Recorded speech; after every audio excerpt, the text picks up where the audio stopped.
Chapter 285. Lin Fan stopped drinking and looked at the hesitating look on Xishi's face. His eyebrows raised slightly before saying, "If you have something to say, then do so. There is no need to have any reservation between us." Despite hearing these words, Xishi still hesitated for a brief moment, then she explained, "There is something called the Slaughter Trial. It is a place created by an eternal emperor where heaven-chosens from many different world communities are sent in one place to slaughter one another. As a result of this, the resources available there are unimaginable. The last survivor of this trial is usually considered as a potential eternal emperor." Lin Fan pondered for a moment. This trial sounds like the Spirit Road trial. So, which eternal emperor created it? And why have I never heard of it?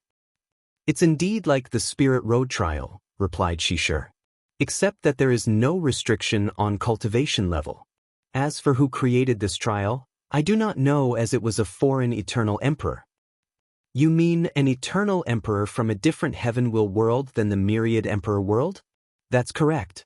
The reason that you have never heard of this trial is because of how far it is from our world, so few people have even been chosen from our world to participate." "Few?" "Meaning there have been people who participated. So how did they do it?" "Once in a while, a random token will be sent to our world, and the destined individual might acquire it," added Xishi. "Recently, our Chamber of Commerce acquired one token from a lucky individual. That's good news. If I can participate in this trial, my strength can increase by leaps and bounds. I can finally close the gap with these two." "Husband, you should understand how dangerous this trial actually is. In the end, of all the countless heaven-chosens participating from hundreds of heaven-will world, only one person will remain standing." Lin Fan calmed down after hearing this as he hesitated. He could only imagine how powerful the people participating in this trial would be. There might be a few scary monsters like Wang Wei and DT on there. However, Lin Fan gritted teeth. "As I said before, I need an extreme measure." After making his mind, Lin Fan immediately contacted his teacher and Dao protector, Qiu Jin, to tell him about his decision. And knowing the severity of this situation, Qiu Jin contacted the new headmaster to make a decision. After a few days of arguing, they supported Lin Fan to participate in the trial. After receiving the token from Xishi, Lin Fan bid goodbye to his wives, concubines, and family. Then he activated it. Instantly, he disappeared and appeared somewhere else. Looking at his surroundings, Lin Fan found himself in a city with countless people walking around. And as soon as he arrived, people also noticed him as he was basically in the center of the city. The first thing that Lin Fan noticed was the fact that the aura of the people around was weird and strange. After a brief moment, he realized it was because the cultivation system of these people was completely different from his origin path system. While Lin Fan was checking the people around him, they were doing the same to him. "A new unlucky fellow," muttered one person. Looking at his aura, his cultivation seems to be grade 5. Well, at least he is not at the bottom in this trial. I wonder what world he is from? A few minutes after arriving, a golden light came from Lin Fan's body and rushed to the sky. Then, a list appeared that was visible to all the people in different cities of the trial. Lin Fan, Absolute Chaos Physique, Myriad Emperor World, ranked 3,876th. Many people watching this were surprised. Another Absolute Chaos Physique? That's like the 8th to appear in this trial. Why are you surprised? Don't you know that the top 3 heavenly physiques are the same for all world communities? I know that, but it still is weird. Not really. What I really care about is the other information. With his grade 5 cultivation level, he can still rank in the top 5,000. This shows that this guy is not a simple role. Well, he is from the Myriad Emperor world and most likely cultivated the origin path system. Although the cultivation speed of this system is slow, the strength of its people is nothing to laugh at. Additionally, the amount of lifespan that each realm grants them is also decent compared to some systems like martial art. That's true. The Myriad Emperor world can be considered one of the most powerful heaven-will world, and on the list of worlds with the most eternal emperor, they are ranked in the top 3. Even that vile 9 devil god world was finally annihilated in their hands. Meanwhile, Lin Fan secretly listened to these conversations and was shocked. He sighed as he finally understood how vast the world truly is and how insignificant he is compared to it. Even his most proud absolute chaos physique is nothing extraordinary in the endless void. After sighing to himself, he headed in the direction of his residence based on the information he just received in his mind. Back to the present, in the eastern Azure Dragon continent. In a specific domain, there were 5 extremely large palaces arranged in the shape of a pentagon. Each palace had a different color between green, deep blue, white, yellow, and red, and the names of different elements were written on these palaces. The different characters in the palace contained different profound meanings. For example, the character for fire in the fire palace contained Dao rhymes related to the fire element. If someone is talented enough, they can understand the laws of fire just by looking at it. And the same goes for the earth, water, metal, and wood palace. Oddly though, in the middle of the pentagon, there was no luxurious palace decorated with precious gems or materials. No white cranes were dancing in the sky, no peaceful and immortal-like music echoing in the surrounding like in the other palace. At the center was a small wooden cabin, and inside was a girl dressed in plain and ordinary Daoist robe. And this was not the only thing ordinary about her. She did not have a heavenly beautiful face that could make gods and immortals envy, nor did she exude any powerful aura. She looked plain and simple. Suddenly, the girl opened her eyes from her meditation. Her eyes were extremely clear and pure, devoid of filth or taint. She looked in one direction while muttering, "Innate 5 elements balance? It seems to be coming from the central continent." Then the girl who was the number 6 5 elements balance physique, Zhenbu took out a talisman from the only ornament on her body, a black ring. For the next few minutes, she talked to someone through a communication talisman.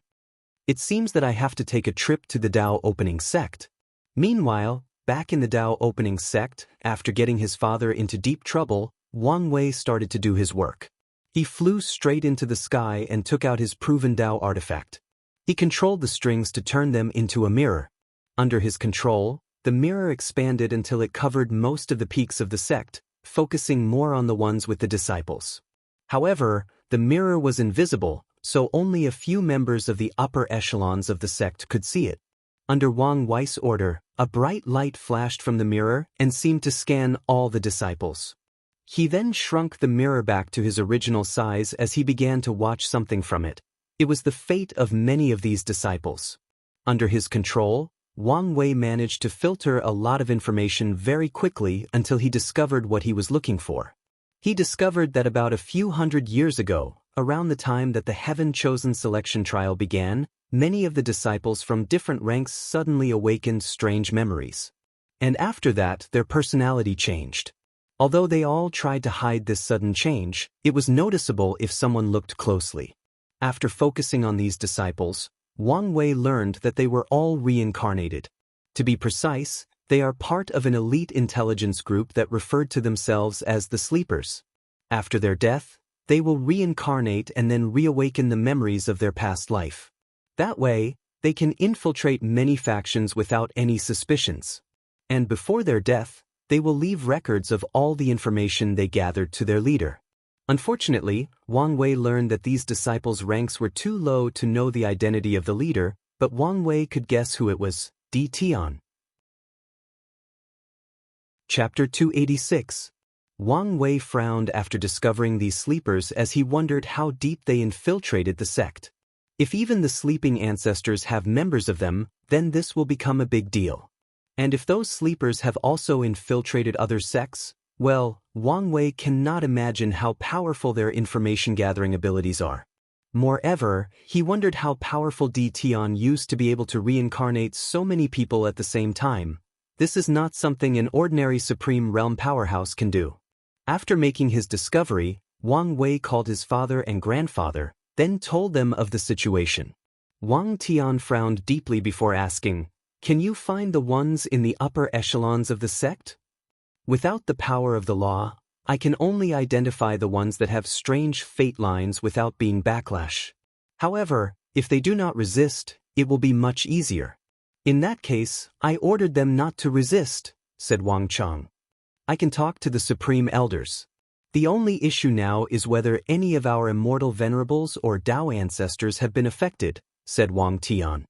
I don't think we should worry about that. To become a Dao ancestor or immortal venerable, the help of a great emperor is needed. Even if these sleepers have the ability to hide from emperors, it should not be possible when they are so closely involved, added Wang Chang. In that case, let's begin the cleanup. Wouldn't it be better to just monitor these people and try to feed them false information? Said Wang Wei. In normal circumstances, that would be ideal. However, if what you said is true, there is a high chance that our sect's emperor scriptures have been leaked. So, we need a safer approach to this situation. Soon after that, a cleansing took place in the Dao opening sect. All sect's deacons, elders, great elders, and supreme elders were called in and ordered not to resist Wang Wei's probe in their fate lines. And those who resisted were immediately arrested. This cleansing did not stop there. All the Wang, Yan, and Li clan members were also searched, along with all the disciples. And for the first time, Wang Wei entered the secret world where the reserved members of the other families were located. It was then he finally understood how large the clan actually were, especially the Wang family. The ones still remaining in the myriad emperor word are only the tip of the iceberg. And the cleansing did not stop there. Wang Tian and Wang Chang even brought Wang Wei to the sealing hall of the sect, thus showing the true foundation of the sect. And he was truly shocked. Inside a darkly lit room, he saw countless coffins, and after checking their auras, he could not hide the surprise in his face. Wang Wei swore in his life that he had never seen so many Supreme Realm and Saint powerhouses. It was enough to form an army of millions. However, he soon learned that many of these people have been sealed for countless millennia and their life force and blood energy have been exhausted. They will only wake up if the sect faces an extinction-level catastrophe, and they will die after that. So, he started checking these people. Since they were sealed, their resistance was minimal to non-existent. After identifying the ones who had problems, they were taken out for interrogation. Tianwei Peak, Wang Wei, Wang Chang, and Wang Tian were having another meeting. This time, they were accompanied by Great Elder Yan Mei and Great Elder Li Jiang, who were the patriarch of their respective clan. After being cleared of any suspicions, they were allowed to participate in the investigation. So, what was the result? Asked Wang Wei. Wang Tian sighed deeply. Not as good as we expected. All these people committed suicide once we tried to search their souls. What's worse is that they completely destroyed their souls to the point of not even being able to reincarnate. The level of loyalty that they showed is truly scary. Not one of them hesitated to commit suicide, added Li Jiang. Wang Wei frowned as all their actions proved futile. No information was gathered by this cleansing. They did not even know for a certainty whether the leader of these people was indeed Di Tian. It was just his guess and intuition. How about our losses? Asked Wang Wei after regaining his thought. Not as much as expected, replied Yan Mei. However, according to our statistics, the majority of people caught were in fact members of the sectarian side, so they're the ones who suffered the most. As a matter, the number of people in our families who were reincarnated was very small. Is there a reason for that? Everyone shook their heads. After pondering for a while, Wang Wei asked Great Elder Yan Mei to show him the list of the sleepers caught. Wire, did you think of something? Asked Wang Tian. After a quick scan of the lost, he replied, yes. The number of people reincarnated from the Wang and Yan clan is the least of all the groups. All these people in the room are some of the most talented and gifted members of the sect in the past 3 generations, so they quickly understood his meaning. Eternal emperors? Asked Yan Mei. That's right, replied Wang Wei. According to the information we have, Di Tian existed during the Emperor Beginning era. If he created these sleepers and has them reincarnated since that time, there is a chance that the Qiyuan Emperor and the Sword Empress, 2 eternal emperors of our sect, to notice something and take precautions. The people nodded. However, this information did not change much. Since there were still sleepers among these 2 clans, this showed that either Wang Wei's theory is wrong, or the leader of this group found a way to bypass the preventive measures that the 2 eternal emperors placed on their families. What we have to worry about now is how to appease the sectarian faction, said Wang Tian. In recent years, we have finally achieved a certain level of unity. This recent cleansing might affect that. Indeed, given how they suffered the most loss, even the sectarian faction understood the situation, they might still be secretly resentful. We can bind together and divide them some of the resources that are only privy to our clans, suggested Li Jiang. Although that might temporarily calm them down, it should not be enough to have them 100% support us as they did in the past few hundred years, rebutted Yan Mei. Indeed, the remuneration should be worth all their loss, said Wang Tian. Just offer them another Dao ancestor spot for when Wire becomes emperor, suddenly said Wang Chang. Everyone's eyes light up after hearing this, as this was the perfect remuneration. They did not need to give any resources, just a promise. Furthermore, Wang Wei was the one who would pay in the end. Meanwhile, the person that just received another karmic debt was speechless. So, Wang Wei secretly cursed these old foxes after figuring out their plans, especially his grandfather. Although he looked like a brute that only used his fist, he was the most cunning of all of them. What made Wang Wei even madder was that he did not even know how he would help these people become Dao ancestors. So, he decided to take this opportunity to ask. Unfortunately, before he could open his mouth, his grandfather said, "You don't need to ask. When you are eligible to know, I will be more than glad to tell you." Wang Wei then gave a fierce look. Unfortunately for him, he was ignored. So, Wang Wei secretly sighed. During times like this, he wished his paternal grandmother was still alive. That way, he could use the same method he used to deal with his father to deal with his grandmother. Without anyone to check and balance him, the old man can do whatever he wants. Wang Wei knows that if he gets on his grandfather's bad side, the latter will not hesitate to beat him up, and even his mother would not be able to save him. After Wang Chang's proposition, the group started to discuss how to deal with the aftermath of this event. However, midway through, the shadow appeared behind Wang Tian and said something to him that made him frown a little. "Is there a problem?" The people of the Five-Element Palace came for an official visit. They even brought Jin Biu with them. Everyone raised an eyebrow as they instantly realized that this visit might not be a normal one. Chapter 287. According to proper custom, Wang Tian and Wang Wei flew to the front of the mountain to receive the people of the Five Elements Palace. As soon as he arrived, Wang Wei noticed something different. Unlike the previous Great Zhou delegation, this one was quite small. To be precise, it was 3 women. With a single look, he knew that 2 of these people were in the Supreme Realm, while the other was in the Divine Body Realm, so Wang Wei focused on her. Zhen Biu looked quite ordinary to ordinary people. From her hair to her Daoist robe, everything seemed ordinary. Yet she had an extraordinary temperament or aura surrounding her. She looked pure, innocent, or simple. Usually, someone so ordinary would be easily forgettable, but not her. After meeting, everyone greeted one another. Usually in this situation, a superficial tour would be in place, followed by greetings and polite chat, but the people of the Five-Element Palace requested to skip all the pleasantries and get directly to the objective of their visit. And during the entire situation, Zhen Biu was quiet and calm, and she just randomly looked around once in a while.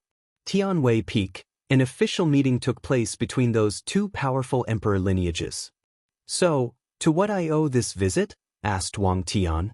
However, the 2 Supreme Realms' true monarchs did not say anything, just looked at Zhen Biu, who in turn looked directly at Wang Wei and said, "I need some of your organs." The room instantly became quiet as no one understood what was going on, so they also looked at Wang Wei. In this situation, since Zhen Biu as a member of the younger generation was in of the conversation, then he also had to come forward. "Well, as much I would like to believe that my level of handsomeness has reached the level that women want pieces of me, I have a feeling that this is not your intention, so fellow Daoist Zhen Biu, please elaborate," replied Wang Wei with his charming smile. Unfortunately, Zhen Biu did not seem to care. With a little frown on her face, she said, "I've been warned by the elders to not be as direct as I normally am, so I understand your confusion. I apologize for that. While I was cultivating a while ago, I felt a powerful innate 5-element power coming from the central continent, so I tracked it to here. And after meeting you, I know that they came from your organs, so I came to get it. Wang Wei raised his eyebrow as he observed Zhenbiyu. He could feel that she was not used to speaking so many words at once, meaning not was she taciturn, but a person of little word. I appreciate the elaboration, but once again, this is not enough. How exactly are you going to take them? Replied Wang Wei. This time a slight pressure emanated from his body. However, his pressure seemed to not affect Zhenbiyu. Without any change in expression, she took out a large orb the size of a basketball from her space ring.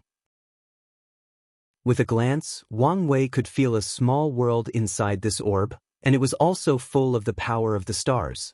According to the elders, the final step in your cultivation of the ancient desolate body refining scripture is to open the acupoints in your body with the power of the stars. In front of you is a small world full of star essence left by the Primar Star Emperor of our sect. I want to use this in exchange for a piece of your Zhang organs. Information about the Primal Star Emperor quickly rushed into Wang Wei's mind. He was one of the most powerful great emperors of the Five-Element Palace with the possession of the 10th heavenly physique, the Star Monarch physique.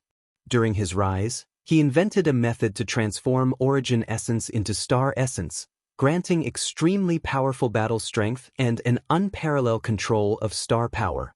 During his rise, the Five-Element Palace was still the most powerful Taoist sect of the myriad emperor world, and they resided in the central continent. Additionally, tension started rising between the palace and the Dao opening sect. The reason being the fact that there were rumors that the Primal Star Emperor was trying to create a new cultivation system based on stars, thus replacing the origin path system. Adding to that the fact that he could transform origin essence into star essence, the sect was worried and war almost broke out. However, for reasons unknown, he did not do so. He did not even spread the method of transforming star essence. All these thoughts quickly flashed across Wang Wei's mind, then he asked, "Is this star essence from before he proved the Dao or after?" After. Right before he disappeared. Wang Wei nodded his head, glanced in the direction of his grandfather and Yan Qin, and slightly moving his head. The two understood his meaning and used their divine sense to check before nodding to him. After receiving a positive answer, Wang Wei pondered for a brief moment before saying, "I can accept your exchange, but I have a few conditions." "Please say." "First, before I give you the pieces of my organs, I need to erase any connection they have with me, and you have to absorb here in the sect. If you do not want to trade, say so," suddenly said one of the two true monarchs, obviously upset with this condition. However, Zhenbiyu was still calmed, albeit a frown appeared on her face. "Why?" "As you know, some powerful spells or curses require the caster to have part of the target's body to work properly. I have to take precautionary measures to ensure my safety. Of course, I understand your hesitation, so I can promise not to be near her during the process, and we can provide you an empty mountain and you can set all the safety measures you want." The two true monarchs exchanged a glance, then they discussed with Zhenbiyu. Finally, she said, "Fine, what's the second condition?" "My second and final condition is that I need a few drops of your source blood." Immediately, Zhenbiyu guessed Wang Wei's goal, which was the same as her, used the power of 5 elements from her physique to increase his strength. Additionally, if she were to use his organs for something nefarious, he could reciprocate. "Do you think this is a fair trade?" asked one of the true monarch. "Why not?" replied Wang Wei. "My organs are refined by innate 5 elements materials. They are worth more than the Emperor Star essence you provided." These true monarchs knew that this sacred son of the Dao opening sect was talking nonsense. Although what he said was true, that was taking into account all his organs. What they wanted was just a small piece. Though very frustrated, they did not continue to argue about this. This exchange was very important to them. So, after a brief exchange, they decided to accept the terms. Zhenbiyu handed over the orb along with 2 drops of her source blood. Of course, she also cut off her connection with it. As for Wang Wei, he cut a few pieces of his organs, removed the power of fate containing in them, then cut off the fate that these pieces of organs had with him. From now, they had no relationship whatsoever with him. They were simply organs with 5 elements powers that came out of nowhere and just existed between heaven and earth. Furthermore, he did not do anything to them. For once, he was always a person of his words. Plus, the two sides signed the highest level of binding contracts possible in this world. Immediately afterward, the two true monarchs were given one of the floating mountains. Then they started placing formations all around to protect Zhenbiu. They even contacted their sect and have them ready in case something truly happens. Inside the sect master hall, after the people of the 5-element pace left to prepare the security of the mountain, Wang Wei was still discussing with the upper echelons of the sect. "What do you think of her?" asked his grandfather Wang Cheng. Given that she was most likely born with a pure heart, her talent is perfectly suited for Taoism. Adding to that her 5 elements balance physique, her potential is nothing to laugh about. Pure heart is a state of mind where the mind or spirit has no dust, is not affected by desires, emotions, or complicated thoughts. The mind is peaceful, calm, and quiet. It is the perfect state to comprehend the rules or laws of heaven and earth. This state can be accomplished through deep meditation and cultivation, but people born with such talent are considered true geniuses of cultivation. They are also sought after by the Taoist sects as it is easier for them to understand scriptures and Taoist philosophies. Chapter 288. A few days passed, and the true monarchs protecting Zhenbiu already set up the necessary protection for her in the mountain that the sect provided for them. Then she spent a month absorbing Wang Wei's organ parts. Soon after that, the people of the 5 Elements Palace quickly left the Dao opening sect. Tianwei Peak, Wang Wei and the upper echelons of the sect were having another meeting. A projection screen was in front of them, showing Zhen Baiyu's process of absorption. During the process, many people secretly sighed at Wang Wei's ingenuity of creating constructs or puppets the size of ants to have them secretly spy on her cultivation room. Even when her Dao protector used their divine sense to check the room, they will overlook such a small and insignificant animal. And the protection they took to protect her from prying eyes also overlooks such a possibility. It seems that she cultivates the 5-element classics of their founder, Emperor 3 Purity, commented Great Elder Yen Mei. Many people nodded in agreement with her as they recognized the cultivation method Zhenbiu was using. Not necessarily, said Wang Wei in disagreement. I do not believe for a moment that she did not create her own scripture. Young master, are you saying that she knew we were secretly watching her? That she noticed our actions? Not necessarily, but there are records of people with pure heart having very powerful intuitions. She might have felt something wrong, thus decided to hide her true ability as a precaution. Indeed, this was a very high possibility. Doesn't that mean we still do not know much about her? Asked one of the elders. No, we can deduce a few things from this situation, replied Wang Tian. For example, she probably used to cultivate the 5-element classic. Despite her look, she is probably very intelligent and her intuition could be of great help in battle. Additionally, her talent for the Tao of 5 elements probably reached a terrifying level, added Wang Wei. From what she previously said, she felt the power of innate 5-element in my body from the eastern continent. That is not something any normal person can do. People nodded in agreement with Wang Wei. Then they spent the next few hours discussing and theorizing about Zhen Baiyu's strength. Once the meeting finished, Wang Wei returned to his sacred Sun Mountain, and there, he saw Wang Ju waiting for him. He invited her in to have a meeting. Young master, we just received the scripture from the Mo family. Oh, so was I right about them? Correct. As soon we have asked them to check out the secret realm before officially entering, they were very quick to refuse. So, as you suggested, we threatened to destroy it, and eventually, under the pressure, they had Mo Xingyun sign the contract. Wang Ju then handed a red scroll to Wang Wei, which was the gluttony-swallowing scripture. He opened it and read it. All living beings are born feeble and helpless, and from birth, require eating to survive. We eat nutrients from our mother's womb, eat food to grow up, sustain ourselves, grow, and prevent death. Even cultivators cannot escape the cycle of constant consumption. They eat spiritual energy, heavenly and earthly treasures, and even one another. Eating is a fundamental part of the universe, a part of the cycle of nature. But why should living beings stop at consuming things that are edible? All things in existence have value, whether it is a piece of dirt or the most valuable of heavenly materials. So, consume everything, indulge in the act of consuming, treat everything between heaven and earth as nothing but food. Whether it is ores, flesh, blood, soul, energy, or even the entire world, consume them, swallow them. As Wang Wei read this scripture, he suddenly felt a terrifying desire to swallow everything around him enveloped his mind. The desire to eat everything seemed to want to overwhelm his mind. Fortunately, his will was quite powerful that he instantly regained his mind. With a sigh, he muttered, "Worthy of a cultivation technique of the devil race." It took the cultivator's basic idea of taking from heaven and earth to make up for their deficiency to a new level. Moreover, this book could explain one of the reasons that the heaven-swallowing emperor acted the way he did. If he got half of this book when he was young, he might have been affected by the will inside of it. Given his nature as a devil cultivator, he probably might be even more susceptible to this kind of influence. After dismissing Wang Ju, he spent a few days understanding the scripture in detail. Although he would not cultivate it himself, he can still try to understand something from it to integrate it into his Transcending Fate Sutra.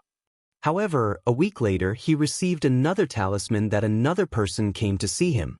So, he took a shower and went to meet the person. After entering the reception area of his manor, he saw an old lady with long white hair, dressed in plain clothes talking to Wu Hong. "Grandma!" yelled Wang Wei as he rushed to hug her. "Oh, be careful not to break these old bones," replied Yun Zhaojun. "Grandma, I thought you could not leave the Yu family easily.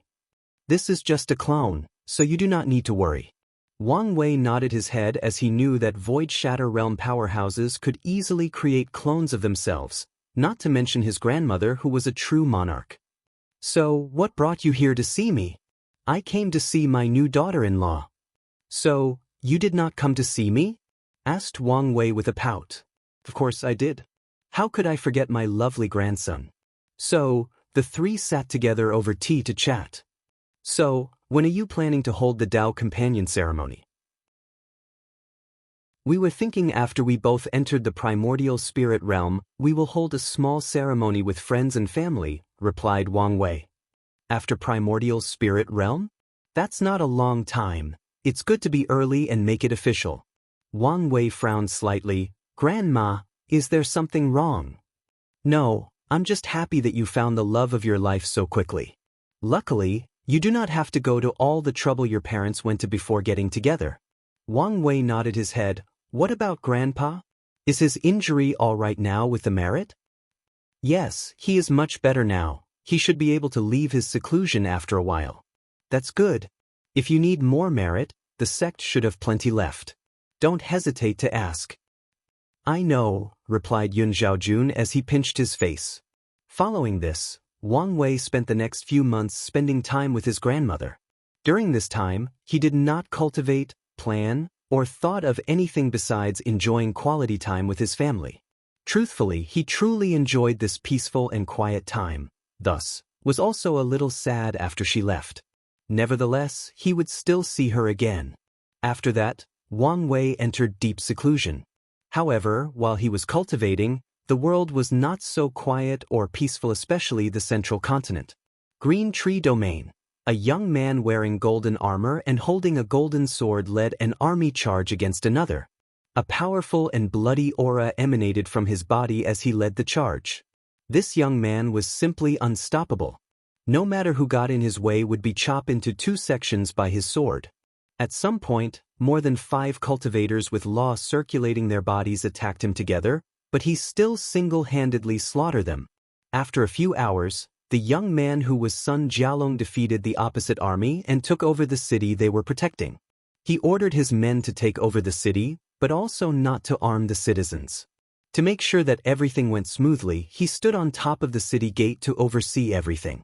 Sun Jialong raised his head to look in the sky. He could feel the powerful aura and shockwave of the battle that was taking place in the sky. While he was waiting for the outcome of the battle up there, someone walked to him and said, "Your Highness, we received news that a few of the cities that we previously took over have been retaken by the people of Great Zhou. Do you know the reason? Asked Sun Jiaolong calmly. According to the information, a bunch of brand new saints and supreme realm powerhouses appeared and our people could not stop them. Why didn't our great Wu send more powerful cultivators? The officer opened his mouth to say something, but he soon closed it again. However, Sun Jiaolong could guess the reason. He secretly sighed, looked at the sword in his hand as he muttered, "It seems that it's about time I activate your ability." Chapter 289. Sun Jiaolong have long planned to start a war with the Great Zhou. According to his previous, the only problem he had was Jisong. However, after the latter's death, he immediately knew that his chance came. So, after creating his Martial Emperor Code, he immediately rallied his supporters in Great Wu and started a war. His plan was simple, used his immortality and strength as an advantage to slowly conquer the territory of Great Zhou. As long as Great Wu can stop the saints and supreme realm powerhouses of Great Zhou, he can deal with the other issue.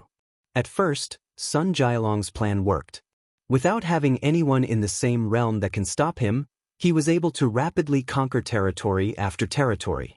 However, recently, Great Zhou has dramatically increased the number of resources used in this war.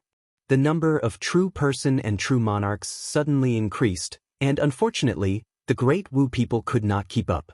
One would think that since Great Wu has one more great emperor than Great Zhou, their foundation would be more solid and have way more resources.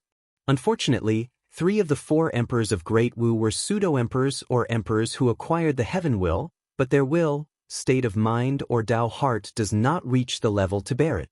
Additionally, given how long the Great Zhou imperial dynasty has been established compared to Great Wu, the latter could not compete with the former in terms of resources and strength. After figuring all of this out, Sun Jiaolong dismissed his attendant, then he entered the city lord's manor. He set up a formation, then sat in the lotus position to cultivate. He held the human destiny sword in his hand, then multicolored energy came from it and entered his body. A week later, Sun Jiaolong opened his eyes. His breath dramatically increased. With this new round of qi luck, I've managed to completely temper my muscles. Now it's time for the organs, muttered Sun Jiaolong. If any of the other heaven chosens were here, they would be shocked as Sun Jiaolong is already in the organs tempering process in the human stage of the divine body realm. Meanwhile, the majority of them have just finished with their skins and are about to temper their muscles. Then, he took a communication talisman from his space ring to contact his father, Sovereign All-Wisdom. "Father, how is everything going?" asked Sun Jiaolong to the face that appeared in front of him. "Not so good. With the recent loss, many people are starting to waver and wanting to stop the war." Sun Jiaolong just sneered after hearing this. This is the exact mentality that made our dynasty so weak. As soon as things get a little difficult, everyone wants to hide their tails behind their legs. All Wisdom sighed before replying, "You should have been aware of this fact long ago. So, if you want to truly change the dynasty for the better, you have to either take slow measures or drastic ones. Either way, you would still need to rely on yourself to solve the current problem. So do you have a solution? Maybe. That does not sound reassuring. I've never tried this method before, so I do not know whether it will succeed." All Wisdom nodded but did not ask further. "According to your request, I have acquired the talisman from Feng Lijuan. So fast? I thought they would bargain more." Despite how they look to the outside, most members of the Divine Tao League are actually quite poor. So, after rejecting their offer for an innate material, we quickly came to an agreement after being given some rare resources. "Why do they need an innate material?" asked Sun Jiaolong in confusion. Most likely, it was a strategy of asking something outrageous so that they can get more out of the bargain. "As long as I get what I want, it does not matter." All Wisdom nodded, then paused for a moment. "Are you sure your plan is going to work? Even if it works, our hatred for the Great Zhou dynasty will reach a new level. Maybe you should reconsider this. Our hatred with the Great Zhou has long reached the point of beyond repair. In the past few millennia, they have slowly eaten up our territories. The only reason that Great Wu still exists today is that the Great Zhou has not cultivated another emperor. Now that they have been eliminated in the competition so early, it is the perfect time to weaken them.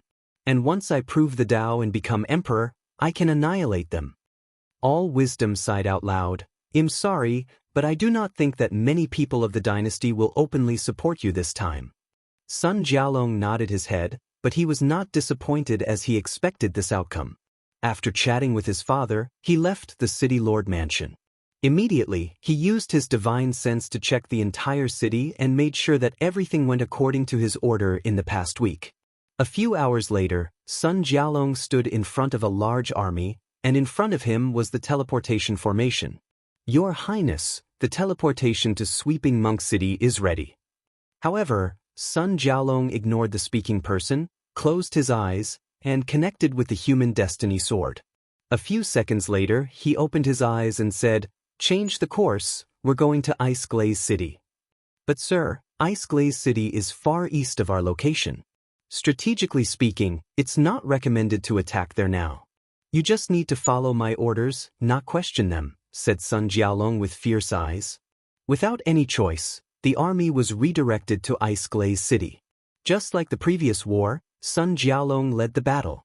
With his unparalleled strength and the human destiny sword in his hand, he massacred anyone on his path, bathing his golden armor red.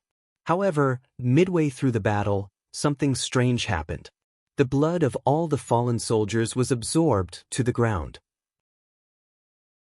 And once the battle ended, not far from the battlefield, the space broke apart, countless formations formed in the air, and massive red lights rushed from the formation to rush to the sky.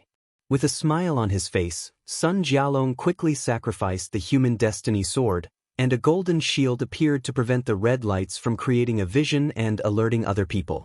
He immediately commanded his generals and lieutenants to take care of the aftermath of the battle, while Sun Jialong rushed to the formation. Without pause, he entered. Soon, he found himself in a room, and in front of him was an army of puppets. After checking the surroundings quickly, he took a step forward. Then this puppet army started attacking. For the next few days, Sun Jialong constantly fought wave after wave of puppets, until he reached the main room of this secret realm. There he saw 2 rows of puppets. In one row, there were 20 puppets, while on the other, there were a few hundred. This time though, he was careful as he could not feel the strength of these puppets. Sun Jialong got in fighting mode as he walked into that room. However, this time, nothing happened. He was not attacked by anyone or anything. Soon, he found a book standing in the middle of an altar. After opening and reading it, a bigger smile appeared on his face. "So, is this the power of a son of destiny?" muttered Sun Jialong to himself. "I just needed powerful cultivators to support me, and now, I suddenly found a secret realm left over by a powerful puppet sect from the Devil era. And in that secret realm, they left 200 Saint-tier puppets, 18 Supreme-tier puppets, and 2 Quasi-Emperor puppets." Sun Jialong looked at the sword in his hand with awe. With this sword, no matter what trouble he faced, he can have any fortunate encounter to solve the problem for him. In this generation, as long as I do not let the power of Son of Destiny get to my head thinking that I'm invincible, I can slowly rise to the top with countless fortunate encounters and eventually reach the strength to suppress all my peers, take the heaven will and prove the Tao.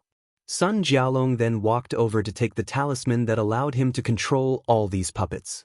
He placed all the puppets including the previous army that attacked him into his space ring. Before leaving, he looked back at the secret realm and muttered, "I have accepted this karma. When I prove the Tao and become great emperor, the refining puppet sect will appear once again in the myriad emperor world." Sun Jialong then left the secret realm to prepare for the next step of his plan. With this newly discovered strength, he was confident in his success. We are now back to the regular schedule of 1 chapter a day. Chapter 290. Great Zhou Dynasty Capital. Today was a normal day like any other day. Because of the recent war, the general situation has been tense, thus making the entire city quite somber, with every citizen wondering about their future.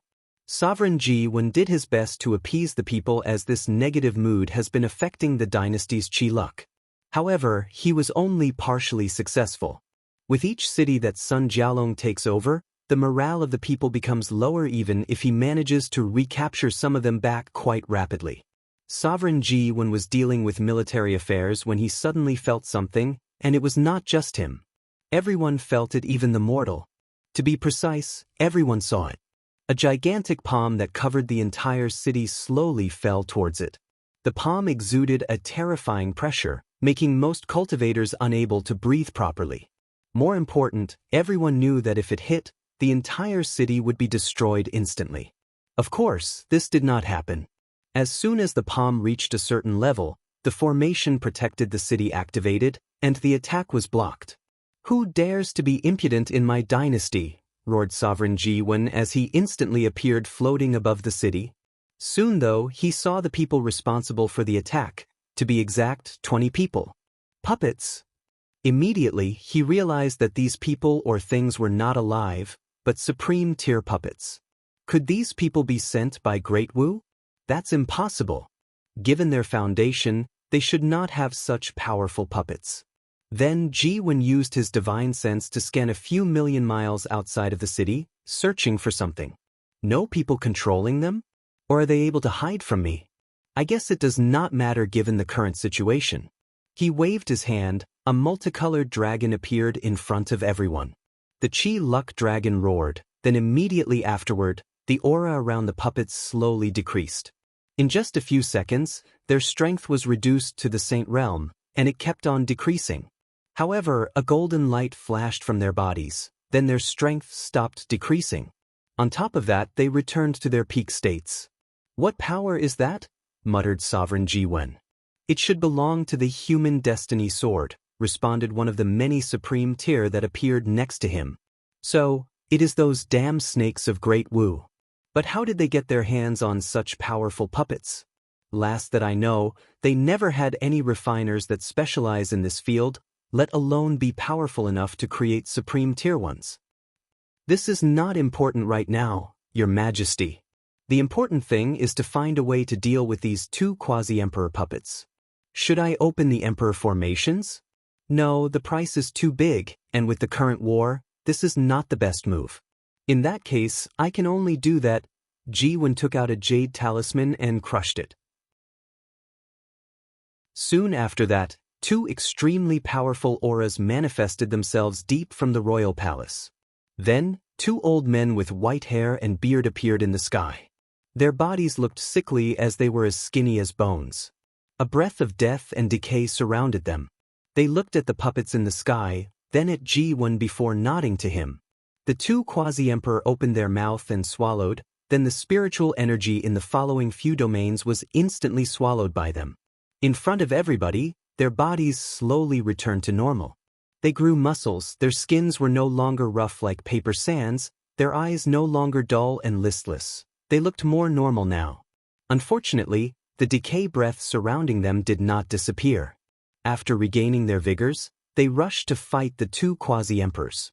Knowing the potential destruction that their battle could reach, they dragged the puppets outside of the world, in the endless void. In fact, all the other true monarchs did the same. Meanwhile, Sovereign Ji Wen kept the formation activated to prevent other people from sneak attack the capital, while the other officials went around appeasing the people. Unfortunately, as a result of this, no one actually noticed the invisible shadow that sneaked into the palace. This battle lasted for a few hours, and many people secretly watched the confrontation between these two imperial dynasties. After the war, Sovereign Ji Wen had a meeting with his officials. "Prime Minister, what do you think about this attack?" "It was very strange. There is no way that they believe such an assault would work, so they might have another reason for their attack," replied Zhao Yan. "Any ideas?" "The best theory we can come up with is that they either wanted us to waste resources by activating the Emperor formation, or they wanted is to wake the sleeping Supreme Elders." Everyone sighed after hearing this. During this battle, the two quasi-emperor puppets were partially destroyed but still escaped along with all the others. In times, they can be repaired, however, the same cannot be said for these Supreme Elders. The reason that they sealed themselves in the first place was that their lifespans reach their end, but now that they have woken up, they can only live for up to 20 years. Also, since their blood vitality has been exhausted, they can no longer reseal themselves. As such, the Great Zhou dynasty just lost 2 quasi-emperor at the cost of rendering these 2 puppets usable for a few decades. This is a great loss for them since they are in the middle of a war. How about we also attack their capital?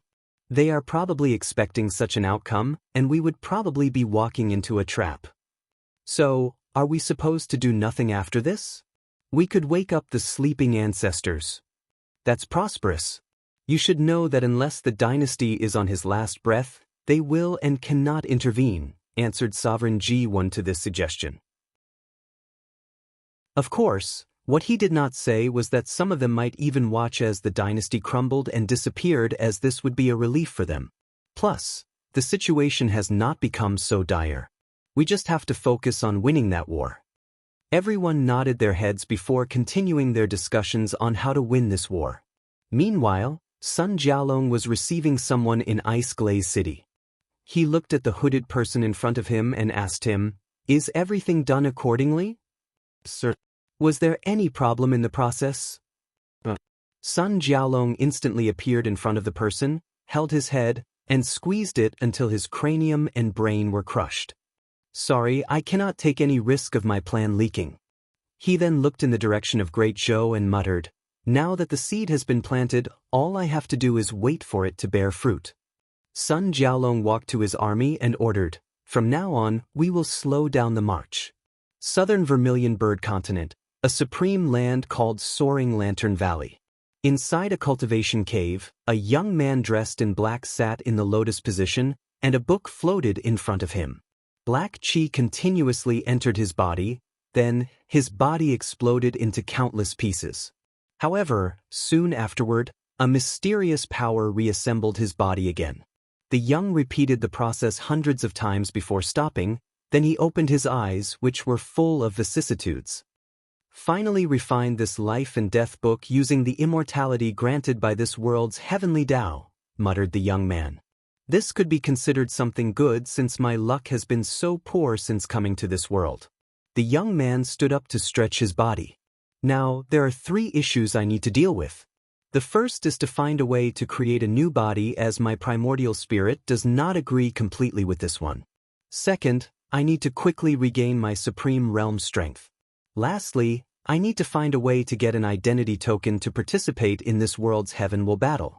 The Soaring Valley is too weak to have such a thing, nor do they have enough resources for me to back to my peak and beyond." After making his plan, he left his seclusion cave. Outside, a few maids were waiting for him, and as soon as they saw him, they all bowed in unison while saying, "Young Master Huang Yuan." Huang Yuan nodded his head before saying, "Tell the sect master and elders that I'm going to the eastern continent." After that, he ignored the worshipping eyes of these maids and flew away. Chapter 291. Great Zhou Imperial Dynasty, Sovereign Ji1 was holding an official meeting. However, he sat on his throne with his hand on his chin, looking in the distance. Over the past 500 years, ever since the attack on the capital, the movement of Sun Jialong has slowed down drastically. Although we have lost many territories, we also managed to capture some of them as well, reported the army commander. That's good news. If they continued to move as fast as before, then we would have lost more domains. Not necessarily. The previous tactic, although very fast and effective, had a fatal flaw. The citizens did not feel any sense of belonging to Great Wu. But now, after 500 years, it is more than enough time for them to start identifying as Great Wu citizens instead of Great Zhou. That's true. If we manage to recapture these territories, the citizens might not accept us. It all depends on how Great Wu treated them. The room became quiet for a moment, then someone asked, "So, what's our next step?" Everyone then looked at Ji1, who was still staring in the distance, completely ignorant of the gaze surrounding him. "Your Majesty! Your Majesty! Your Majesty," said Prime Minister Zhao Yan. Did you say something?" asked Sovereign Ji1. "Your Majesty, is everything all right? You have been very absent as of late." Ji1 sighed before saying, "To be honest, I've been feeling that something is wrong for quite some time now. However, I do not know why. Maybe I'm too tired. Zhao Yan frowned. Your Majesty, you're connected with the dragon luck of the dynasty, so your intuitions are sharper than others. If you feel that something is wrong, then there is a high chance that something will happen to you. So, it's better to investigate as soon as possible. Sovereign Ji-Wen was about to nod his head when he heard the sound of loud footsteps slowly coming not far away. He frowned as he wondered who dared to break the dynasty's law of not interrupting court meeting unless there was an emergency. Ji-Wen's eyebrow raised when he saw who barged inside the meeting. Sewer, what are you doing outside of the royal tomb? Plus, you should know better than to disrupt a court meeting. Unfortunately for Ji-Wen, his son just looked at him with cold eyes full of hatred. Then, Ji-Su's eyes moved to the court officers in the room. Immediately, many of them moved from their seats and stood behind him. To be precise, more than 3/4 of them, including the commander of the army and the head of the imperial guards, Zhou Fan. Realizing what took place, Ji-Wen stood up from his throne. What are you doing? Isn't it obvious? Replied Ji-Su with a sneer on his face. You unfilial son, why are you doing this? Especially at a time like this? Unfilial son? Haha, laughed Ji-Su with a grave hint of madness and sorrow. Are you worthy to say such a thing after what you've done to my brother? Roared Ji-Su at his father. Ji-Wen took a half step back, then he said, Is this what this is about? Because I could not protect Songer? Do you think that I do not miss him as much as you? Do you think I do not grieve for him every single day? Do you think that I do not blame my weakness and incompetence for not being able to protect my own son? This is not about your weakness, replied Ji-Su as he looked down at his hands. Over the past 100 years, I've thought of the situation over and over again, and I realized that given the situation, there was nothing either of us could do. He paused for a moment. Every single moment of my existence, I blame myself for not convincing him of putting his name on the Heavenly Tao Protection Book. That way, all of this would have been avoided. He raised his head to look at Ji-Wen straight in the eyes, his own eyes bloodshot. The reason I hate you so much is because of how you reacted after his death. You did absolutely nothing. You lowered your head to his killers like a dog wagging his tail for a few pieces of meat, then moved on with your life as if nothing ever happened. So, what did you expect me to do? Risk the fall of Great Zhou in my hands? Risk the lives of trillions of people? Do not use this lame excuse to hide your power-hungry side, grunted Ji-Su. You could have given the throne to someone else and tried to kill Wang Wei on your own, thus fulfilling your duty as a father. That way, even if something went wrong, the Dao opening sect could not place the blame on us as your actions would have been your own. You could have hired an assassin to kill him, then take the blame for it to protect the dynasty. But you did none of that. When the choice was given to you between your role as a ruler and as a father, you chose to be a ruler without any hesitance. This is the reason for today's event. Since you like power so much, I will forcefully take it away from your cold hands, leaving you with nothing. Ji-Wen was momentarily silent after hearing this. In that case, there is nothing to say anymore. A golden halberd and armor appeared over his body. He began to control the dynasty's luck to bless himself and increase his power. However, to his horror, he realized that his control over it was slowly decreasing. What have you done? You mean this? Said Ji-Su as he held a dragon carving made of the most precious of jade, the imperial seal. Do you think I did not prepare for this in the past few hundred years? Added Ji-Su with a smirk. How is that possible? Wait, your mother, said Ji-Wen. However, soon after that he spewed a big mouthful of blood, then he fell backward. Luckily for him, he caught the throne behind him. Your Majesty, yelled Prime Minister Zhao Yan as he rushed to the emperor. Many other officers did the same thing, but Zhao Yan gave them a fierce look and prevented them from approaching Ji-Wen. Even the queen is related to this situation. I cannot trust anybody, thought Zhao Yan. While the prime minister was injecting his origin essence into Ji-Wen's body to try to remove the poison, another person walked into the room. It was a beautiful middle-aged woman dressed in a long hanfu decorated with red phoenixes. She had a golden crown on her head. You poisoned me? muttered Ji-Wen with blood all over his teeth as he looked at his wife. They have been together for countless millennia, but now he was dying at her hands. However, the queen did not say anything. She looked at him with sadness, love, pity, and a lot of resentment. "You do not need to worry about dying yet, as the poison I fed you the living dead," said Ji-Su. Zhao Yan's face suddenly changed after hearing this. "You want to turn your majesty into a puppet to control the dynasty? As astute as ever, Prime Minister. Unfortunately, your loyalty to my father is truly unwavering. It's a shame such a talented individual as yourself has to die like this. The living dead poison can kill a person's body, but keep their souls intact and living inside that body, thus turning them into living dead. Then, the living dead body can be controlled by another person.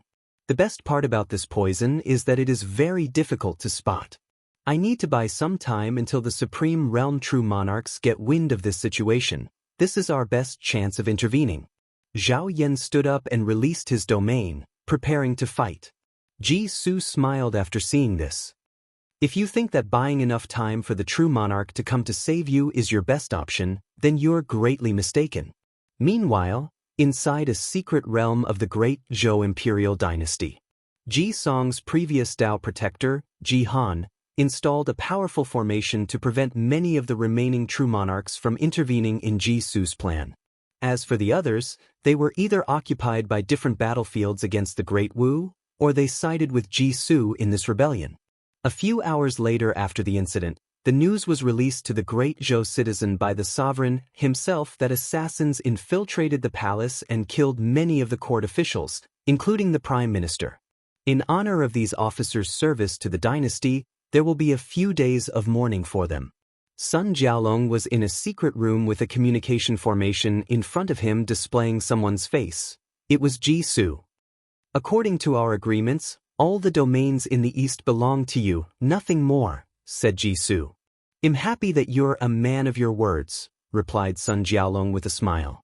"However, I've been thinking that this was not enough. I'm suddenly interested in the western side as well.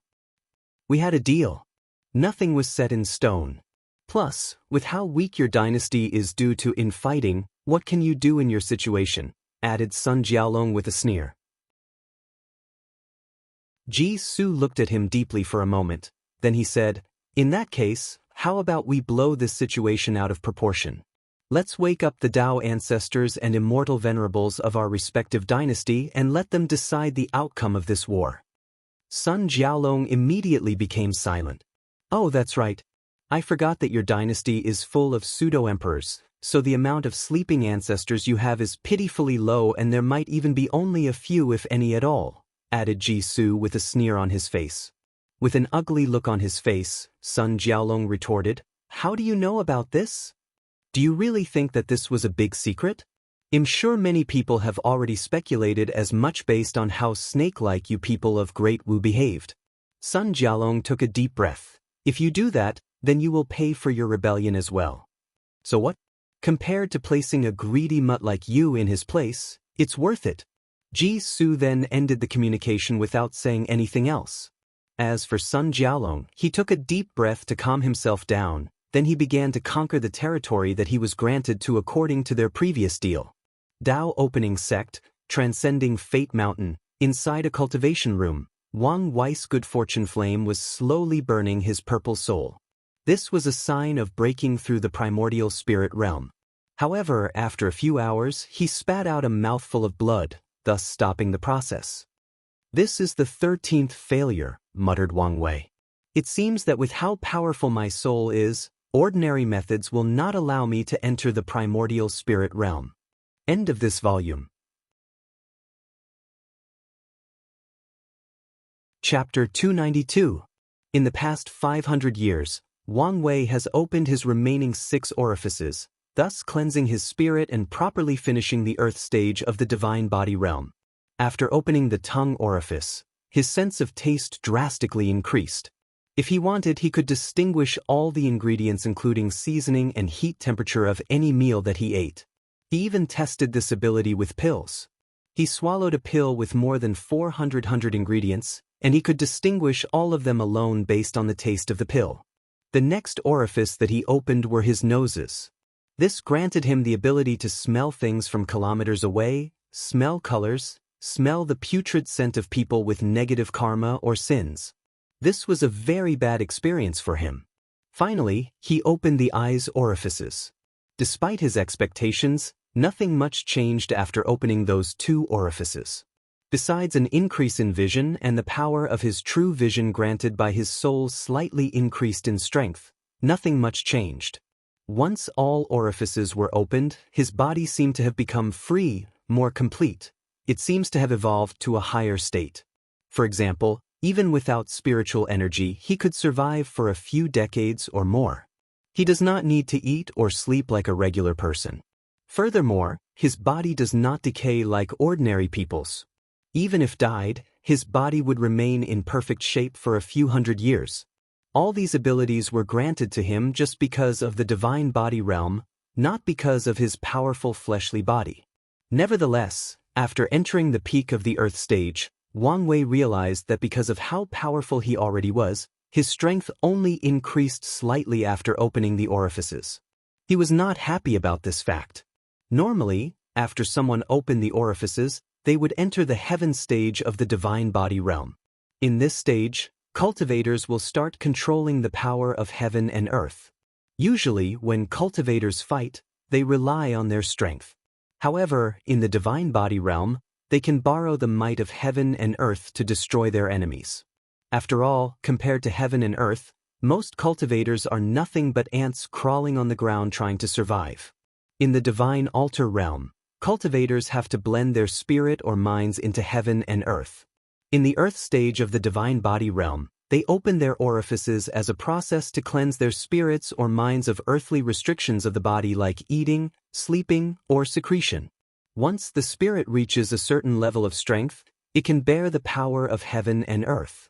This stage is divided into 9 substages called the 9 heavens. The spirit connects the body with the soul, so they are connected. The more powerful one becomes, the other will follow soon to reach a certain state of balance. And with Wang Wei's paragon soul, his spirit is ridiculously powerful. As such, he knew that he could reach the 9th heaven as soon as he entered the heaven stage. But he was not satisfied with his gains in the earth stage. So, he decided to take another path. The orifices that he opened reminded him of the chakra system from Hinduism in his past life. So, he made the bold assumption that if orifices existed, then the same could be said for chakras. And by opening them, he could further develop the potential of his body. So, he used his unforgettable memory to review his life back on Earth. Because of the nature of his work, Wang Wei had to deal with many international clients. A few of them practiced Taoism, Hinduism, and Buddhism. In an attempt to get close to these clients, he read many scriptures in these religions and their doctrines. Of course, back then he only knew the surface level, enough to have a conversation. Now, he was taking his time to review these scriptures and find the knowledge he wanted. After decades of meditation, he managed to discover the hidden gates of the body that referred to the 7 chakras. After that, Wang Wei opened them one by one using the good fortune flame starting from the root chakra. After opening the root chakra, Muladhara, which was located in the base of his spine, a red light appeared all over his body, followed by an intense earth energy. Then, the gate of this chakra is connected to his spleen, which is also earth-related in nature. The strength of his fleshly body increased by at least 5%. On top of that, his mind seemed to be sublimated. Wang Wei felt more confident, more determined to face any challenge. His already powerful will also strengthens. After opening the sacral chakra, Swadhisthana, located 2 inches below the navel, the chakra gate connected to his kidney, which was also water in nature. His body once again strengthened, and his divine C suddenly increased 10 times in size. Additionally, since this chakra controlled sexual energy, it also connected to the ears, genitals, and anus orifices. Wang Wei's ability to control his emotion and sexual urges strengthened after this chakra opened. The next chakra opened was the solar plexus, Manipura, located in the upper abdomen in the stomach area. This chakra was related to the fire element, so it connected to his heart. This chakra removed a lot of Wang Wei's self-doubt about the future. No matter what occurred, he was prepared to face any challenge in his path of cultivation. Even his slight fear of Tian was gone. Next was the heart chakra, Anahata, located just above the heart. This chakra made him easier to accept and give love. After opening it, the little mistrust he had about Wu Hong because of all the secrets were removed. He fully accepted her and all her mystery. The fifth chakra was the throat chakra, Vishuddha. This chakra connected with his tongue orifice, and Wang Wei gained a new ability. The opening of this chakra allowed him to be even more open about his ambitions or desire to become free and unfettered. And since his pursuit of the Tao was reinforced, so was his Tao heart. The sixth chakra was the third eye chakra, Ajna. After opening it, a third eye appeared on his forehead. With it, he could now see so many things that even his true vision ability could not even see. Plus, the eye has had a powerful ability that came with it. Finally, he opened the last one, the crown chakra, Sahasrara. This one was the most beneficial to him yet. After opening it, all the 7 chakras connected to one another, his body turned golden. His sea of consciousness rapidly expanded along with his soul, which finally reached the level of the supreme realm. Following this, he immediately entered the 9th heaven of the heaven stage and beyond. His true will or Duyu realm, as the previous devil god mentioned, further strengthens. However, Wang Wei still did not know how to use this power besides destroying the cultivation of people with weak foundations. A large number of impurities came out of his body, mostly coming from his blood, as this was the only untempered part of his body. A large amount of vitality was then infused into his blood, slowly turning it purple. After opening all his chakras, Wang Wei underwent a tremendous transformation that drastically increased his strength. After that, he immediately added these methods to his Transcending Fate Sutra, further optimizing and updating it. Then, he went to Battle Tower to fight against the clone of the Battle Maniac Emperor to solidify his foundation and control his power. While Wang Wei was going through his training, Ji Su stood in front of a tomb with Ji when bowing to it. It was Ji Song's tomb.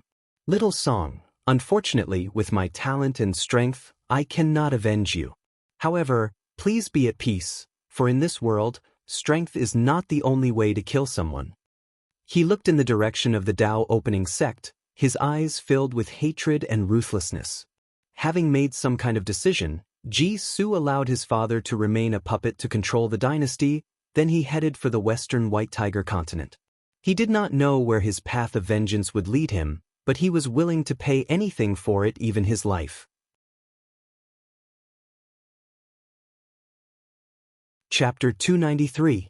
Inside the battle tower, Wang Wei was battling the clone of the Battle Maniac Emperor. However, he was struggling in this fight, the reason being that this clone had a cultivation level of the supreme realm. Wang Wei clenched his fist, a golden light flashed through his fist, then he punched forward. Bang!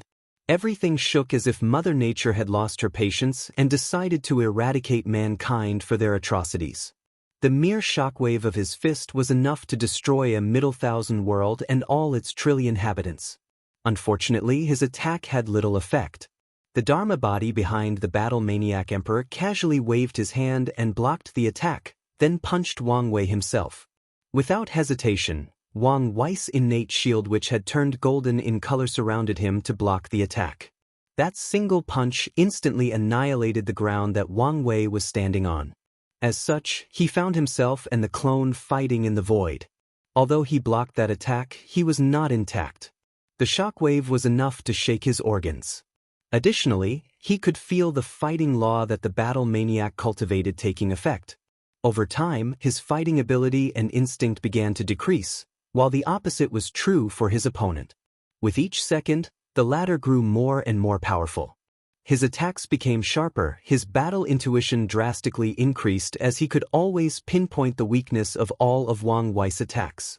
Knowing that losing the battle was inevitable at this rate, he decided to be more serious.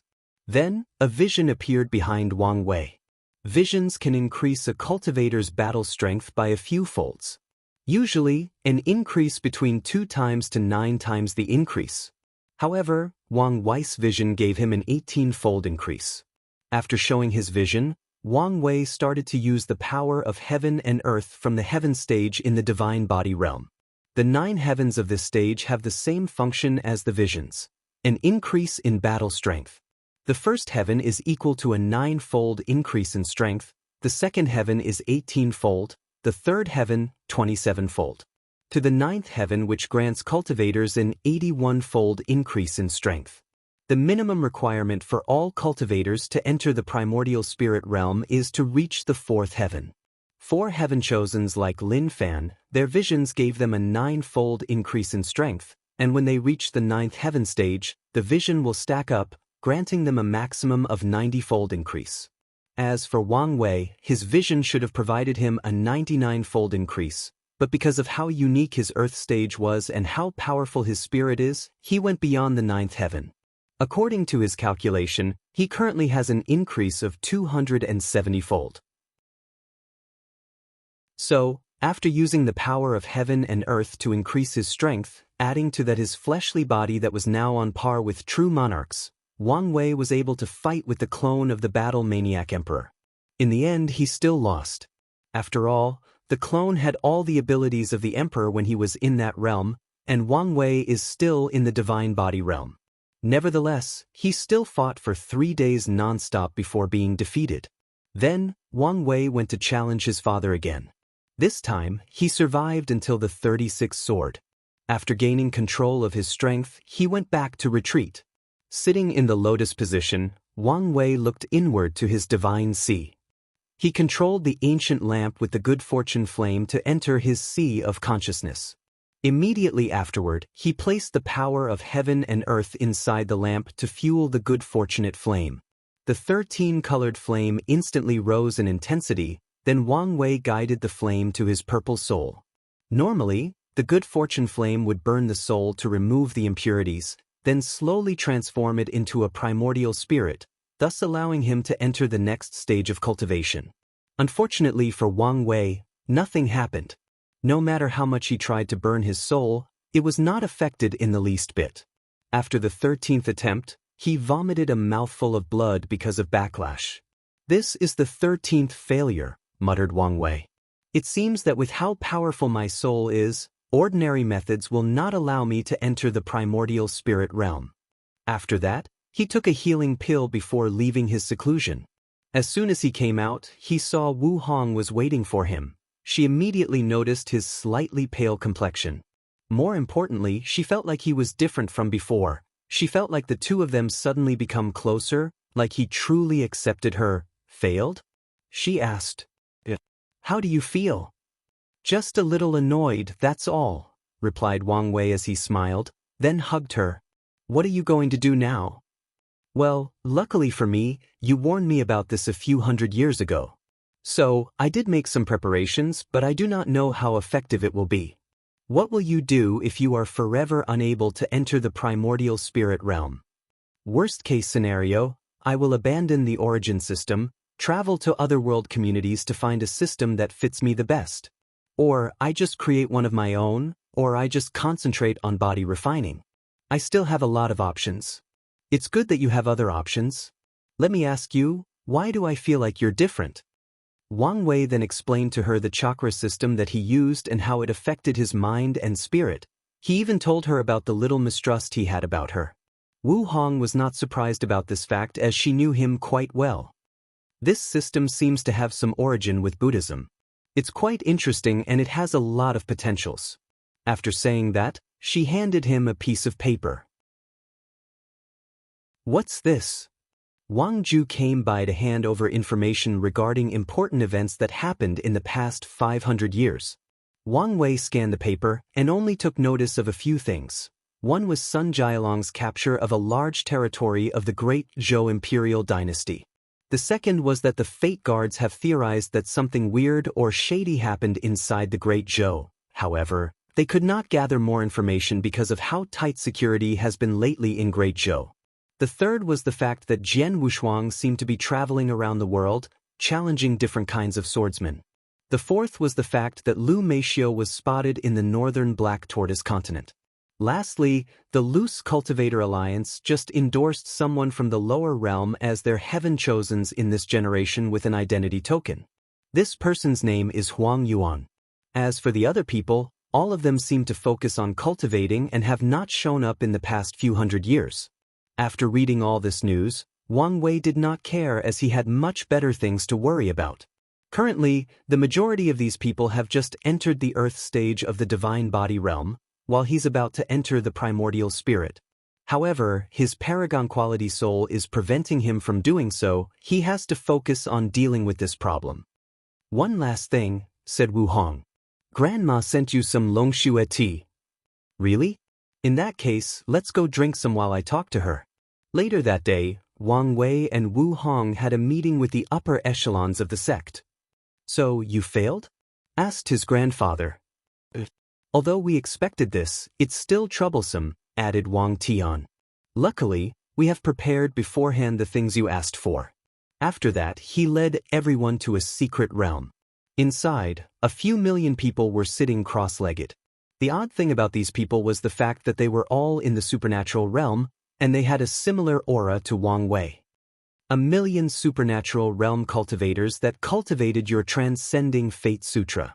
With countless resources, the sect was able to cultivate them so quickly, said Wang Tian. Looking at these people, Wang Wei said, hopefully, this plan works, otherwise, I will have to go back to the drawing board. All right, we will begin a month from now.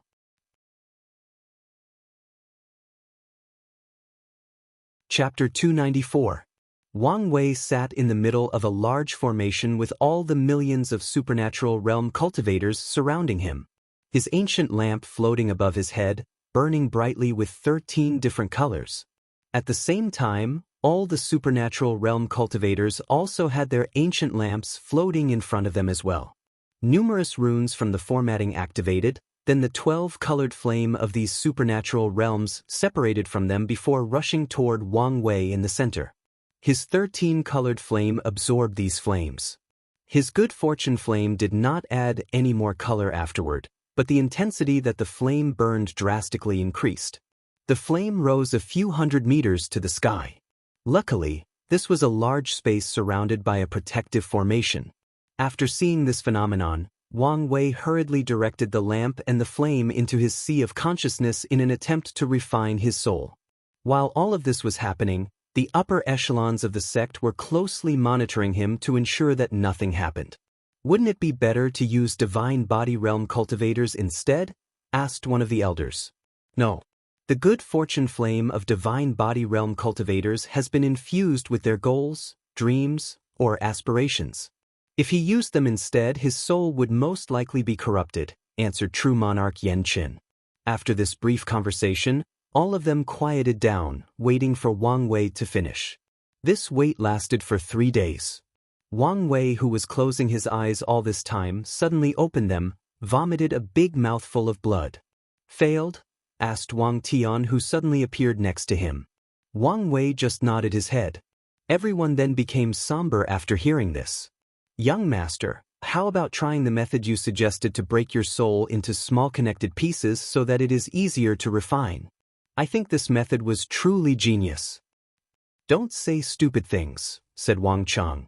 The soul is yin in nature, and only by entering the primordial spirit realm will it acquire yang attribute, thus allowing it to not only exist in the real world without problem but also give it a certain malleable nature.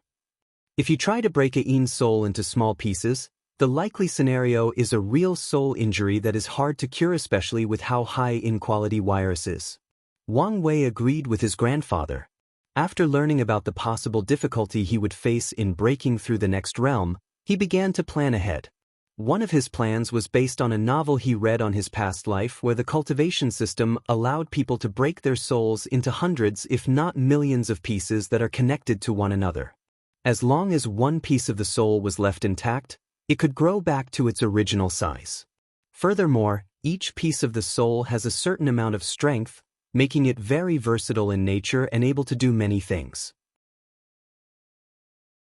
In that case, what about we try the divine body method previously stated? As for the impure will in them, can we find another method to deal with afterward? suggested Great Elder Yan Mei. Everyone then looked at Wang Wei for him to make a decision. You guys have the right idea, but this method will not work. 1,000,000 divine body cultivators will not be effective. So, what you're saying is that as long as the intensity of the good fortune flame is enough, you can succeed? Asked Wu Hong. Although I failed in this attempt, I noticed a very tiny part of my soul was refined. Although it was probably 0.000000001% of it, this showed me that it is possible. So, what we have to accomplish is to find a way to increase the intensity of the good fortune flame, summarizes Yu Yen. How are we supposed to do that? Add a few more billions of supernatural realm cultivators? Although it would take some time and resources, it should be possible, said Wang Tian. No one in this room cares about sacrificing a few billion lives for the sake of Wang Wei. It's better if your breakthrough does not involve so much karmic debt, said Wu Hong. At this time, I don't think we can care about such trivialities, said one of the other elders. Many people agreed with that elder. However, Wang Wei looked at Wu Hong and asked, "What are you thinking? You should know that your greatest threat to the throne is Di Tian.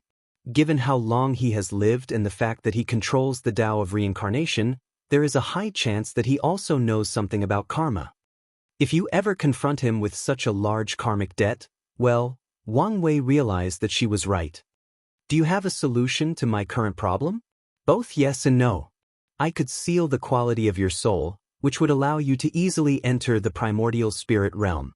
However, you would lose all the benefits it comes with until you prove the Tao." Benefit?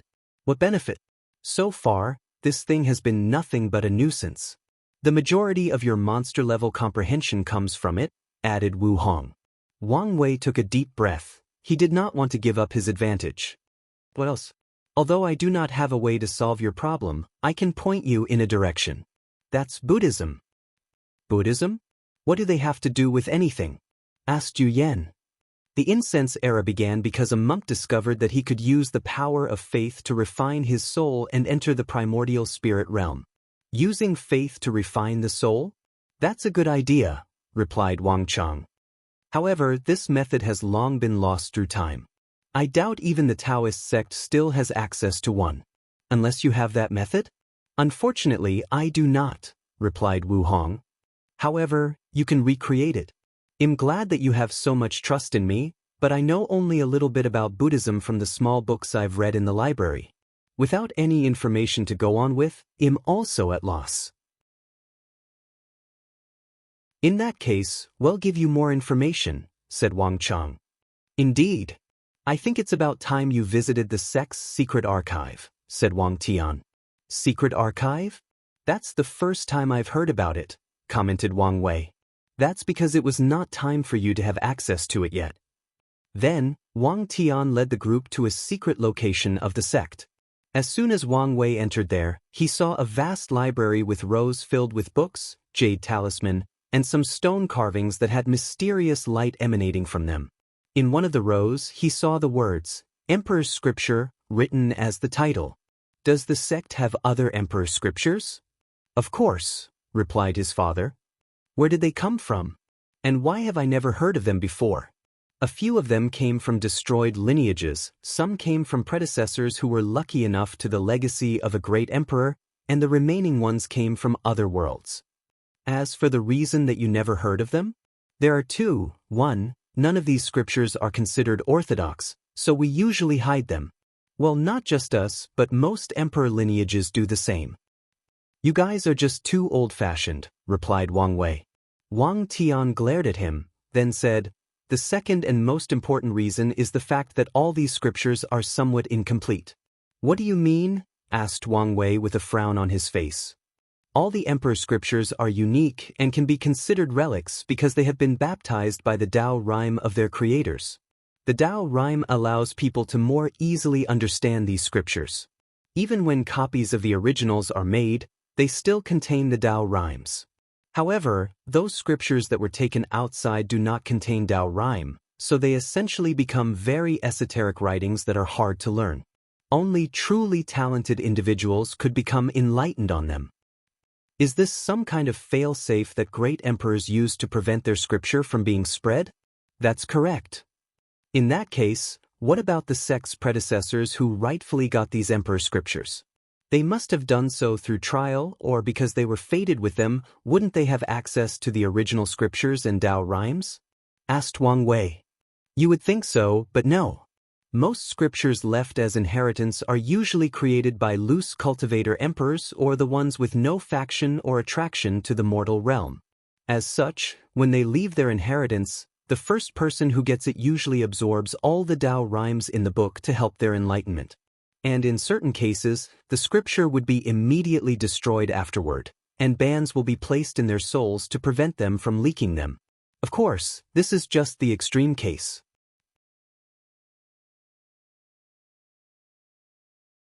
Chapter 295. After briefly explaining the rules and origin of the secret archive to Wang Wei, Wang Tian and the other upper echelon of the sect began to gather all information or knowledge regarding Buddhism. A few hours later, a small pile of books and jade talismans was placed in front of Wang Wei. That's it, he asked. Although this amount looked large, compared to the amount of information regarding other subjects, this was quite disappointing. You should be glad that our sect has so much information left. As you know, information about Buddhism was mostly lost after the incense era, replied Wang Tian. Wang Wei nodded his head, sat cross-legged on the floor, opened a book and read it. However, a few minutes later, a frown appeared on his face. He then quickly opened many of the books, used his divine sense to read some of the jade talismans. The reason for his odd behavior was that he quickly realized that he could not understand the words in these books. He knew the language they were written in, but every time he focused on them, a vague shadow seemed to cover his mind, making it impossible to understand what he was reading. Additionally, Wang Wei realized that he could not remember any of the things he read. A few seconds after reading anything, the information seemed to vanish from his mind. With his perfect memory and powerful soul, this was very odd. So, he raised his head to look at his family. His father raised his shoulder and said, "This is a normal situation for anything related to Buddhism.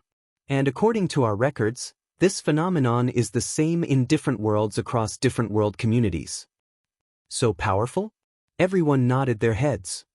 Is there a way to go around it? Otherwise, this whole plan will be obsolete.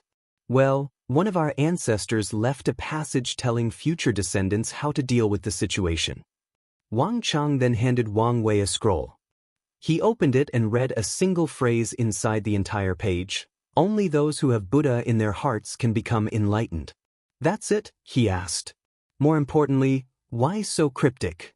No one could give him an answer. By now, Wang Wei was used to his ancestors always being cryptic and esoteric when doing things. Even he has started to become that way since he began controlling the power of fate. Taking a deep sigh, Wang Wei closed his eyes and entered a deep state of meditation. In his mind, he began to picture a massive golden Buddha in his mind based on a statue he saw in his previous life. The golden Buddha was vast, majestic, and had a benevolent smile on his face. He gave the feeling that he wanted to save all sentient beings and guide them to escape the shackles of reincarnation by becoming enlightened. While Wang Wei was picturing the golden Buddha, the same figure appeared in his sea of consciousness. Then, Wang Wei unconsciously chanted, "Namo Amitabhaya Tathagataya." As soon as he said these words, 7 golden lights flew from his 7 chakra and entered his sea of consciousness to blend with the golden Buddha. Following this, the Buddha left Wang Wei's sea of consciousness and manifested in the real world. It exuded a golden light that enveloped the entire secret archive. And everyone that the lights touched felt peaceful, their minds at ease like they were in the embrace of their loving mother. Then, they felt like a heavy weight or burden was lifted from their shoulders. Immediately, these people checked their bodies and discovered that the cultivation bottleneck that they were facing loosened up a little. As for the true monarchs, they felt like the hidden injuries inside their bodies were healed slightly, thus increasing their lifespan. Even a quasi-emperor like Wang Chang felt the same. The upper echelons of the sect smiled after seeing this, thinking that not only had Wang Wei succeeded, but also benefited from this experience. Unfortunately for them, their happy smiles did not last long. A few seconds after the Golden Buddha manifested, everything in the small world that the secret archive was located in suddenly stopped moving as if frozen in time. Even Wang Chang, the person with the highest cultivation in the room, was also frozen in time. Then, a mighty and mysterious force seemed to descend into the room. The first thing it did was destroy the Golden Buddha, then it entered Wang Wei's mind, trying to forcefully eradicate all his memories and knowledge regarding Buddhism. During the entire process, Wang Wei was incapable of moving or doing anything. Although his mind still worked properly, he could not do anything at all. Even his soul was useless at this moment. However, something else in his body did work. It was the will granted by him from the Duyu realm. The will manifested itself in his own and resisted the mysterious force that was invading Wang Wei's mind. Unfortunately, it was too weak. Knowing this, the will immediately fused with Wang Wei's soul, then used its power to resist, and it was somewhat successful. Nevertheless, it just managed to delay the time that mysterious force took effect. While all of this was happening, Wang Wei for the first time in a very long time felt very powerless. He suddenly remembered his confrontation at the last trial in the pagoda. How weak and helpless he was against that giant hand. Then, a wave of intense anger overcame him, thinking about the misery he suffered at that time. And with that anger, came another powerful will residing inside his body, his own will. It was the will that could defy the odds, make the impossible possible. It was the will he used to make the wrath of heaven bleed, even though this should not be possible. Then Wang Wei snorted. The snort echoed throughout the secret archive before traveling throughout the entire small world. And the snort was not about to stop. It seemed to want to travel further into the void, to echo throughout all heaven and myriad worlds. Unfortunately, or fortunately, countless runes suddenly appeared to surround the small world to prevent it from traveling far. Nevertheless, even those runes trembled and cracked before stopping it. As for the person who used them, she became pale for a moment, then a small trace of blood slid down the corner of her mouth. However, Wu Hong quickly wiped the blood, then used some secret technique to return her pale complexion to normal. Meanwhile, after Wang Wei snorted, he used his own will to instantly crush that mysterious force. Then, everyone could finally move again. But they all had a look of horror on their faces. "What was that?" asked Yu Yan. No one answered her. Of course, she knew that this was a rhetorical question. Well, she was wrong. "That's the absolute beginning magic," replied Wu Hong. Everyone then looked at her. The absolute beginning emperor had an unnatural hatred for Buddhism, so after becoming an eternal emperor, he cast a magic that cut off the beginning of Buddhism, thus eradicating them from existence. Anything related to Buddhism will be wiped out by the magic. Wu Hong suddenly paused. Now that I think about it, there is something wrong with this situation. Whether it is your 7-chakra system or the manifested Buddha, none of that should be possible under this magic. Unless it was broken, or someone discovered a loophole in it. "Is that a bad thing?" asked Wang Wei. "Not really. I'm just thinking that this guy spent all his life fighting the Buddhist sect to the point of him even being killed, and yet, someone still managed to crack his magic. I can imagine him fuming in his grave," responded Wu Hong with a smirk.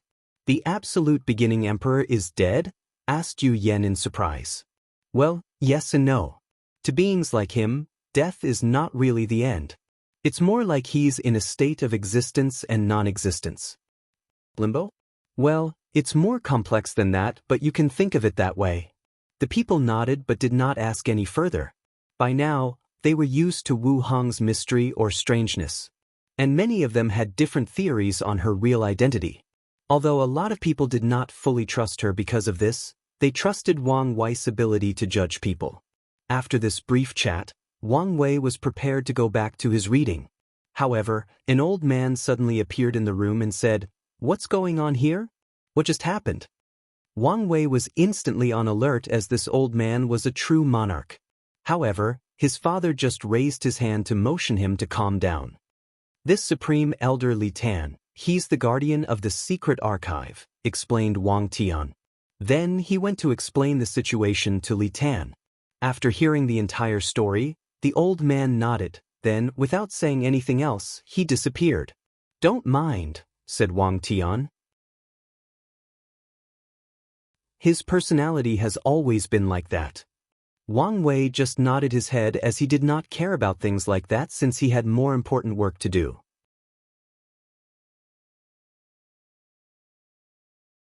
Chapter 296. After this weird encounter with the absolute beginning magic, Wang Wei returned back to the pile of books. However, unlike before, he had no problem reading or memorizing the contents. It seemed that his method worked. So, he spent the next few weeks going over every detail regarding Buddhism in order to find a way to use incense to refine his soul. "Did you find the method?" asked his father. "No," responded Wang Wei as he shook his head. "All I learned was that some Buddhist monks in that era used something called sentient being flame to refine their souls. This flame was created from gathering incense from all living beings, hence the name." "So, it was no use?" "Not necessarily. Although I did not find the method, I did come up with an idea on how to succeed." Everyone's eyes lit up after hearing this, then they gathered around him to wait for his explanation. Then, Wang Wei explained to them the step-by-step plan that he came up with in the past few days. Everyone was quiet after hearing this, trying to process the information they just received. "Well, although your plan is a little crazy, it might work," said Wang Tian. "However, there are still a few things that are needed. They won't be easy to acquire. The hardest part would be getting your hands into the origin pill flame scripture," said Yu Yan. "Fu Kaiyun is a nasty individual. The reason that he's the only one able to cultivate that scripture is not only because of his talent, but because he secretly killed any talented alchemists that have any remote chance of overcoming him. Plus, there is the fact that the origin pill flame scripture requires both a high talent for alchemy and an unprecedented devotion to pill Dao. Although your talent in alchemy might meet the requirement, you only minor in pill Dao. I have taken into account the problem of the scripture and have a plan for that," replied Wang Wei. "As for Fu Kaiyun, I'll deal with him after infiltrating the origin pill Dao sect." Everyone nodded with him, then Wu Hong handed him a book. "This is a devil technique on how to cultivate the sin flame. Since incense power contains the power of emotion, this might help you." Wang Wei's eyes lit up after hearing this as he thought of something. He motioned everybody to quiet down, then took out a communication talisman. "Hopefully she is not in retreat," muttered Wang Wei. A few seconds later, a beautiful woman with green hair appeared in front of him. She exuded an unnatural charm that would make any man tempted with just a look. "Young Master Wang Wei, what took you so long to contact me? I thought you had forgotten poor little me." "Young Lady Suya, as you can guess, I've been busy cultivating and time flew by. I'm sorry that I did not contact you sooner. Man, all of you always have an excuse. So, to what I owe this sudden call? Couldn't I just want to talk to a beautiful woman? Why do you think that I want something from you? As much as I would want to flirt with you, I'm currently busy, so go on with your business.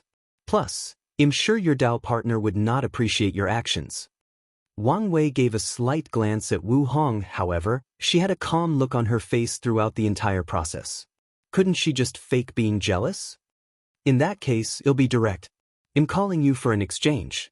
I want your understanding to turn emotions into flames." "That's an odd request. Why would you want something like that?" "I don't think that information has anything to do with our exchange." "True. So, what do I get in return?"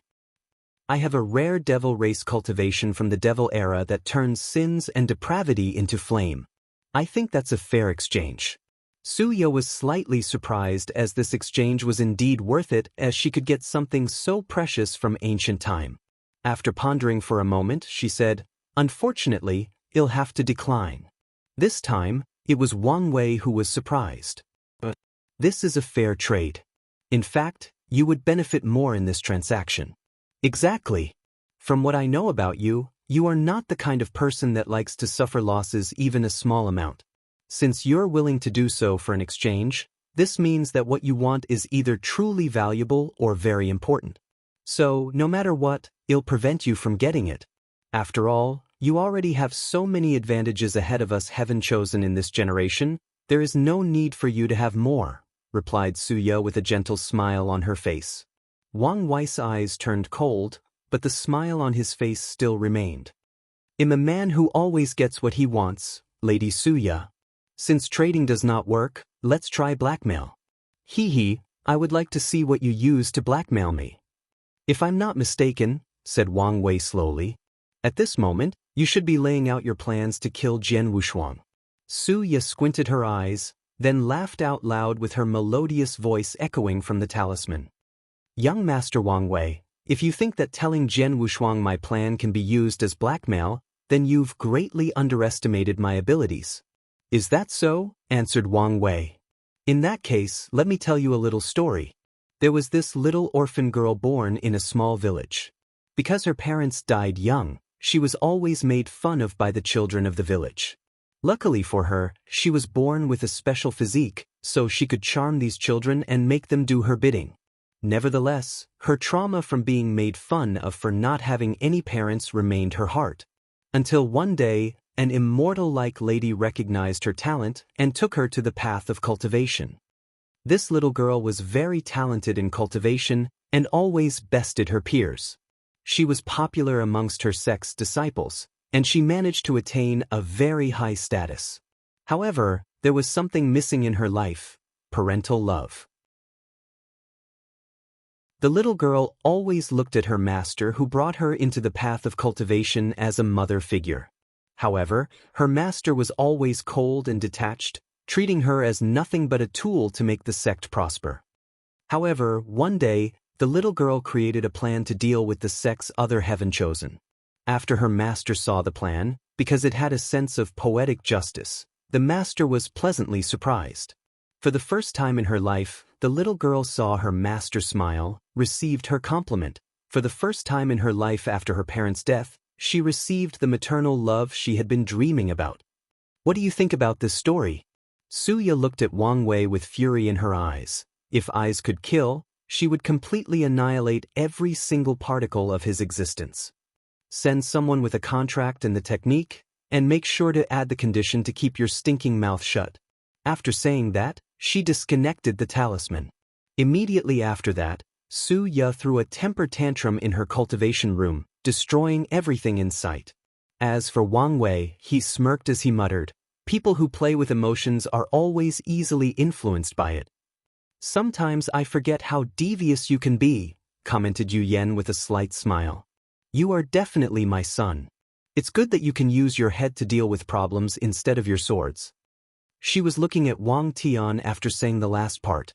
However, the sect master ignored his wife. Although he was like that in his younger years, after years of being a sect master, he also became a cunning old fox. "What's the next step?" asked Wang Tian. "Next, I need to divine something." Wang Wei then took out the 8-trigram turtle shell from his space ring. He used his fate power to activate. Immediately after that, he found himself in a river made of uncountable lines. At the center of the river was a spinning wheel creating more strings. This was the river of fate. Standing on the river, Wang Wei closed his eyes to feel something, then he plunged his hand on the river to take out a single string. Immediately afterward, he opened his eyes which glowed gray. "I need someone to go to this coordinate and find this world," said Wang Wei. "I'll go," said Wang Cheng. "That way it would be faster." Then he broke the space and entered the endless void. Using his powerful quasi-emperor cultivation realm, he began rapid successive teleportation, with each teleportation taking him a few million light years away.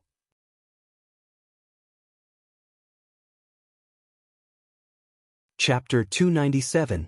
After spending an entire day constantly teleporting, Wang Cheng realized that the coordinate of this world was farther than he anticipated. The only reason he did not use a void boat was because he was faster than it, but even with his cultivation technique, he knew that he might take a while to get there. Not wanting to waste time, he took out a space treasure from his space ring, then crushed it with his bare hand. The destruction of the treasure created a large amount of spatial energy. So, Wang Cheng used this energy to support his teleportation. Previously, he could only teleport a few million light years in a single instance, not he could teleport a few billion light years. As such, by constantly destroying space treasure and using such a wasteful method, Wang Chang arrived at his destination in just 6 days instead of 6 months. After arriving at the coordinate, Wang Chang immediately noticed something odd about the world he was sent to discover. Unlike the majority of worlds that were covered by a transparent dome, this one was covered by a crystal wall. With an intriguing look on his face, he approached it before using his divine sense to scan for some information. "Huh," muttered Wang Chang with a slight surprise. After scanning with his divine sense, he could only acquire 2 pieces of information. 1. This world is only a middle thousand world. 2. This world is larger than most greater thousand worlds, even approaching heaven-will worlds in size. What puzzled Wang Chang was the fact that he could not gather any information with how powerful his divine sense is. So, he decided to check it out himself. Wang Chang rushed straight into the world. Bang! He was bounced back by the crystal wall, preventing him from entering. "Interesting," muttered Wang Chang, who then clenched his fist and hit the world barrier. Boom! The barrier trembled slightly, but nothing happened. This time, Wang Chang was truly surprised. His attack was at the level of void-shattering realm, and since this world is only a middle thousand world, the highest level of cultivator it can hold is the primordial spirit realm. As such, his attack should not only break the shield, but shake the entire world. With great interest, Wang Chang began to increase the strength of each of his attacks. However, even after using an attack at the level of supreme, the crystal wall shook for a moment before blocking the attack. In anger, Wang Chang called his Dharma bottom, fused it with himself, then used the most powerful attack of his Overlord Fist, Frowny Face Tyrant Sovereign Fist. A massive explosion occurred in the void, spreading to a few hundred million light years away. A few world remnants that were floating in the void were instantly annihilated by the shockwave of that attack. Unfortunately, Wang Chang's attack, which was strong enough to even destroy a great thousand world or at least severely injure one, was blocked the crystal shield, and it was quite easy too. Floating in the empty void, Wang Chang had a serious look on his face as he realized the seriousness of the situation.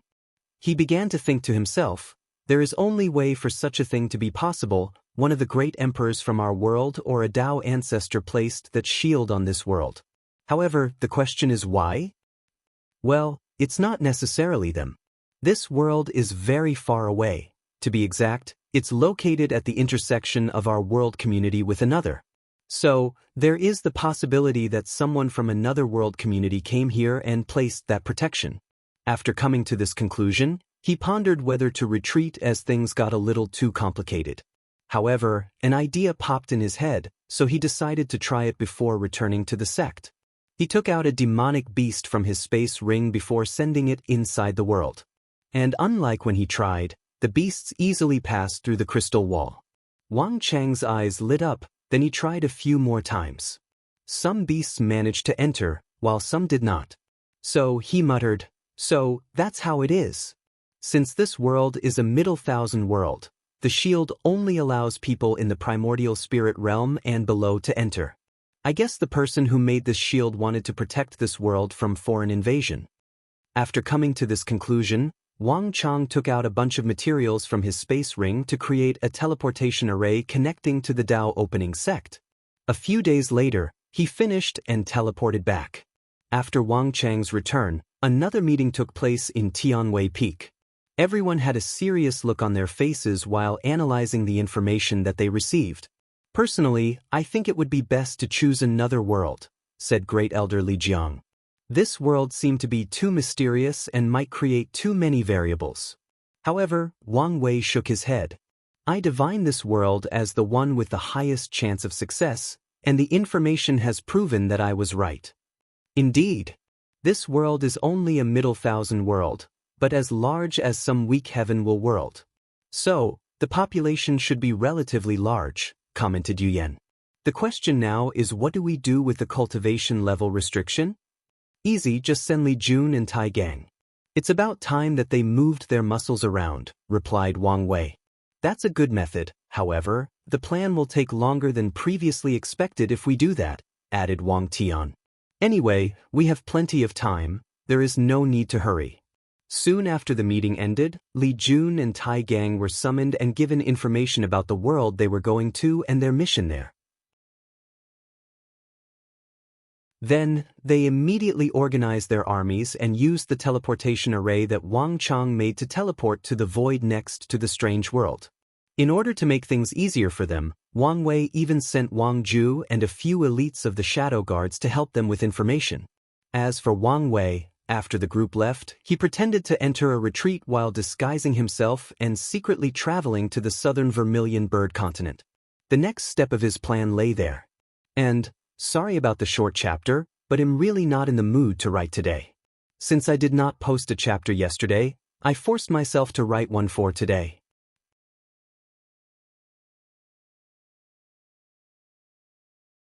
Chapter 298. Dao Opening Sect. Wu Hong looked at Wang Wei departing back deep in thought. According to the original timeline, Wang Wei was supposed to lose the power of his Paragon Soul after entering reincarnation. Although he was still granted exceptional talent because of it, it was nothing compared to now. Additionally, the memories of his past life were not supposed to be reawakened until he entered the Saint Realm. Now, everything is different. And with my memories incomplete, the amount of things I can do to help is decreasing with each passing day. Nevertheless, there are a few things that remain the same in this timeline. For example, Di Tian being his main obstacle and a few other things. Although I cannot stop Di Tian for him, I can still prevent some of the tragedies he suffered before and make sure that he does not become someone corrupted by revenge. After thinking like this, he left the sect and headed to the western White Tiger continent. Meanwhile, Wang Wei changed his hair and eye color and turned into a completely different person before leaving the sect. This time, he was not accompanied by Yanqin. The reason for that is that it is easier for him to be caught with his Dao protector accompanying him. Another is that his strength has reached the point that he did not really need a Dao protector anymore. With this current power, only a few peak supreme realm powerhouses and quasi-emperor can pose a threat to him. And if he focused all his attention on escaping, he has a very high chance to do so. After disguising himself, Wang Wei headed to Dao Preaching City, which was the main city of the Dao Opening Sect located at the foot of the mountain. As he walked in the streets, he saw most mortals had happy and healthy lives. They spoke like educated people, had lights in their houses, drove cars, constructs, or used trains or planes to travel long distances. Cultivators could also be seen everywhere in the city, living peacefully with mortals. Wang Wei secretly nodded in satisfaction after seeing this. Then he headed to the south of the city where the transcontinental teleportation array was located. After arriving at his destination, he used a guest elder token of the Dao Opening Sect to get priority access to the array and a discount on the price. After paying a large sum of money, he had to wait another 3 days before it was time for the array to be activated. When the day arrived, Wang Wei used the array along with a few other merchants and cultivators that were headed to the south as well. Standing in front of the array, a flash of light enveloped him and Wang Wei felt like he was inside a dishwasher for a brief moment. Then he was standing on a completely different platform. A few of the merchants that came with him started vomiting on the floor, while some of the cultivators had a pale look on their faces. Wang Wei gave these people a look before ignoring them and leaving. The persona he was playing was of a cold and indifferent man, a man of few words. After leaving the teleportation area, Wang Wei began to visit this city. The first thing he noticed was the strange smell that seemed to envelop the city. It was the smell of medicine. The second thing he noticed was that there were a large number of professionals, whether it was alchemists, talisman makers, refiners, etc. All of them had a pin of their clothes. The pin will have a tier written on it, followed by low, middle, or top. However, so far, Wang Wei has mostly seen low-tier individuals, while the highest person he encountered was middle tier 2. From what he knows, the tier referred to the grade of the individual in his profession. Tier 1 is profound grade, Tier 2 is earth grade, Tier 3 is heaven grade. This division is to show what grade of products that a professional can refine. For example, a top tier 2 alchemist can refine top-grade earth-grade pills, which is used by primordial spirit realm cultivators. Tier 3 alchemists can refine heaven-grade pills, Tier 4 saint pills, Tier 5 supreme pills, Tier 6 quasi-emperor pills, and Tier 7 emperor-grade pills. After taking time to quickly understand the ins and outs of this city, Wang Wei rented a room at an inn. While sitting on his bed, he kept flipping through a paper containing a list. Then he stopped at one page and focused on it. Lu Cheng, Divine Altar Realm, Low-Level Tier 2 Alchemist. The 5th disciple of Origin Dao Pill Sect Master, Lu Yang. Talent is above average, but is loved by his master because of his diligence. After reading the information, Wang Wei muttered to himself, "This guy is the perfect candidate. His status is high enough, but not too high considering his master has many disciples. His personality is reticent, so he barely interacts with people in the sect, even with his fellow brothers and sisters. This is good. People do not have a real lasting impression of him. So, as long as I found the proper excuse, it can explain any changes in his personality." He paused for a moment as he reviewed all the information he had on this guy. His talent is a problem. If I want to get my hands on the Origin Pill Flame scripture, I will need to display a higher level of talent. After reviewing the information at hand, he made a plan. Origin Pill Sect. Inside a cave of one of the mountains, an ordinary-looking teenager with dark hair and eyes sat cross-legged with a cauldron in front of him. He was deep in concentration, refining a pill. A few minutes later, he opened the lid to see 5 pills floating inside. Mysterious lights flashed from them. Looking at the 5 pills inside, he smiled. 5 low-level earth pills, muttered Lu Cheng. Finally, I've managed to secure my strength as a Tier 2 alchemist. Although my talent is not the best, I can make it up with hard work. In fact, Lu Cheng's talent was not that bad. Most alchemists can only refine certain pill grades based on their cultivation.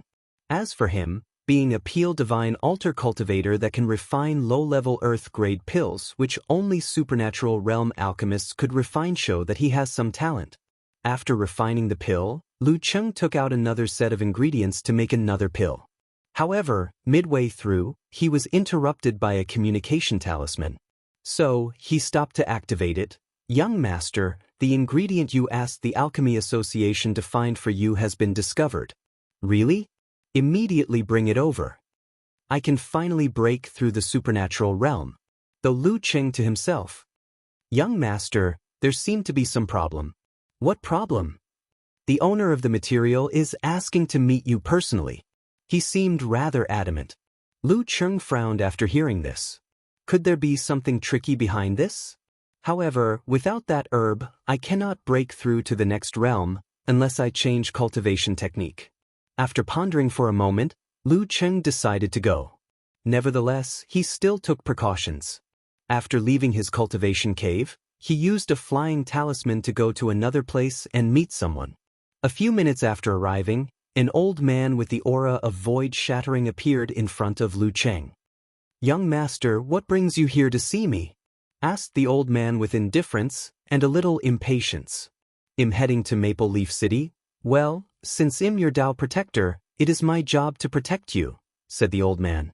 Then, without saying anything, he grabbed Lu Cheng and flew outside the perimeter of the sect. Once there, he used the power of law to break the space so that they could arrive at their destination at a quicker pace. During the entire process, Lu Cheng didn't say anything, nor complained. He was used to his Dao protector's attitude by now. This is one of the reasons that he rarely left the sect. After arriving at Maple Leaf City, the Dao protector was prepared to enter the void to secretly protect Lu Cheng, but the latter quickly explained to him the situation and his worry about the encounter. The old man grunted before finally deciding to stay next to Lu Cheng to protect him at all times. He knew that if this little alchemist was still the disciple of the sect master, if something happened to him, he would have to answer to the sect. And even if the sect master did not blame him, he would no longer receive as many pills that he does now in the future, thus halting his cultivation progress. Plus, the old man took into account the fact that Lu Cheng never complained about him all these years.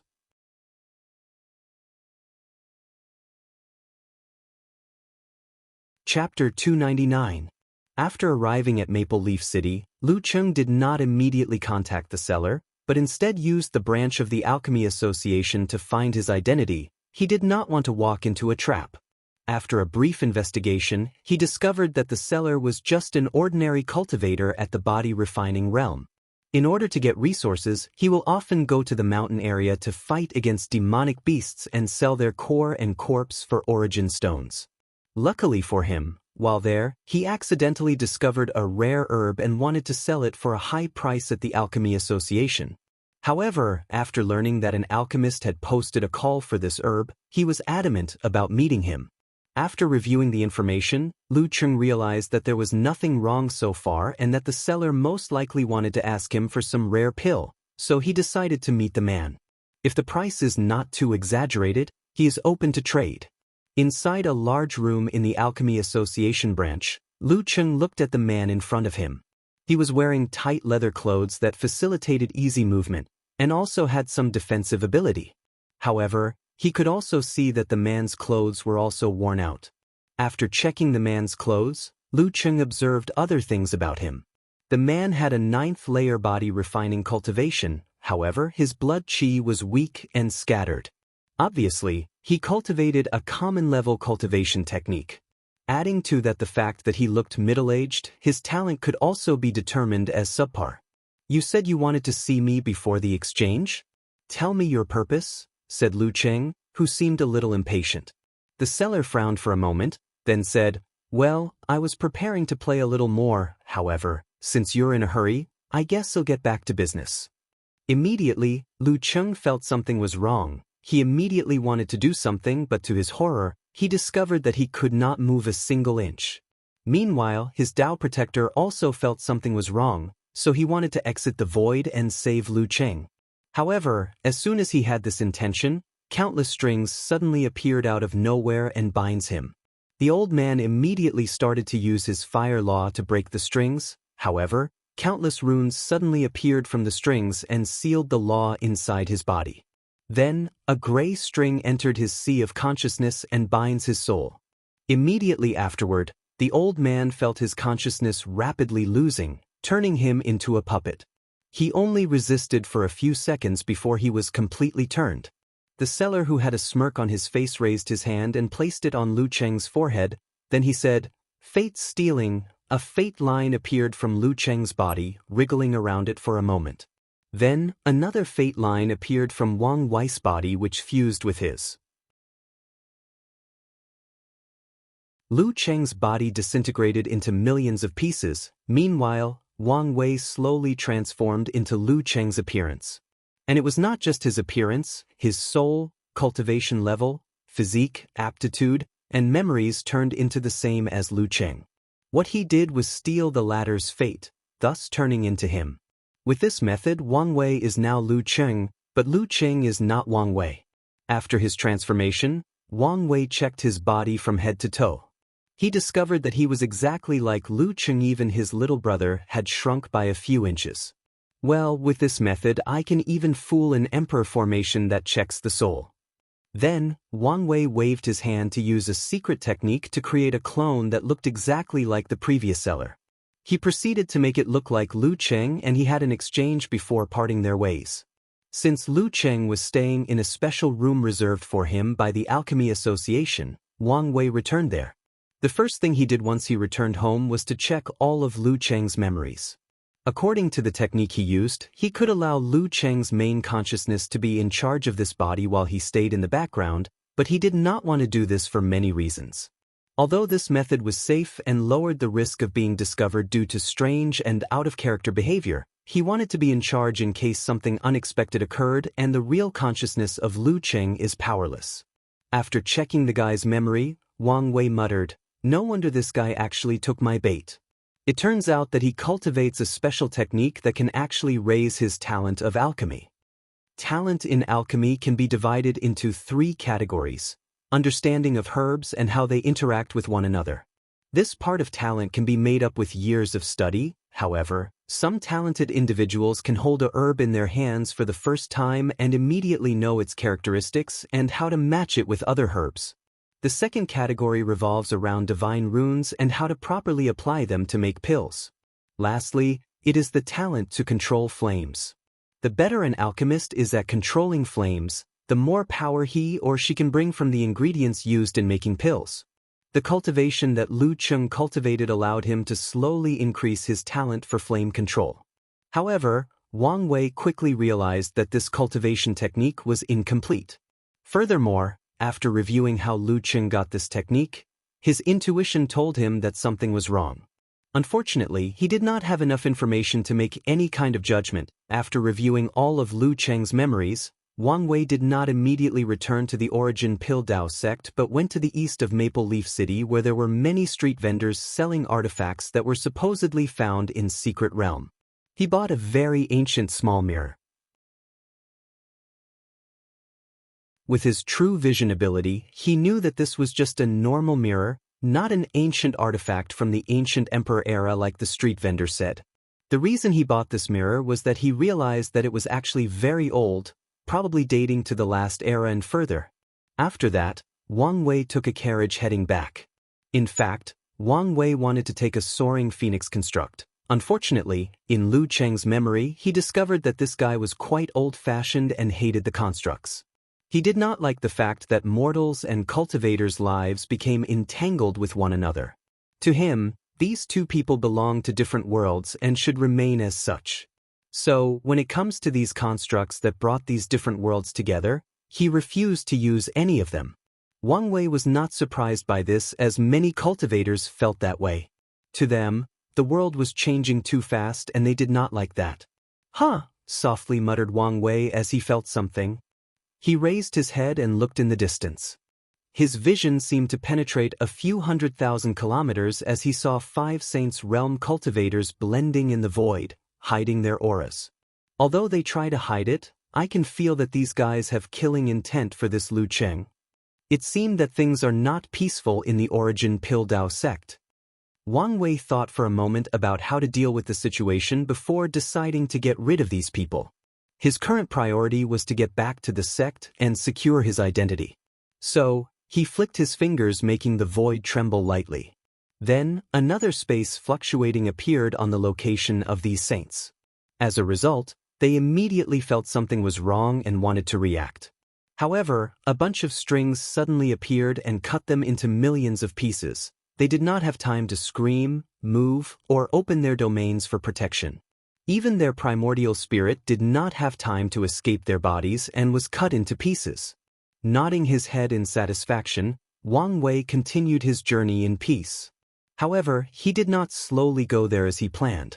Instead, he had his Dao protector carry him back as he did previously.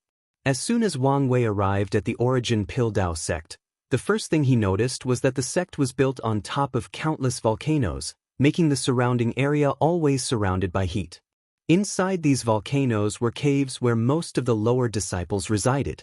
This was a way to allow the ones with low levels of cultivation to use the heat from the volcano to make pills. After all, only after entering the Divine Sea realm can cultivators use spells. After taking a quick look at the surroundings, Wang Wei headed straight to the cave on the highest peak.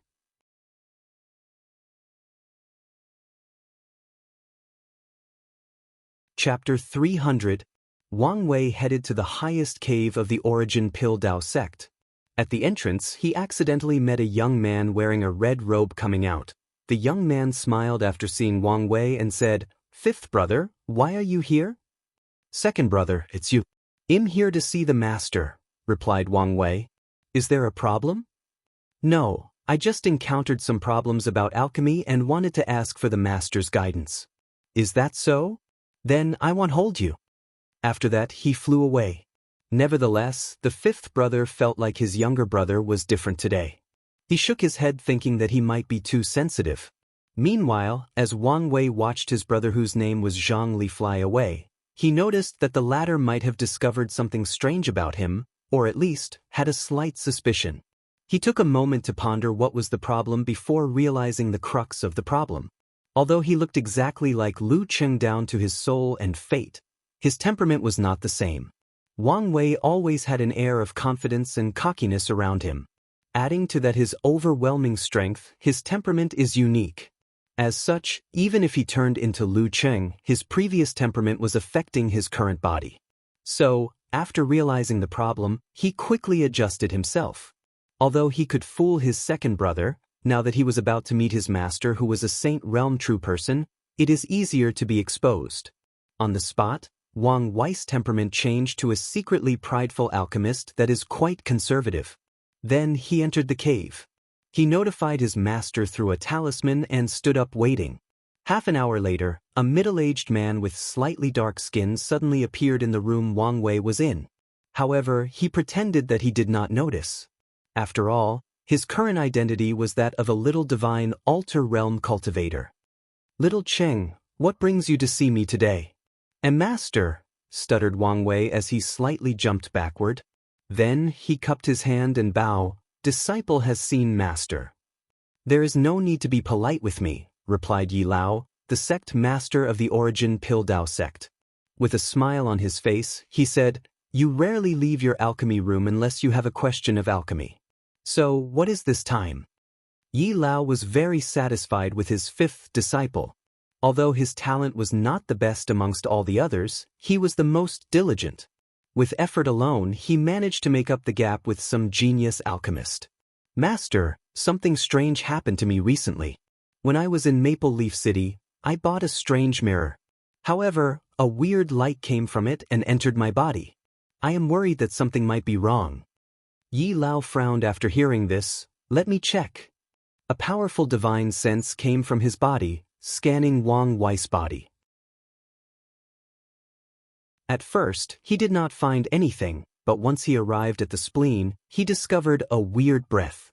A slight surprise flashed in Yi Lao's eyes, then he said, "Let me see the mirror." Wang Wei quickly handed it to him. After checking it, he found a similar breath from Wang Wei's spleen. Then Yi Lao sighed out loud, "Little Cheng, you are truly lucky. If I'm not mistaken, this mirror was baptized by the innate material yellow qi soil and contained its breath, which was then transferred to you." Lu Cheng frowned after hearing this. "Master, will I be fine?" "You do not need to hurry, as this is your fortunate encounter. Although only the breath of the yellow qi soil entered your body, it is enough to greatly increase your talent for alchemy." "Really?" Yi Lao nodded his head, while Lu Cheng smiled to the point of grinning. However, immediately after, he realized that his action was not proper, so he forced himself to calm down and displayed the proper etiquette. Sect Master Yi Lao looked at his disciple and sighed internally. He was slightly envious of Lu Cheng's luck. "Did anyone else notice when you absorbed the innate breath?" "No, I was alone in my room." "What about the mirror? Who else saw you buy it?" "Only my Dao protector was with me." "Are you talking about Old Man Mountain?" "Well, over the years, he has been neglectful on his duty. It's about time that you have a new and more powerful Dao protector." "Thank you, Master." If this was the real Lu Cheng, he would have thought that his master cared about him and wanted to give him a new and more powerful Dao protector. However, Wang Wei knew better and could guess the fate of that old man. "Well, you should retreat to completely absorb the remaining innate breath. Remember, do not tell anyone about your encounter, even your fellow brothers and sisters." "Huh? Do you understand me?" "As you wish, Master." After saluting to Yi Lao, Lu Cheng activated his flying talisman and returned to his cave. En route, Wang Wei started thinking to himself, "I have to say, my acting is quite extraordinary. I could probably easily get an Oscar back on Earth." After returning to his cave, he activated the formation to isolate the outside world. Then Wang Wei began to plan for his next step. With this excuse, Sect Master Yi Lao should not doubt my sudden increase in talent. So, it should be easier for me to display it and get the chance to get the Origin Pill Flame scripture. However, this is not enough. I should probably find other ways to have fortunate encounters that increase talent. Wang Wei's original plan was to show that he had acquired the innate material yellow qi soil and drastically increase his talent. After all, he had already absorbed it in the cultivation of his organs. However, he feared that Sect Master Yi Lao would be tempted by an innate material and immediately took it from him by force, used secret methods to kill him and get it, or use the name of contribution to the sect to legally take it from him. So, he decided to just use the breath as an excuse. That way, he could explain his increase in talent, and Yi Lao will not be tempted by a mere breath that has little value to him. I can also use this opportunity to break through the supernatural realm. As he muttered this, he felt the power in his body. This guy is so weak.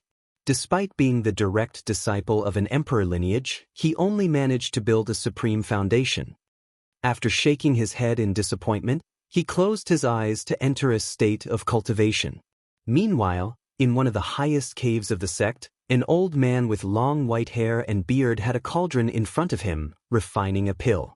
The power of law could be felt inside the cauldron, which meant that this pill was at least heaven grade. This old man was the person that held the title of the greatest alchemist of this generation, Fu Qin. While refining the pill, he seemed to have received some kind of signal or information. Then he took out a talisman from his space ring. All 5 saints I sent are dead? And they all died instantly? The old man paused for a moment before muttering, "The only way for them to die so quickly is if a true monarch intervened. Could it be that some of the supreme elders are sending me a message asking to be restrained a little? Well, it doesn't matter. I only sent them because I wanted to check something from Lu Cheng. With his talent, he will never be a threat to me." After that, the old man continued with his pill refining. The odd thing was that despite his distraction, the pill refining process did not stop or interrupt. This was how skilled this man was. Endless void. In front of the strange world discovered by the Dao opening sect, Li Jun, Tai Gang, Yan Liling, and Wang Ju floated in space with a massive army behind them. Then, they waved their hands to place the army inside their space rings and entered this strange world. A firm determination could be seen in their faces as they knew the significance of their actions in this world. As such, they were prepared to succeed no matter the cost.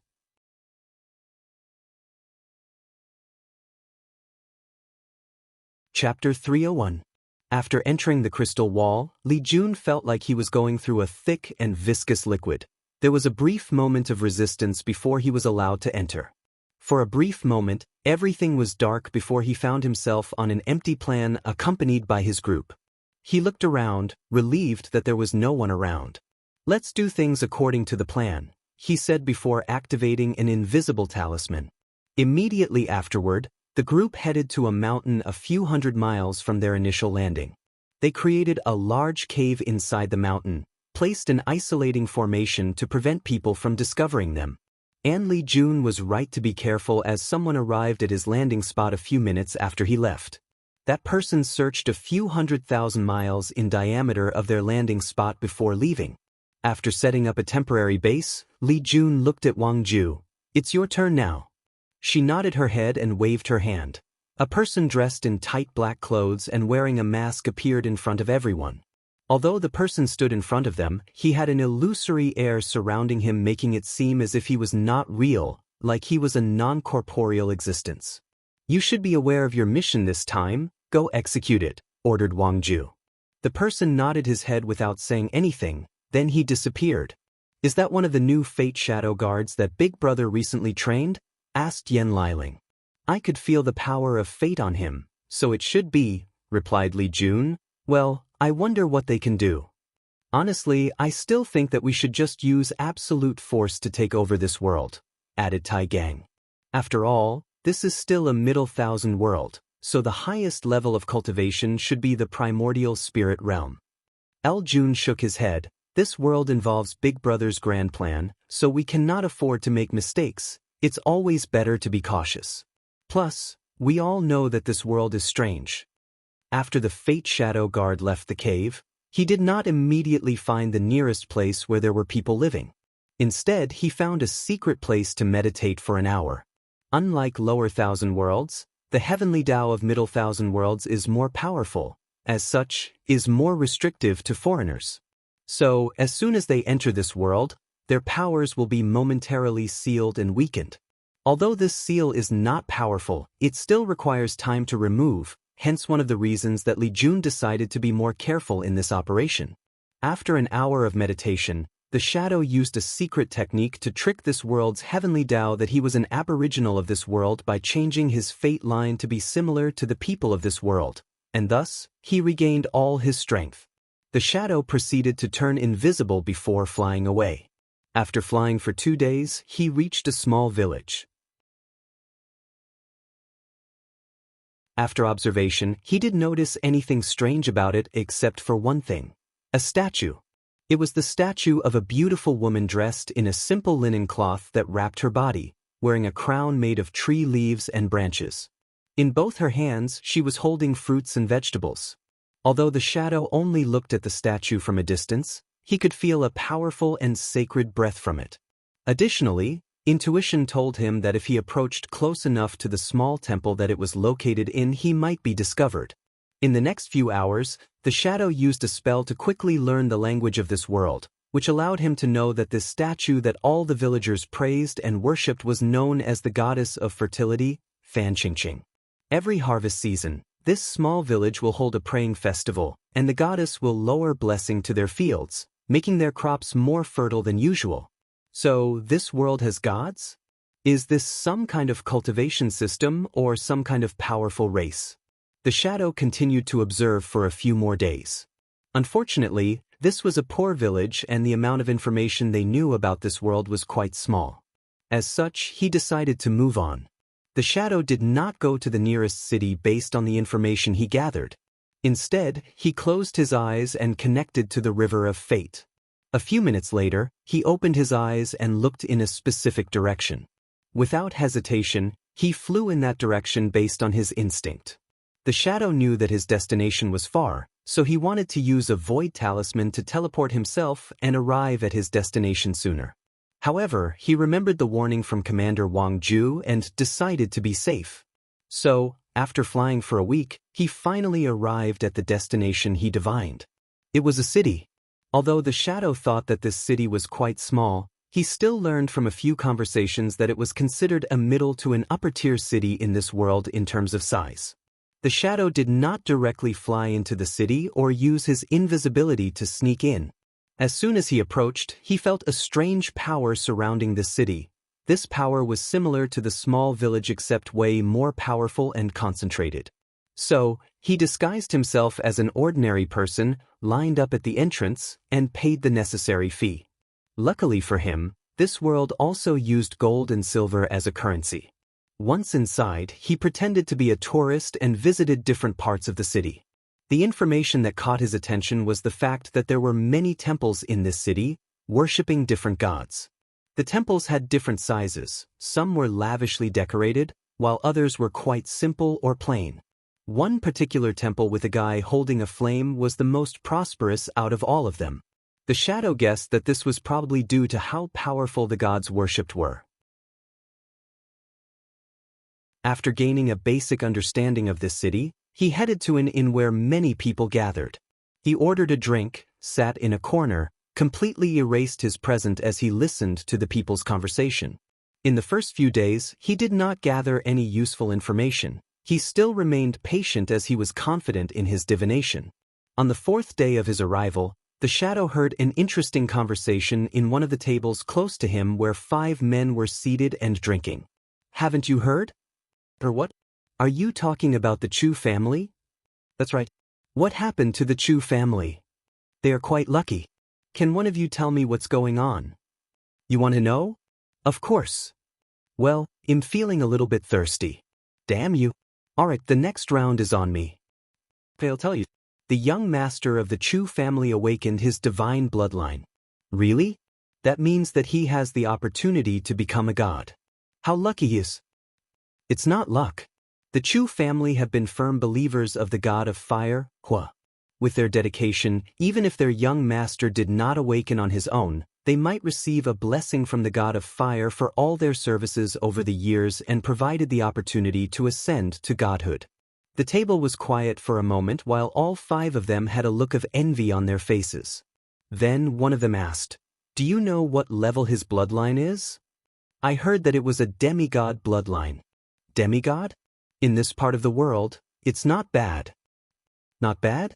How can we lowly mortals judge a god's bloodline?"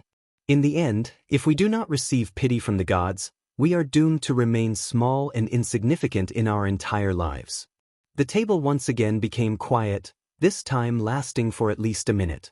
Then, the guy who promised to buy drinks to relieve the tension. However, they no longer talked about this topic anymore. As the shadow listened to these men's conversation, he pondered to himself, the lives of mortals in this world seemed quite sad and tragic. Without a proper cultivation system, their fates are in the hands of these so-called gods. Only by serving them and offering them their lives might they have a chance at being extraordinary. And I imagine that even then, things might not be so simple. After analyzing the information he received, the shadow decided to pay a visit to the Chu family. In the past few days, he learned that this city belonged to them. So, at night, he turned invisible and infiltrated the main manor of the Chu family. After fumbling around for a bit, he headed straight to the room of their young master.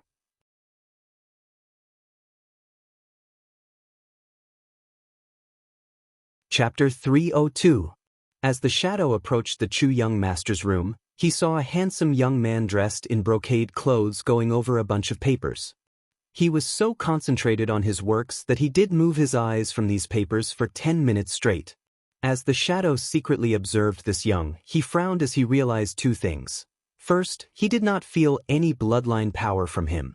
Second, and more importantly, this person who did not have any cultivation or energy inside his body already opened up his Niwen palace and has a sea of consciousness. After noticing these flaws, the shadow decided to be more cautious and observed for another hour before taking action. He turned into an invisible white light and entered Chu Li's sea of consciousness. Immediately, the shadow found something wrong. He saw a small white cloud-shaped substance floating inside the sea of consciousness. Of course, he knew that this was Chu Li's soul, but what surprised him was the fact that there was a half-finished altar or shrine inside, and Chu Li's soul was floating on top of it. The shadow observed for a while but did not immediately take action. After recording the information he received, he approached Chu Li's soul. He wanted to secretly use the soul-searching technique to read this guy's memories. Unfortunately, when he got closed, he found a strange white light was attached to the latter's soul, and the light seemed to be connected to some powerful being. The shadow guessed that this world had gods and that Chu Li might be connected to one of them. And if he tries to search his soul, he might alert this god. After coming to this conclusion, the shadow decided to use another method. He turned into an insect and attached himself to a gray line that floated above Chu Li's head. It was his fate line. This was a secret technique that the shadow was taught that allowed him to read the fate line of others, just like Wang Wei. However, the shadow was not strong enough to read a person's entire fate line without being backlash. However, this technique called Gu fate reading was a downgrade version of Wang Wei's fate reading. It allowed the person to view one specific but very important event of a person's lefeso. After attaching to Chu Li's fate line, the shadow experienced one of the latter's memories. In the memory, Chu Li was participating in a hunt along with many prominent young masters of the city. Everything was going fine, however, one of the prey that was supposed to be hunted during the hunt suddenly went mad and attacked Chu Li. To be exact, he was dragged away from his guards by the beasts. Chu Li thought that he would die at the hands of that beast. However, fate seemed to smile on him as the beast suddenly died while carrying him. Although injured, Chu Li survived, albeit only temporarily. So, he dragged his body to a cave he saw near him. However, as soon as he entered the cave, he saw an old man sitting cross-legged with his eyes closed and a book in front of him. Chu Li thought that he had intruded on a person's home, so he quickly apologized. But it did not take him long to realize that the old man was dead. As such, curiosity got the best of him and he took the book and read it. The first sentence on the front of the book was, "Whoever gets hold of this inheritance must swear to the heavens to spread it, otherwise he or she will not be able to open it." At first, Chu Li thought that someone was playing some kind of sick joke on him, but after trying to open the book and failing miserably, he realized that he might have encountered something amazing. So, without hesitation, he followed the procedure on the front of the book and made an oath to heaven. Then, the book finally opened. After reading it with haste, Chu Li learned one of the greatest secrets of this world. The so-called gods in this world were not powerful beings or noble entities, but mortals that slowly cultivated to have such power.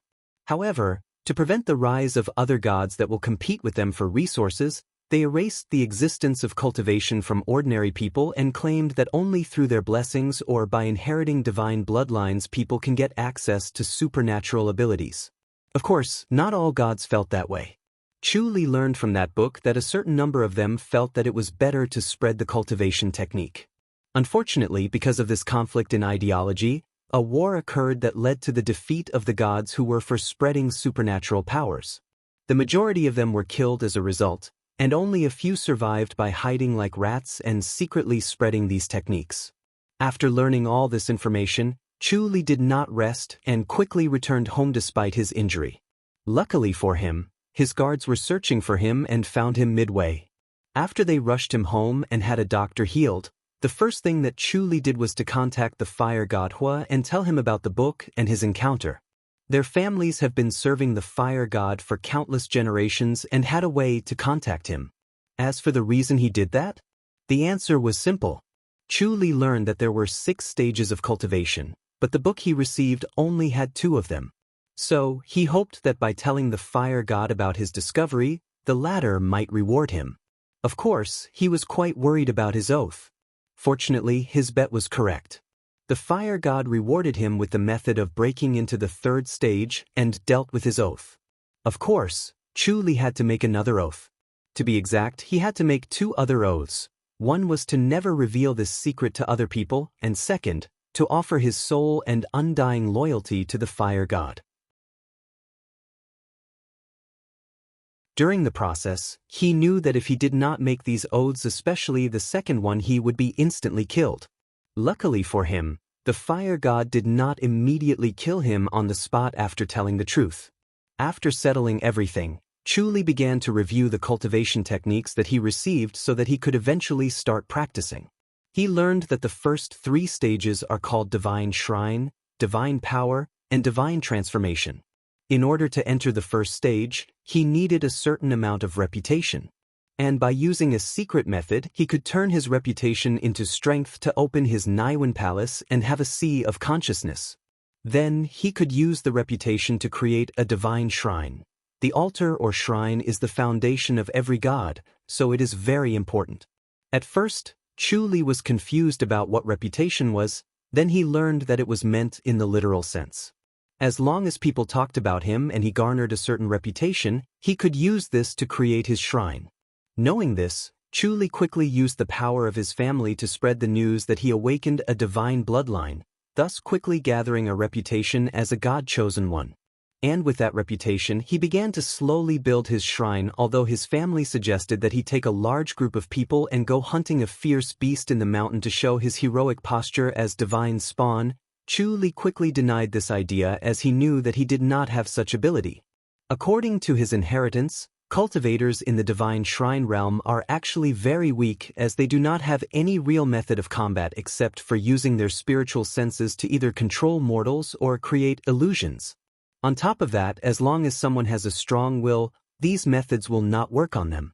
Not to mention that ordinary weapons like swords and bows and arrows can easily kill them. Only after entering the divine power realm and creating divine energy inside their bodies could they actually be considered gods or supernatural. The shadow reversed back to his normal form after reading the part where Chu Li started to build his divine shrine. Immediately after that, he left the Chu family compound and even the city. Once he reached the nearest deserted mountain, he created a cave, placed some anti-spying formation at the entrance, and contacted Wang Ju to report to her his discovery.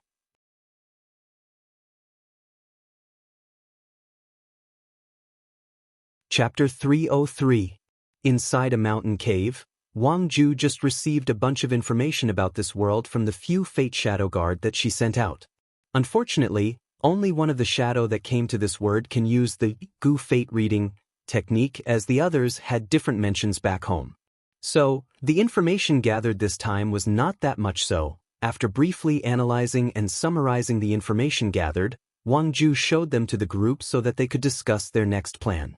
"What do you think?" asked Li Jun. "I still believe that we should use absolute force to conquer this world. No matter, it does not change the fact that this world is only a middle thousand world, and with our strength, it should be easy to deal with it, said Taigang. Li Jun gave him a side look. He understood the reason he was acting somewhat out of character. In the past few hundred years, he probably felt that he was not much help and wanted to use this war to show his value. Li Jun ignored him and looked at Wang Ju and Yen Liling. What do you guys think? The amount of information we know is still too little, said Wang Ju. That's true. So far, we only know that this world is called the Heavenly Abode World. Gods exist, but they are hiding the method of cultivation. We do not know why this world is so weird that it can prevent people in the void-shattered realm and above from entering. More importantly, we do not know how powerful these gods are and what method that they can use, added Li Jun, so, our next step is still to gather more information. This is easier said than done. All the ordinary mortals of this world are ignorant, while the aristocrats that have all the power and knowledge are connected to the gods. These aristocrats seem to never leave any records on purpose, and their souls are protected by the gods they believed in. If we use force or try to search their souls, we would immediately be discovered, analyzed Wang Ju. Everyone quieted down to think of a solution. Because they did not want to use violence, their hands were a little tight.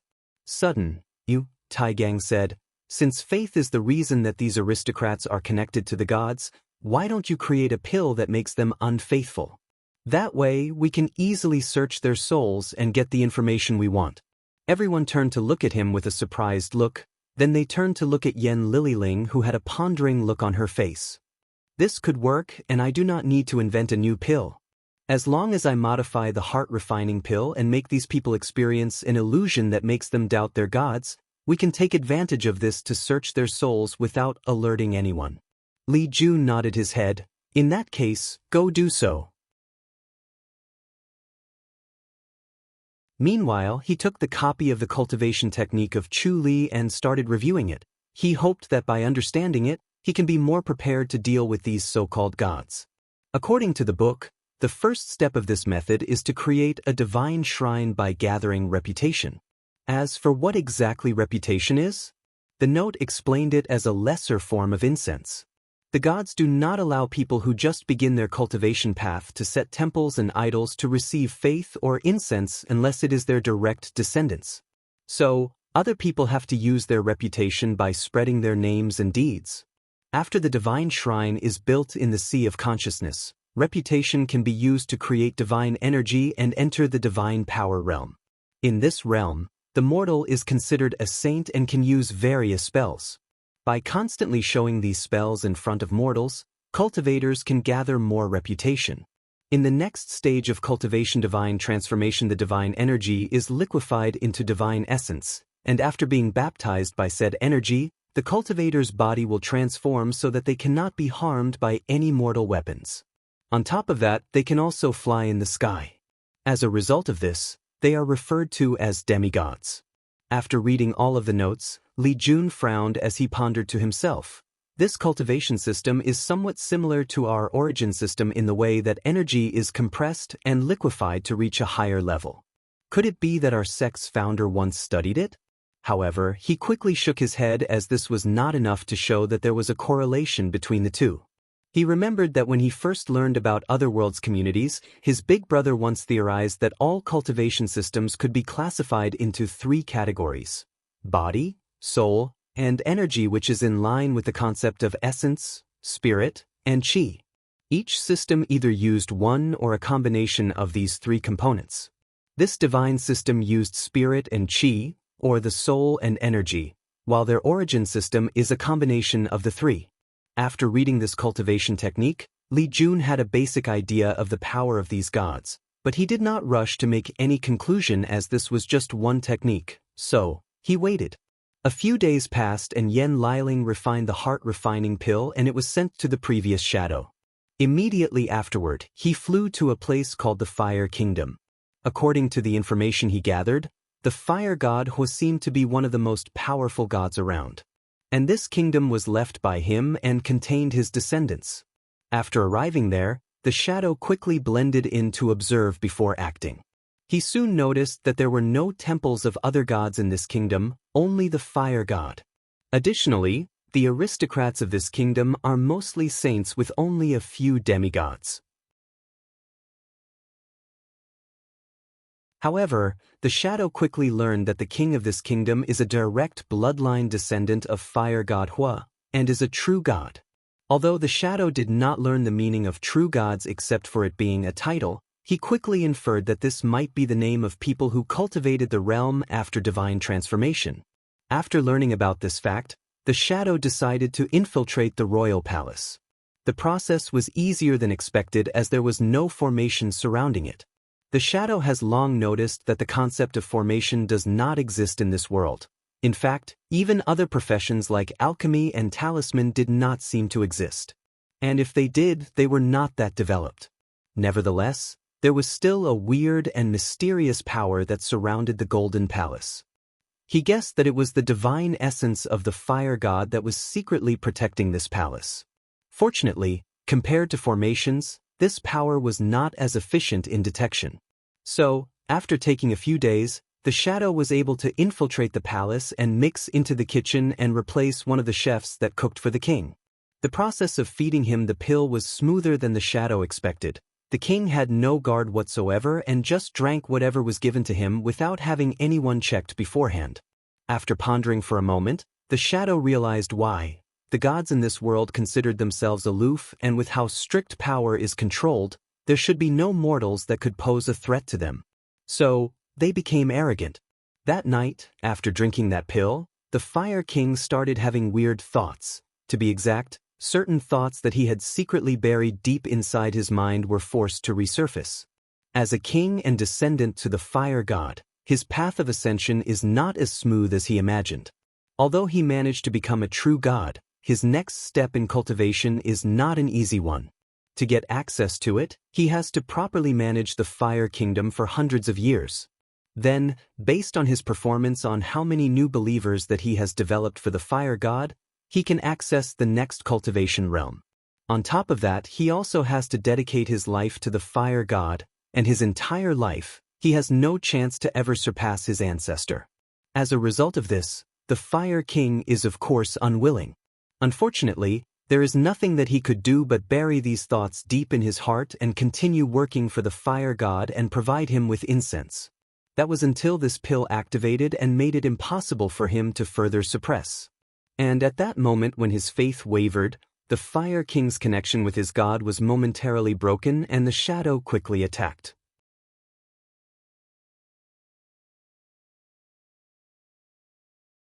Chapter 304. The moment that the Fire King's connection to his god was broken, the shadow quickly used his divine sense to search his soul. The so-called true gods were nothing but supernatural realm cultivators. As such, with the shadow's cultivation at the divine body realm, it was quite easy to search this guy's soul. After doing that, the shadow quickly returned to the kitchen and pretended nothing happened. To the outside world, he was nothing but a regular mortal. As for the Fire King, he woke up long after that. And the first thing he did was to quickly bury these thoughts deep in his mind once again, then quickly pray to the fire god and offer his allegiance. The Fire King knew that his momentary lapse in faith would eventually be discovered by the fire god, thus making it even harder for him to be acknowledged for his service and granted the opportunity to ascend to higher levels of godhood. Meanwhile, after observing for a few more days, the shadow sneaked out of the palace and headed back to send the information back to the commander. Unfortunately for him, an accident happened on his way back. While flying to his destination, the shadow suddenly stopped as he felt an intense pressure coming from above him. Immediately after that, a man dressed in black armor suddenly descended from the sky. The armored man looked at the shadow and said, "Outsider, I finally found you. Come with this god for your judgment." The shadow frowned after hearing this. Based on the aura of this man, he could tell that he was more powerful than the Fire King. He was most likely equivalent to him in terms of cultivation. He quickly overviewed some of the memories he just received from the Fire King, then asked, "Are you a void god?" "That's correct. Since you know about my strength, you should know that it is futile to resist.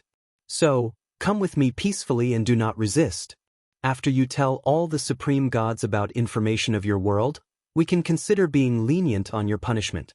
The shadow could tell that this guy's voice raised a little when he mentioned another world, meaning that he was too excited and could not control his emotion. Before I follow you, there is something that I would like to ask first, said the shadow with a humble tone in his voice. The armored man smiled after hearing this. Go ahead. How did you discover me? That's easy. The goddess of destiny has calculated your whereabouts. The shadow slightly frowned after hearing this. From what he knows, the god of destiny was one of the 36 supreme gods, just like the fire god. However, that's not what he cares about. Logically speaking, as a person who cultivated a reduced version of the Transcending Fate Sutra, he should have some immunity towards divination and calculation. Yet, this goddess of destiny still managed to calculate his whereabouts. That god is not simple, thought the shadow. I have to warn the commander to be very cautious when dealing with her. After thinking about this, the shadow wanted to continue asking questions. However, he felt a powerful gaze looking in this direction. So, without saying anything, he suddenly disappeared and appeared behind the armored man. 2 gray daggers appeared in his hand and stabbed him. The daggers pierced this guy's armor as a knife cut through butter. Golden blood dripped down the ladder's back, and the shadow quickly collected some and placed it inside his space ring. The armored man looked in shock, wondering why this person suddenly went back on his words and attacked him. How dare you lie to a god? Roared the armored man. A golden axe suddenly appeared in his hand and he swung it in an attempt to destroy the shadow. Unfortunately, to the latter, the armored man was incredibly slow, so he just dodged the attack. This act seemed to infuriate him, making him continue to lash attack after attacks without stopping. Meanwhile, the shadow was extremely calm and composed. While dodging, he quickly analyzes his opponent. The first thing he noticed was that the wound he caused was already healed. This guy seems to have a natural healing factor. Does that only apply to him or all the gods? Let's test the extent of this healing ability. The shadow then stopped dodging and went on the offensive. With his 2 daggers and the speed advantage, he started to cut the armored man in different places. All the man could see was countless hands appearing in front of him and cutting him. Although his eyes could see the movement of the shadow, his body could not keep up with the speed. As for the shadow, he was not happy for causing so many wounds on his opponent, as he could tell that these wounds were only superficial and did not do that much damage. Additionally, the wounds would heal instantly after making them. In that case, let's try a soul attack through the shadow. His spiritual powers turned into countless strings and rushed into the armored man's sea of consciousness, trying to cut his soul into many pieces. Unfortunately, the armored man only paused briefly for a moment before continuing to defend himself. The attack was ineffective. It seems that with the power of incense protecting them, these gods are greatly immune to soul attacks. A gray aura suddenly appeared on the shadow's daggers. Then he immediately attacked.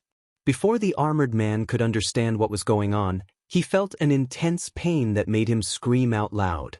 After locating the source of the pain, he discovered that one of his arms was chopped off, golden blood flowing from it.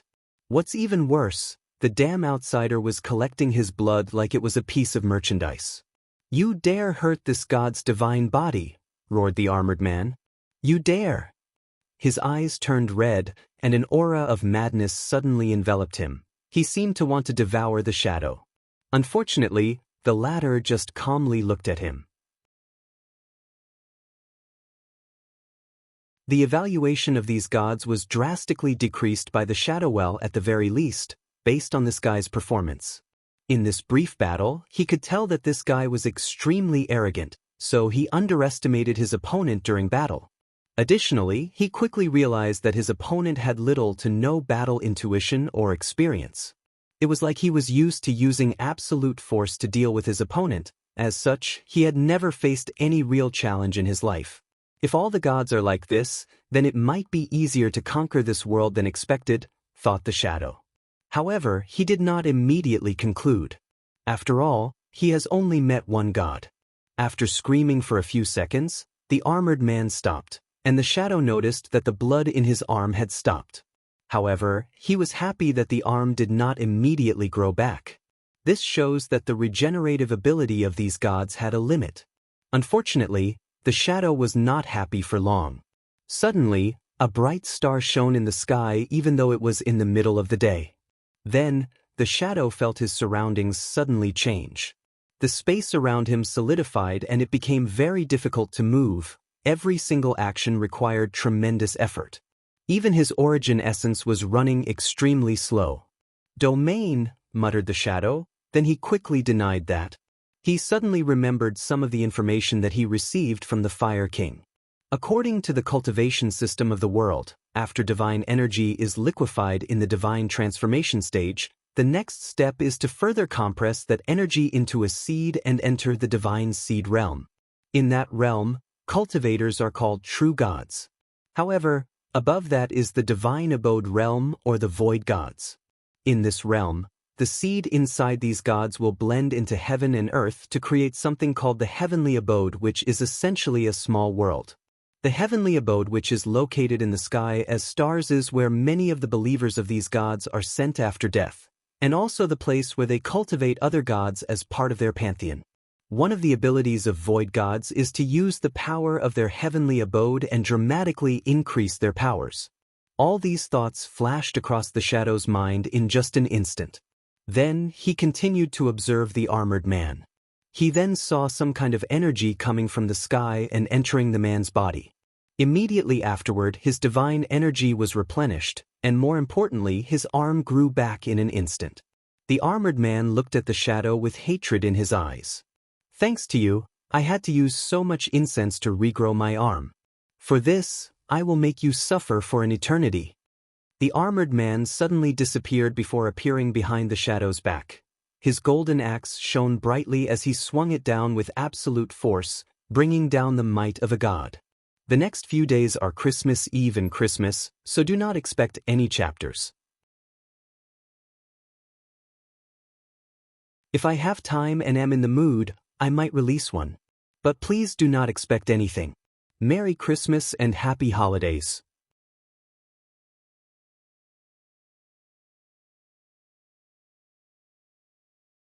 Chapter 305. The shadow was shocked by the sudden appearance of the armored man. However, his reaction was top-notch, so he still managed to dodge the attack.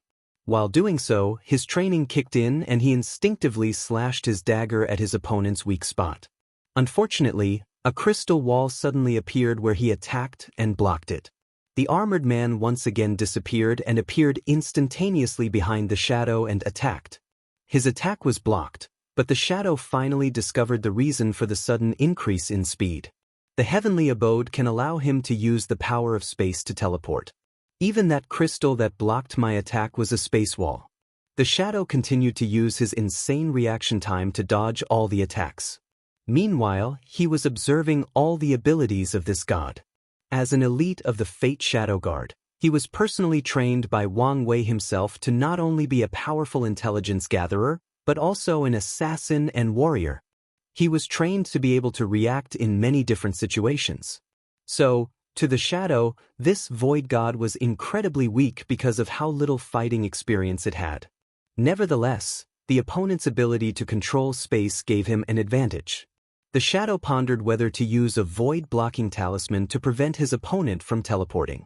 However, after thinking about the fact that someone else was watching this battle, he decided otherwise. He wanted to gather information from his opponent, not give them information about himself.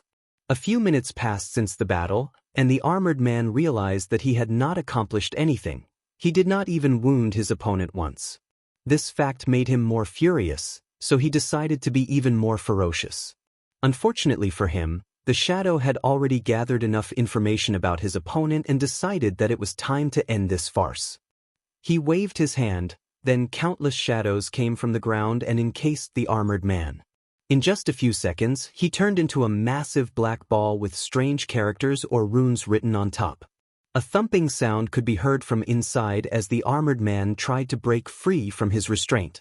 Unfortunately, even his heavenly abode seemed to be isolated from him, so he was powerless. Under the shadow's control, the black ball started to shrink as he prepared to seal and capture him.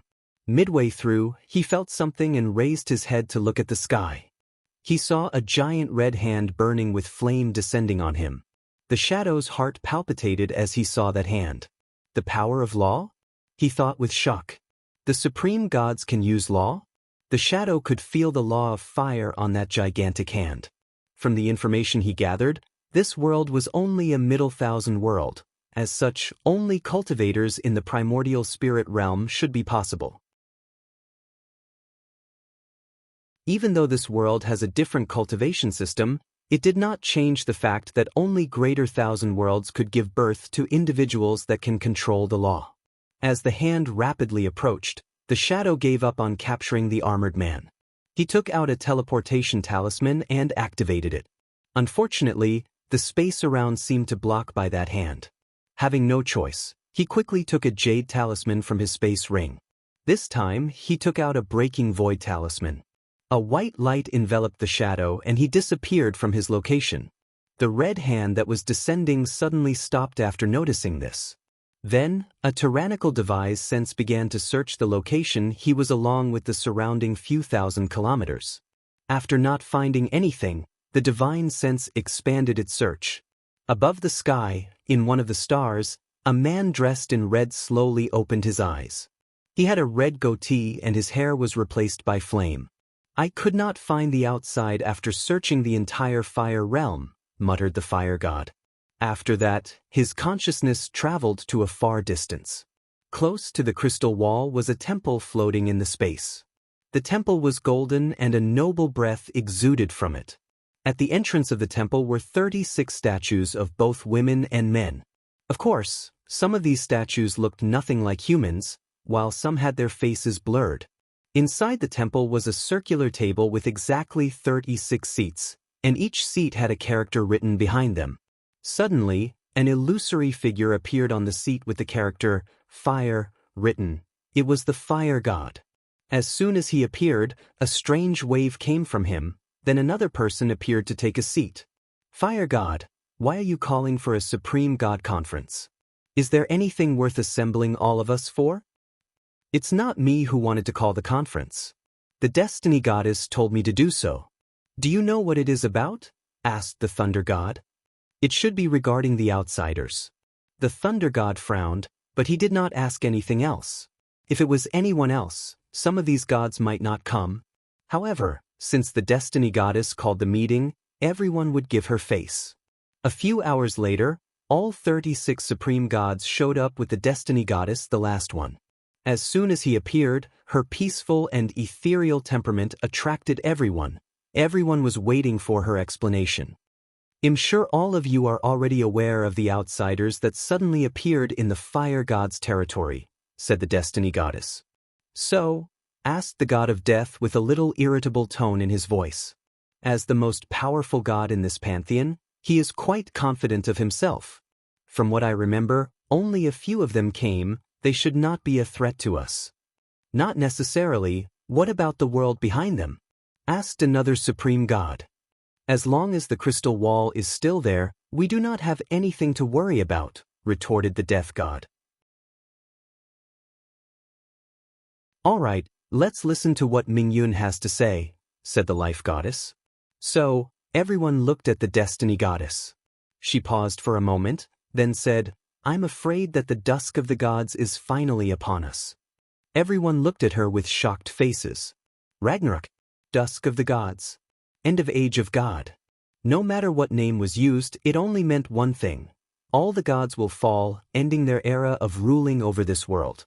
Destiny goddess, although we respect you, this does not mean that you can say whatever you want without any consequences, said the destruction god whose power was only second to the death god.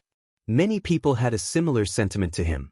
However, few people dare to voice their opinion. "As soon as these outsiders came into our world, I felt something was wrong, so I contacted Mother God," said the destiny goddess calmly. Immediately after hearing the word Mother God, all of them started paying attention. "With her power, I managed to divine the future of this world. And this is what I saw."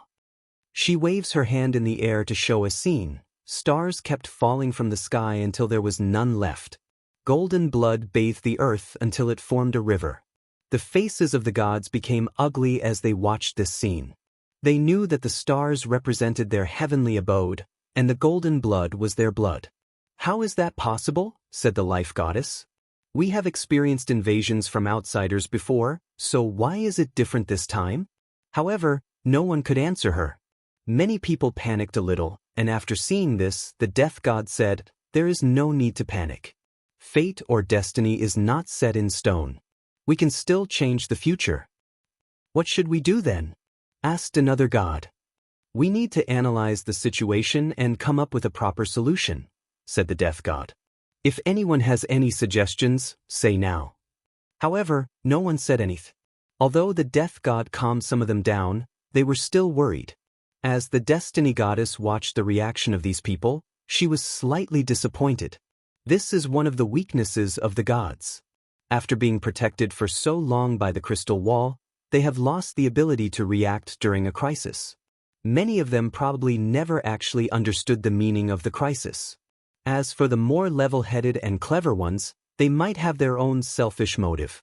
In the corner of her eyes, the destiny goddess looked at the war goddess. She could not feel any dread from her, just the desire for war and conquest. "I have a suggestion. I propose we bring the wisdom god to analyze the situation and gather information," said the destiny goddess. "The little title god in your pantheon?" said the death god. "His divinity is perfectly suited for this situation. I think that's a good idea. What about everyone else?" "We agree." Many people also agreed with this course of action, so the destiny goddess called the wisdom god.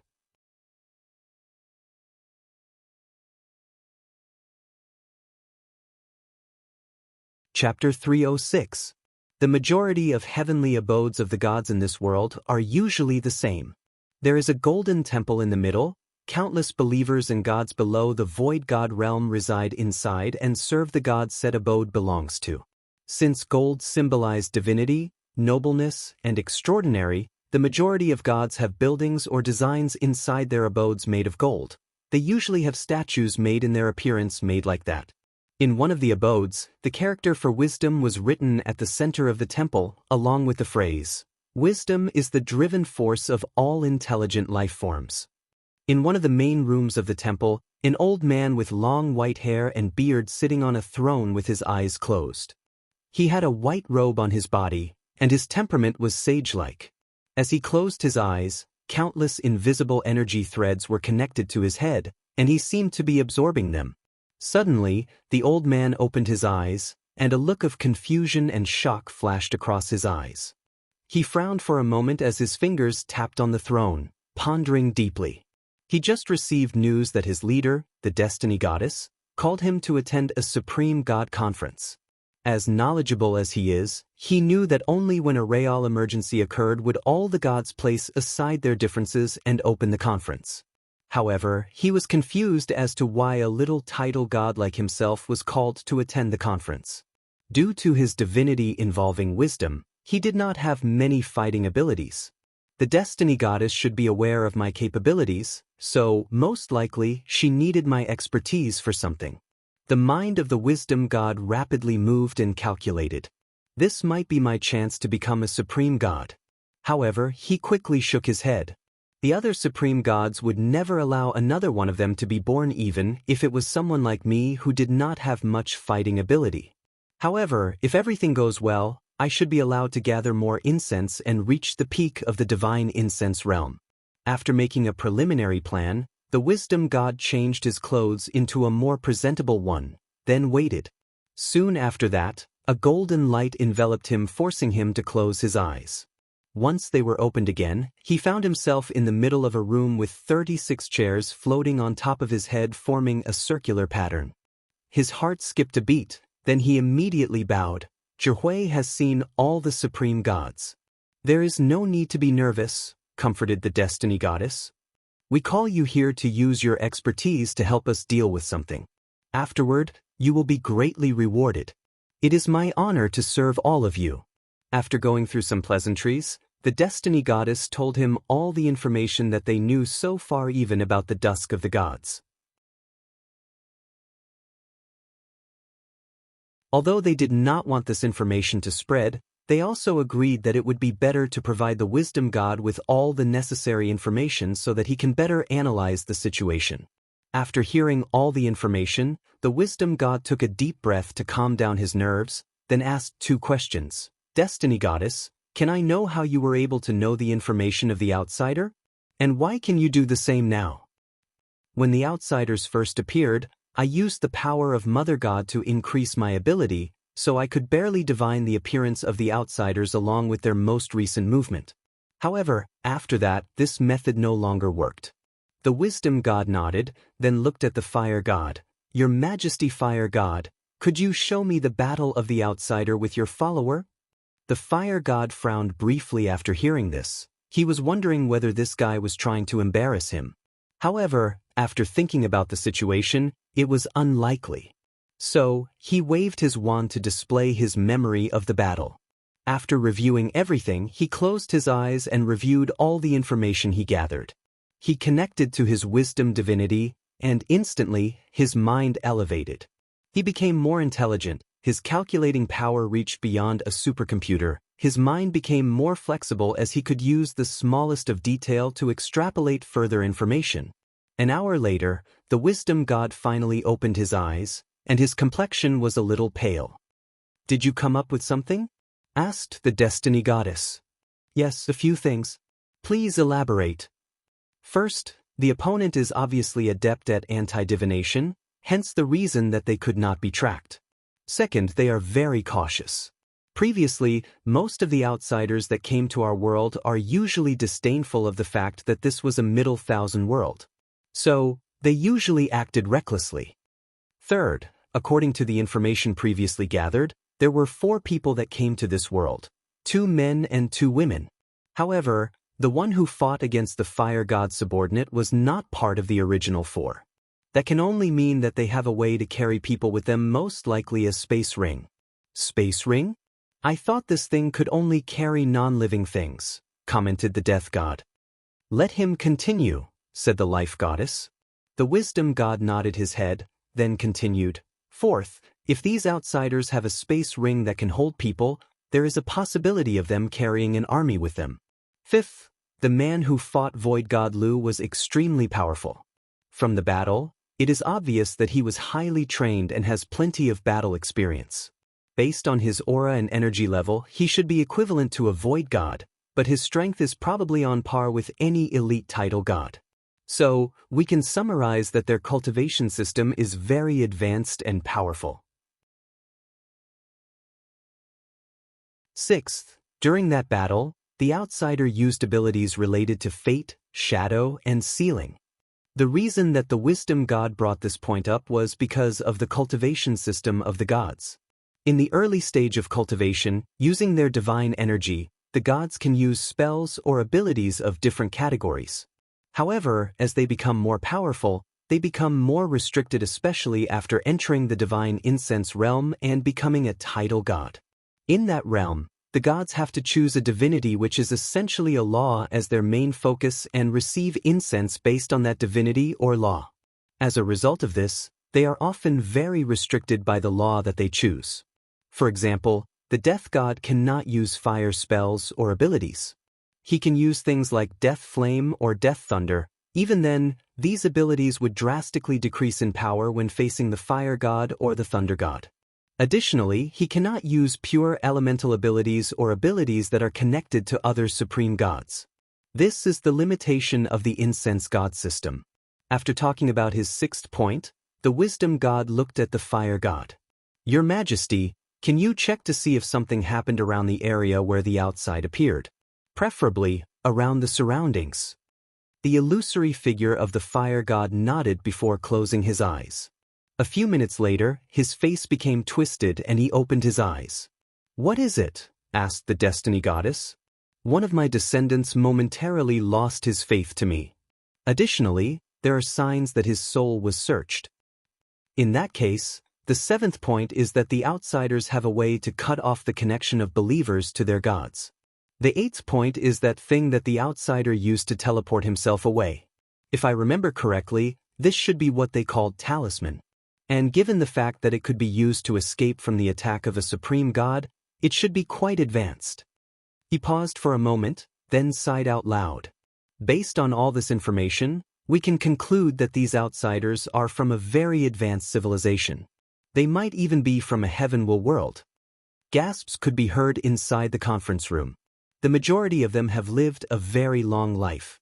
As gods, they are nearly immortal as long as they stay inside this world. So many of them have experienced a few invasions from outsiders. So, they knew the classification of different worlds and they have heard of the legend of the heavenward world. Gods like the death god, the life goddess, the god of destruction, and the destiny goddess are the oldest among the bunch and knew more secrets. So, they also know that their world also involves a secret that is related to heavenward world.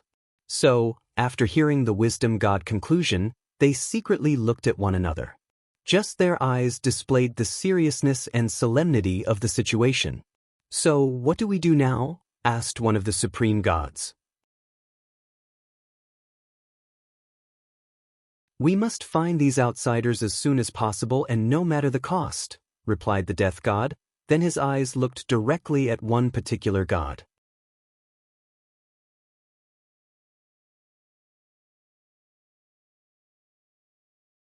Chapter 307.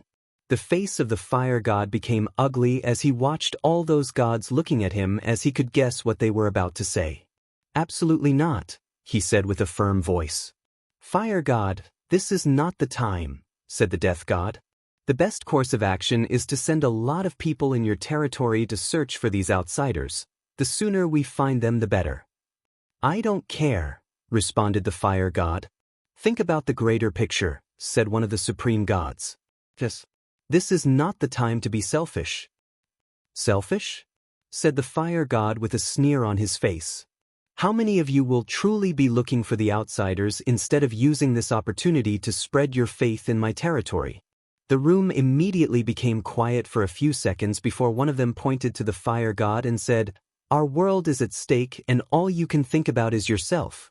In response, the fire god glanced at him for a moment, then said, The wisdom god just said that these people are from a more advanced world than us that has mastered the power of space.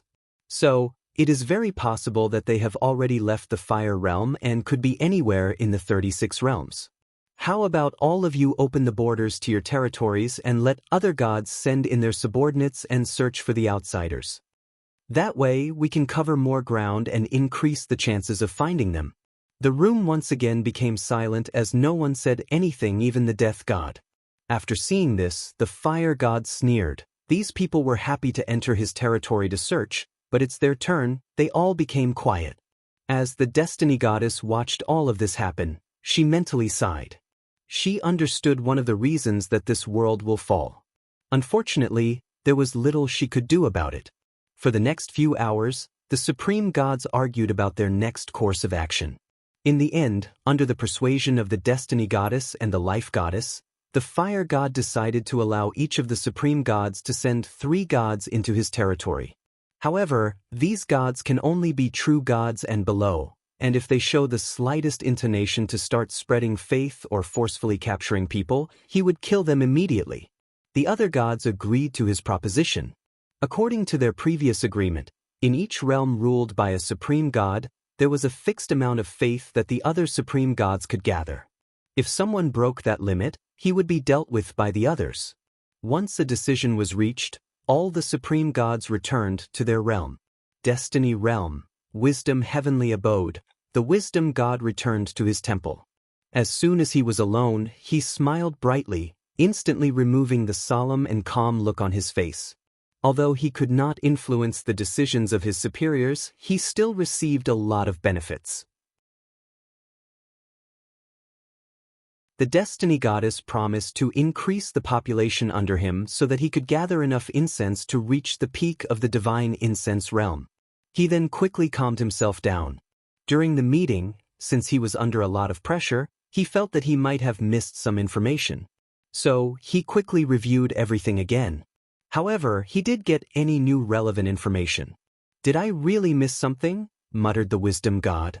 Then he smiled and said, Although I'm not good at fighting when it comes to using my mind, no one is on par with me. So, I doubt I will miss something.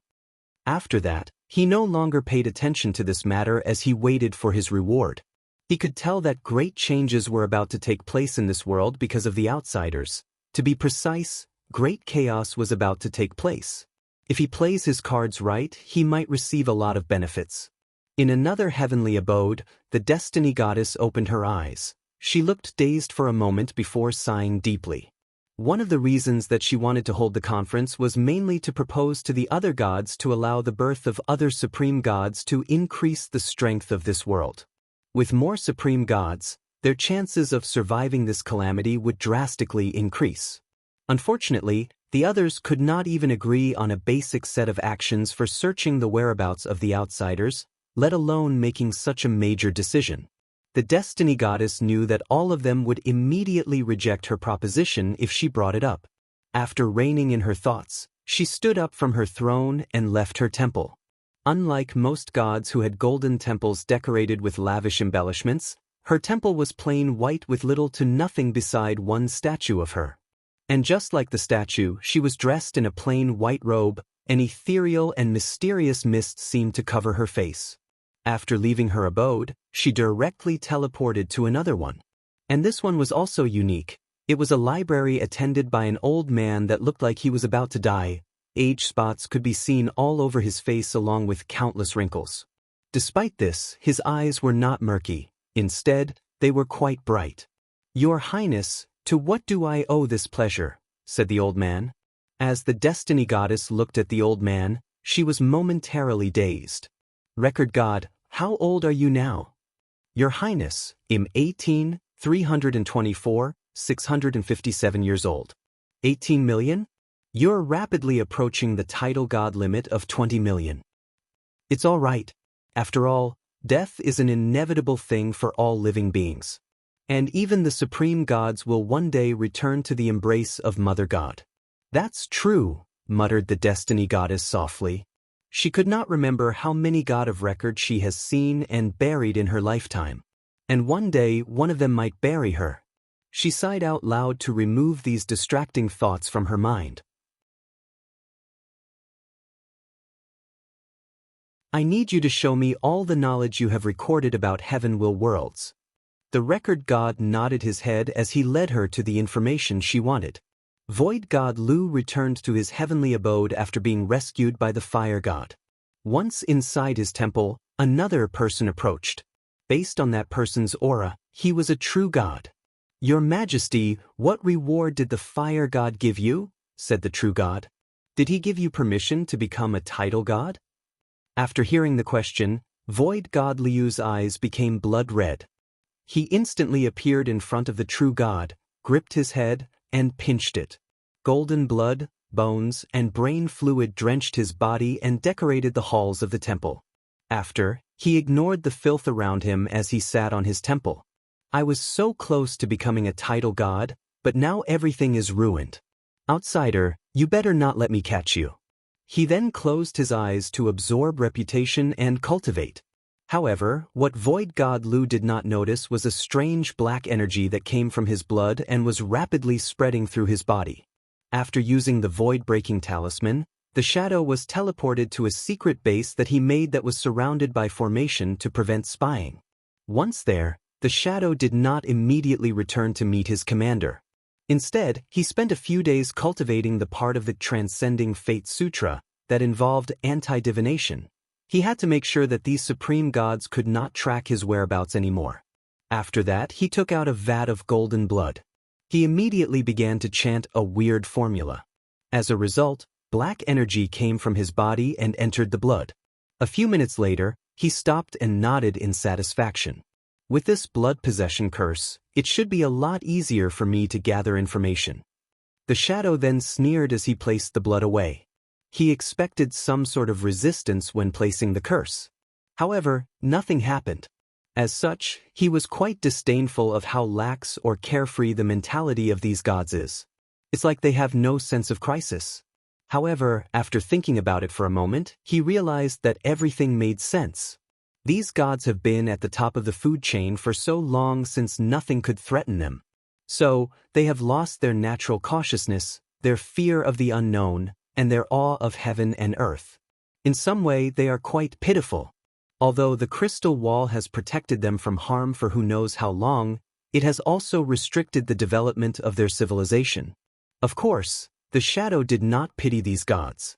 To him, the weaker they are the better. After all, he came to this world to conquer it. The weaker the god civilization is, the easier the task will be to accomplish.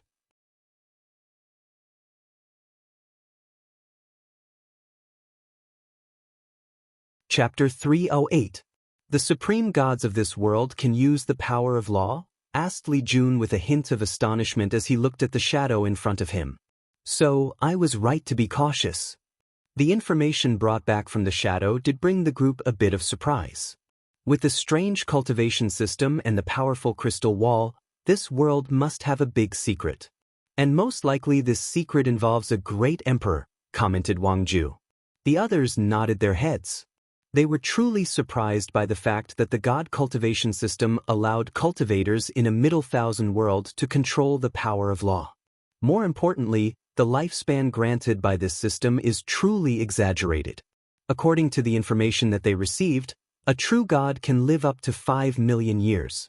That kind of lifespan is only possible for Supreme Realm true monarchs back on their world. So, what do we do now? Asked Yen Liling. We can distribute the cultivation methods to all the realms to reveal the hypocrisy of these gods and weaken them, said Tai Gang. Yen Liling and Wang Ju's eyes lit up after hearing this, as this was a good method. By doing this, they can directly attack the source of the power of these gods, their believers. With more people competing to become gods, the more intense the competition and the fewer believers to divide between them. This would instead lead to infighting between them and reducing their power. Unfortunately, Li Jun shook his head in disagreement. If we only wanted to conquer this world, this would not be a problem. However, do not forget that we also need to gather faith for Big Brother's plan to work. So, if we follow such a plan, this would lead to chaos, and chaos will lead to the death of countless ordinary people who are potential believers. The best option is to conquer this world with as few mortal casualties as possible. In that case, do you have a plan? Asked Yen Liling. Li Jun did not immediately answer. He waved his hand to show an image or a map in front of everyone. The image had 36 circles with different names written in the middle. They represented the 36 realms of this world. The 36 realms are essentially 36 worlds connected together. So, my plan is... Everyone seriously pondered the feasibility of his plan. This could work, said Tai Gang. However, could the formation master we brought accomplish such a major task? Let's ask him, replied Li Jun. He opened his space ring and brought a young man from them. He was a disciple in the primordial spirit realm and a formation master. More importantly, he cultivated the formation rune body. After explaining his plan to him, the disciple pondered for a moment and said, Young Master Li Jun, your plan is possible. However, the resources needed for such a large project will be quite large. You do not need to worry about that. Just tell me what you need. If it is not enough, we can still contact the sect and get it. We have plenty of time. After the disciple gave Li Jun a list of things he needed, the group finally began to move around in this world. Of course, they still remained invisible and did not show up in front of the gods. Additionally, they did not stop gathering information. Origin Pildao sect. Wang Wei, who was disguised as Lu Cheng, opened his eyes. After that, he left his cave and headed to an open field in the sect. In front of the field was a large house with an old man sleeping on a chair. Once Wang Wei was close to him, the old man opened his eyes and looked at him. Fifth young master, what can I do for you? Old Meng, I came here to cross my heavenly tribulation. Is the young master going to break through the supernatural realm? It's about time, said the old man. He stood up from his seat and entered inside the house, and a few minutes later he returned with a ring in his hand and gave it to Wang Wei. After thanking the old man, he headed to the middle of the field and sat cross-legged to adjust his condition. 2 hours later, clouds gathered on top of the field and Wang Wei raised his head with a look of worry. Although he was confident in his method to even fool any true monarchs, he did not know whether he could fool Heavenly Dao. If his method fails, then this tribulation will be very powerful and risk revealing his identity. Luckily for him, the worst-case scenario did not occur. After clouds gathered for a dozen meters, they stopped. And after seeing this, his mouth could not help twitch. He remembered when he underwent his tribulation. Clouds covered the entire sect and beyond. Additionally, he was even treated as a devil cultivator and suffered from cleansing purifying flame and heavenly destruction flame. After complaining a little to himself, he prepared to overcome the tribulation. A fireball came from the sky and headed straight to Wang Wei. So, without hesitation, he mobilized his origin chi to create a semi-transparent barrier around him. Once the fireball hit him, Wang Wei was forced to take a few steps back. His internal energy became chaotic and he almost spitted out a mouthful of blood. As for his shield, it was instantly destroyed. How weak is this guy? Thought Wang Wei to himself. Right now, he was only using Lu Cheng's power instead of his own. And yet, even such a small attack almost killed him. Although he knew that most alchemists were weak especially in the early stages of cultivation, but this Lu Cheng was on another level. This guy never practiced any attacking spells or tried to increase his strength. Worse, the amount of time he was in a fight could be counted in one hand. After sighing to himself, Wang Wei took action. An armor appeared on his body along with a cauldron. He controlled the cauldron to fly in the air and intercepted the fire that kept coming from the sky. Every time a fireball descended from the clouds, he would use the cauldron to contain and absorb the flame. The process lasted for an hour. Wang Wei thought that he would easily pass the tribulation like this. However, on the last attack, the fireball increased in size by at least 5 times in diameter. Additionally, it completely ignored the cauldron and headed straight for him. Not just that, even the armor did little. It only blocked the fireball for a brief moment before attacking his real body. Knowing the danger of the situation, Wang Wei quickly activated all the defensive artifacts and talismans in his space ring. This act brought him a few minutes to decrease the power of the flame by a few %. Nevertheless, his body was still hit by the flame and he was sent flying away. Intense pain assaulted all parts of his body including his soul. Of course, to him, this kind of pain was nothing. However, since he was playing Lu Cheng, he had to release a few grunts for the people who were secretly watching. After the flame burned his body, he finally succeeded in his tribulation. The ancient lamp appeared on top of his divine altar along with his good fortune flame. During the process, Wang Wei could tell that based on this guy's foundation, he would probably only create a 9-9 colored flame. For a direct disciple of the sect master of an emperor lineage, this was quite mediocre. Fortunately, with the aura of the innate material that Wang Wei transferred to him, he could turn on the 10th color. Unfortunately, he was not satisfied. So, he secretly added some power from his real body to make the 11th color. After all, the more talented he was, the more chances that he would have in achieving his goals. In the future, he will have to slowly build this Lu Cheng's reputation as a genius through many methods. After overcoming the tribulation, Wang Wei was injured, so he hurriedly left the passing tribulation field and returned to his cave. Inside, he took 2 things, 1 pill and an orb. These things were given to Lu Cheng by his master for his heavenly tribulation. He quickly ate the pill to heal his injuries. A mild medicinal power traveled throughout his body to heal him. While running his cultivation technique to accelerate the absorption of the pill, he quickly also absorbed the power inside the orb. The orb contained a small amount of chi luck that was refined so that it could be absorbed by people.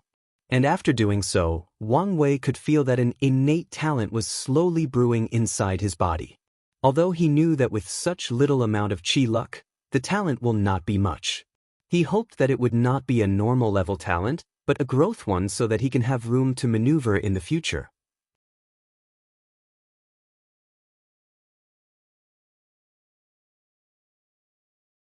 Chapter 309. Wang Wei closed his eyes to witness his innate talent brewing. Countless runes that he could not understand appeared inside his divine sea. An hour later, they stopped and formed a complete picture. Then, information about the talent was sent inside his mind. Phew, luckily this talent is a growth one. With my ability, I should be able to slowly cultivate it to a high level. Immediately after healing his injuries, he decided to test out his talent. So, he went to his alchemy room to concoct a pill. However, as soon as he got there, he received an invitation from a communication talisman. After activating it, he bowed slightly. Disciple has seen the master. Little fifth, how is your injury? Thanks to the pill granted by the master, my injuries are completely healed. That's good. I've seen your tribulation.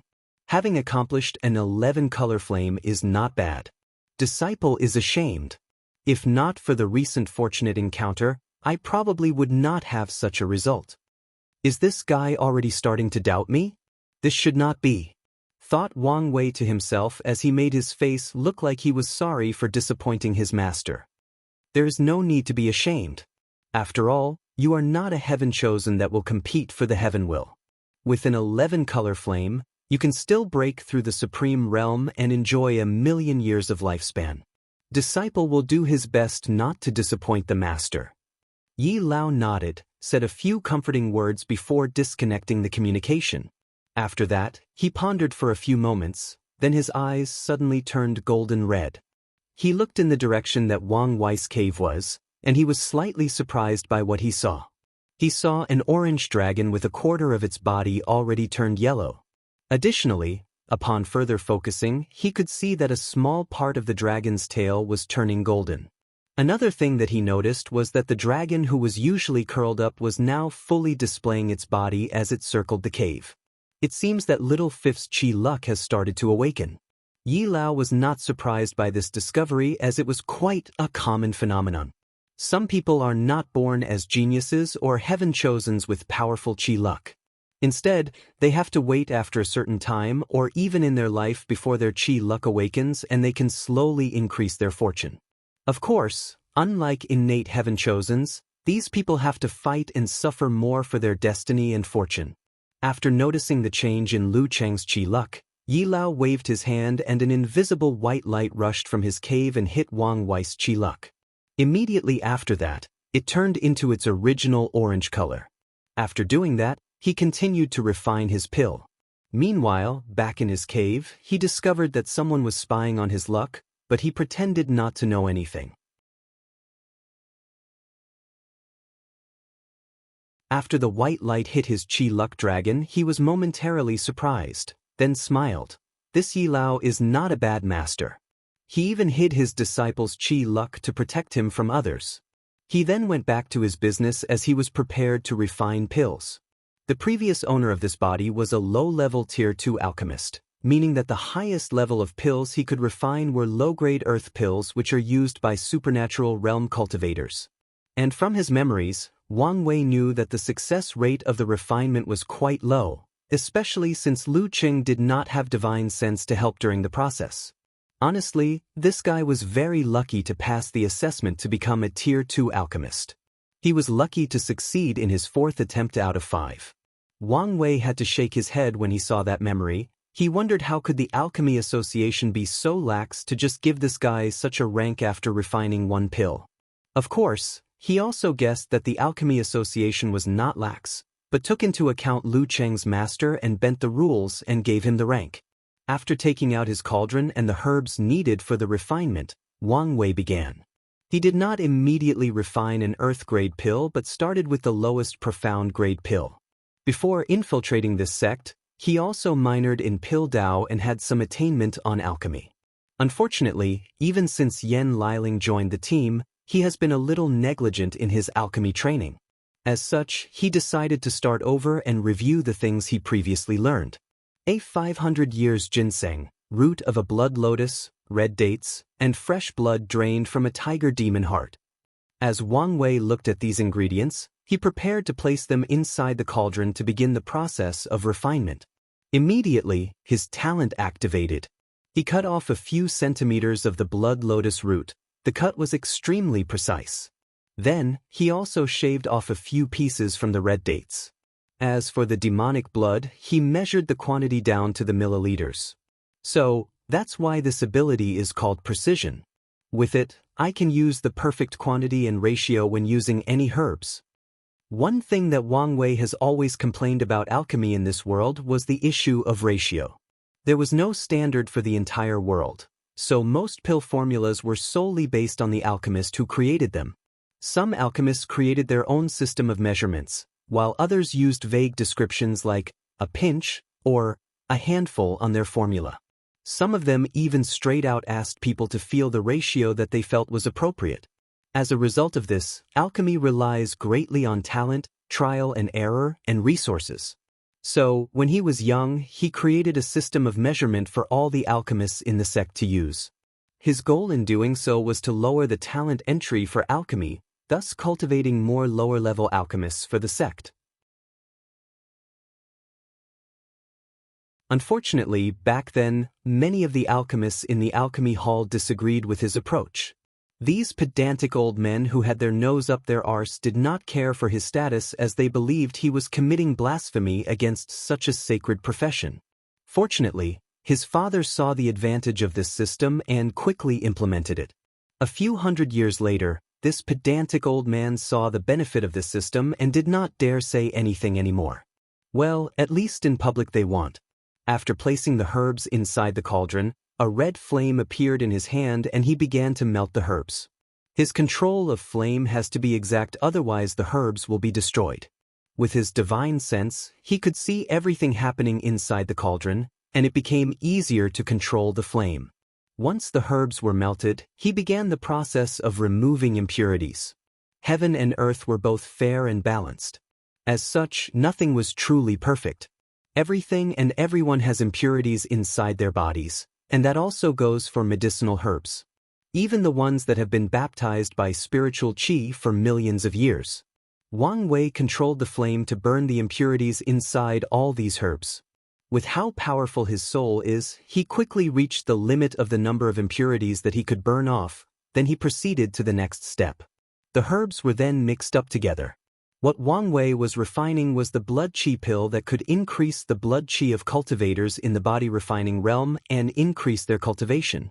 Of all the herbs he used, all of them served as a way to increase qi and blood, except for the red dates. This herb was used to blend all the other medicinal energy into one. Once the process ended, 9 red pills appeared inside the cauldron. Then, Wang Wei proceeded to the final step, divine runes.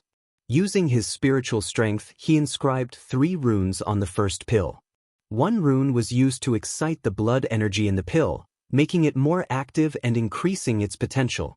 1 rune was used to contain the energy and slowly release it instead of doing so altogether at once.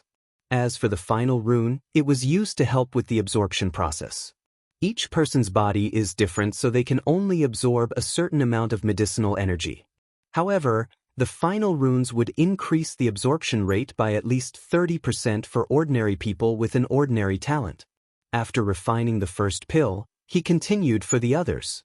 However, he did not use the same set of runes. On the second pill, he used 2 of the runes that excite the blood energy and 1 that contains it. That way, the amount of energy in that pill drastically increases. At the same time, it became even more difficult to absorb.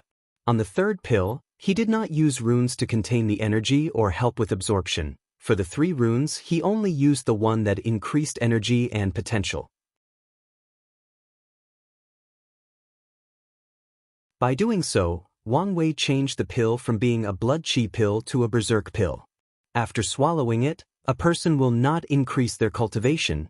Instead, their strength will increase drastically for a short time.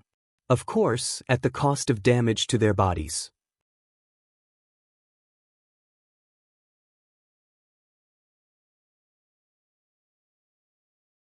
Chapter 310.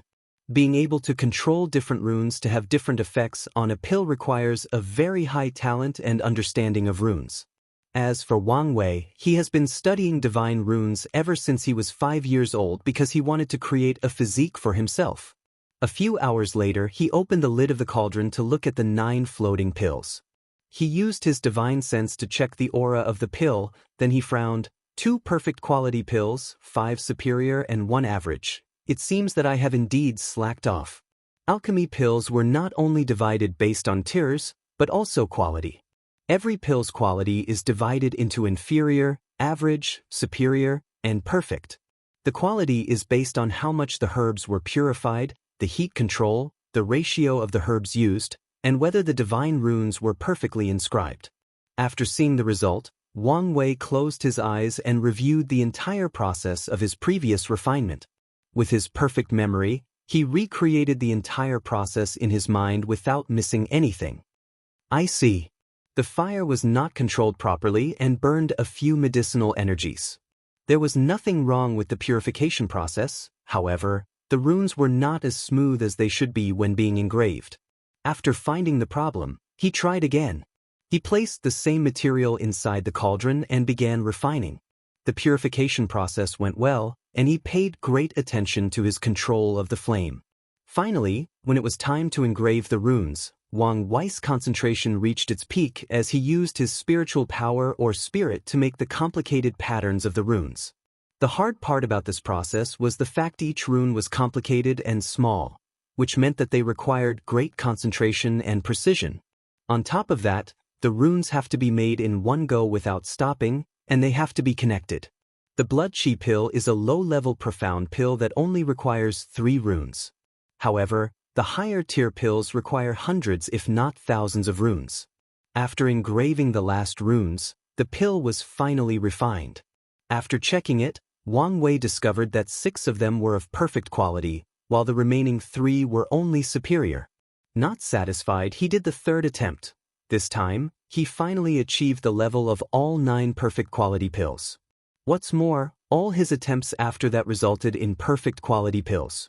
So, he tried other low-level profound pills like body-enhancing pills, vitality-regulating pill, muscle-strengthening pill, etc. In all his attempts, the quality of his pills was perfect, so he concluded that he was now used to low-level profound pills. However, he did not immediately refine middle-level profound pills, but did a little experiment that he had planned for many years but never got to. He placed the herbs for the Blood Chi pill inside the cauldron again to begin the refinement. However, he did not use ordinary flame spells. He used his cleansing purifying flame instead. The results surprised him a little. He previously thought that he had completely purified the materials, but he was proven wrong once he used the heavenly flame. The purified materials increased the qualities of all the pills by 1 level. What that meant was that even if Wang Wei's flame control and runes engraving could only allow him to make a superior quality pill, the purification level of the herbs immediately raised the pill to perfection. The same goes for any average or inferior quality pills. As for a perfect quality pill, the effect of the pill would increase between 20 to 50%. Wang Wei was surprised by this discovery and did a few more tests.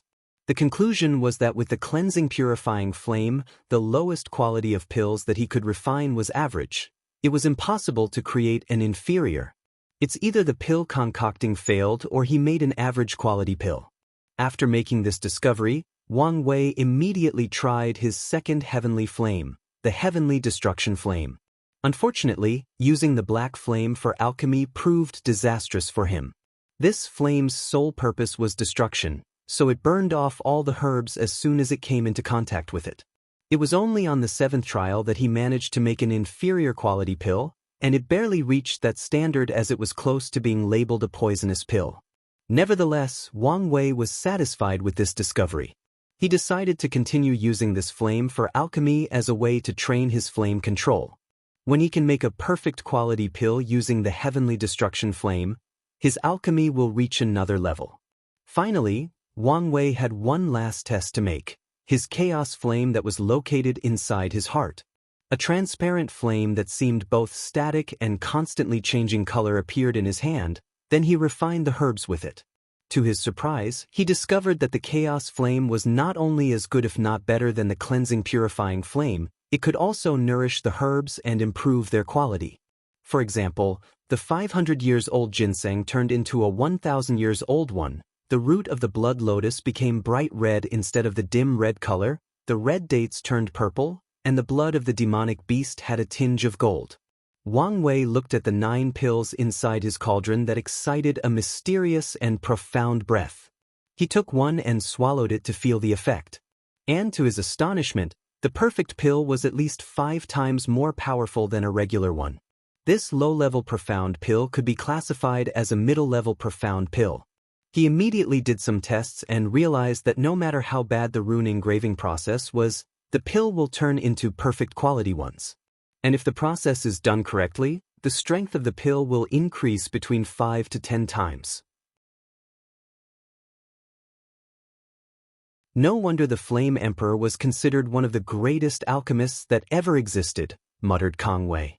There were even rumors that he might have surpassed the Danyuan Emperor when it came to pill Dao. It's a shame such a powerful emperor did not create his own lineage. However, he may have left his inheritance somewhere in the myriad emperor world. After reining in his thoughts, Wang Wei finally began to refine middle-level profound pills.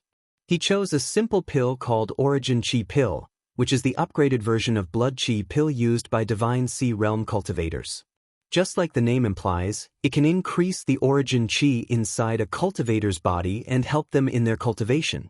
With the right state of mind, he was able to perfectly control the heat and properly purify the material needed. When it came to rune engraving, he had to be more careful since the pill required 9 runes instead of 3. Many of these runes involved how to stabilize the divine sea once the medicinal energy rushed inside, and also to help with the absorption process. After refining the pills, 2 of them were of superior quality while the rest were perfect. So, he refined a few more cauldrons until he could only refine perfect quality. Then he refined other middle-level profound pills like Divine Sea Expansion Pill, which increase the size of the Divine Sea and allow cultivators to hold more Origin Qi. Origin Qi Controlling Pill can help cultivators increase their control over their Origin Qi. Purifying Qi Pill, which can purify Origin Qi and increase the quality. Just like that, 3 months passed and Wang Wei never left his cave. He spent all his time on alchemy. In front of him was still a cauldron with 9 pills inside, and he was in the process of engraving runes on the pill. After engraving the 81st rune, the process was completed. So, he opened the lid of the cauldron and looked at the result with satisfaction. I've finally mastered making low-level earth pills and caught up with Lu Cheng's skill. Wang Wei himself could only be considered a middle tier 2 alchemist, as the highest level of pill he ever refined himself was a middle-level earth pills which are used by divine body realm cultivators. After all, he could ask for any pill he wanted, and once Yan Liling joined the team, he became a little lazy. However, he was now going to take advantage of his current predicament to fully develop his alchemic talent. Alright, let's refine the middle-level earth pill. Unfortunately, he could not find any of the herbs necessary inside Lu Cheng's space ring. So, he took out a talisman to ask for herbs. However, he suddenly paused midway. He realized that he was not in the Dao opening sect and could just ask for what he needed and someone would bring it to him. According to Lu Cheng's memory, even as the disciple of the sect master, if he wanted herbs and materials, he needed to use sect points. After realizing this, Wang Wei wondered if he should just use the material inside his space ring. In the end, he decided otherwise and finally left his cave.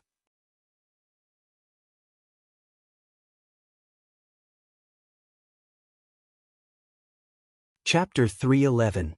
After leaving his cave, Wang Wei followed his memory to fly towards the exchange pavilion.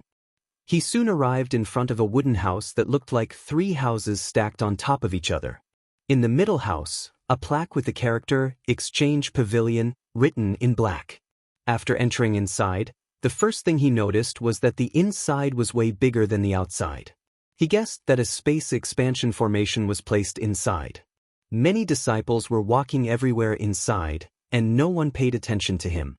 Based on body movement and facial expression, he could tell that some people recognized him, but they just ignored him. With a calm look on his face, he went to one of the many booths. He took out his token, and once the people in line saw it, they gave way for him, so he came to the front of the line. "What can I do for you, 5th young master?" asked the female disciple that was in charge of this particular booth. "I'm here to hand over some pills in exchange for sect points," responded Wang Wei blandly before taking a space ring and handing it over to the girl. She then used her divine sense to take the things out, and a look of surprise flashed across her eyes. She found a lot of superior quality profound pills. What's more, a few of them were of perfect quality. On top of that, there were more than 20 low-level earth-grade pill, and most of them were normal qualities, with 3 of them being perfect quality. As an alchemist herself, she knew how difficult it is to refine perfect quality pills, no matter the grade. On top of that, all of these pills came from Lu Cheng, the person with the least amount of talent amongst the disciples of the sect master. This girl had dealt with him before, and the quality of the pill he previously exchanged was nothing compared to now. Even the quantity was not as large. Despite all the thoughts that went across the girl's mind, her facial exchange still remained with the inviting smile. According to sect rules, your total of points for all these pills is 9,875. Wang Wei nodded calmly. Based on the information he knew, this result was more than fair. So, he handed his identity token to her, and after she placed it on a formation behind the counter, the number of registered points on the token increased. After thanking the girl, he headed to another booth that was opposite the previous one he was in.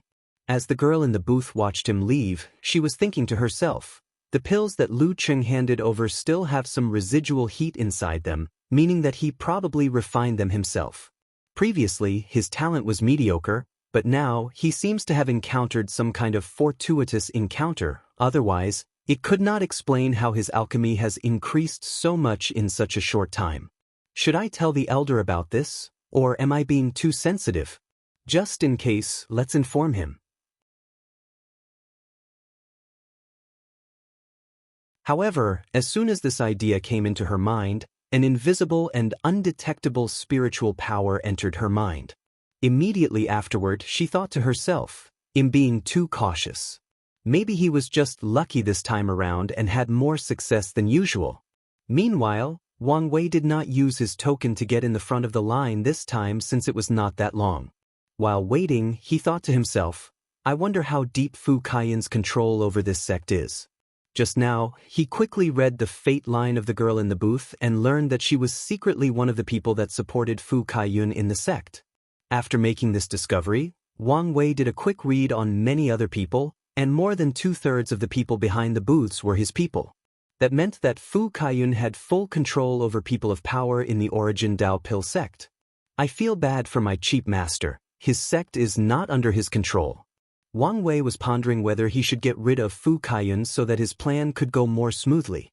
According to his original plan, he wanted to impersonate one of Fu Kaiyun's disciples since he had the most power in the sect. However, after his research, he learned that most of Fu Kaiyun's disciples will either die or become mediocre. They usually showed excellent talent in the early years, but later they became mediocre. As for the truly extraordinary one that had hope of inheriting his ability and skill, they all died under strange and mysterious circumstances. In the world, there has never been a lock that is kept locked forever. So, rumors of the fact that Fu Kaiyun secretly killed his disciples have long spread to the world, leading to his terrible reputation. Of course, that's just one of the reasons. While Wang Wei was thinking about his next step of action, it was already his time. He looked at the disciple in front of him, and he knew that he was also one of Fu Kaiyun's people. I need the material on this list, said Wang Wei. Purple cordyceps, fire elemental petals, heart of tier 4 demonic beast, preferably one of the fire elements, 10,000 years old eukamia bark, and a blood-concentrating flower, muttered the young man with a frown. What he just read was just a small part of the list. These are all herbs to make middle-level earth pills. Are you sure you want to exchange them? Is there a problem? Asked Wang Wei back. No, there is no problem, hurriedly said the man. All of these herbs will cost a total of 8,343 points. Wang Wei frowned after hearing this. Currently, he only has a little more than 10,000 points. But now, he was about to use more than 80% of it. It seems that I have to find a way to make more points. If I continue to exchange high-quality pills more often, it will be easy to be discovered. After handing the disciple his token to pay, he quickly used a spiritual hint on him and the people around him to not pay great attention to him and his action.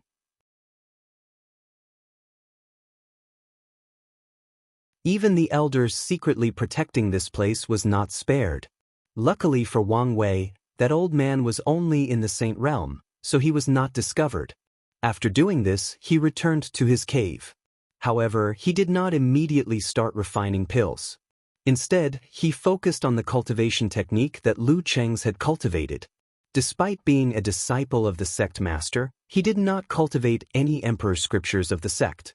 Instead, he cultivated a technique that he accidentally discovered in a cave back when he was still immortal.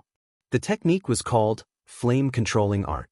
And as the simple name implied, it taught cultivators how to control flame for alchemy. This technique was divided into 12 layers. Unfortunately, Lu Cheng only had 6 layers, and as such, could only cultivate to the primordial spirit realm. Knowing that this technique had no future, he told his master about it so that he can change to a better one. However, Yi Lao told him that this technique was strange, and only by cultivating to the 6th level could he change to another one. Wang Wei always felt that this technique was special. To be precise, it seemed as if it was incomplete. And he was not referring to the fact that it only had half the layers. To him, it was like someone took a more powerful technique and simplified it to make it easier for other people to learn. Another thing that made him suspicious was the conversation that Lu Cheng had with Yi Lao when he first showed him the technique. The sect master was too nonchalant. A cultivation technique that could teach people how to properly control flame should be very valuable to an alchemy sect. Yet, Yi Lao did not show any interest after Lu Cheng showed it to him. He even swore an oath not to tell anyone else that he was cultivating it. After knowing that something was wrong, Wang Wei wanted to find the answer. So, he used his power of fate to deduce the cause and effect of this cultivation technique. He wanted to find its origins. Unfortunately, his deduction did not produce any result. So, he changed his calculation and wanted to know if this technique was related to the origin Dao Pill sect. He still could not get an answer. So, he deduced if the technique had any relationship with sect master Yi Lao. He finally got an answer, and a positive one at that. Wang Wei's eyes lit up after this as many thoughts rushed through his mind. He had many theories, however, there was too little information as of now. For the next week, he stayed in his cave, then left for the sect's library. He wanted to check if there was any technique that could help people increase their flame control. And the answer was negative. Without pause, he headed to another person's cave. He wanted to check one last thing about this technique before making any theories or deductions.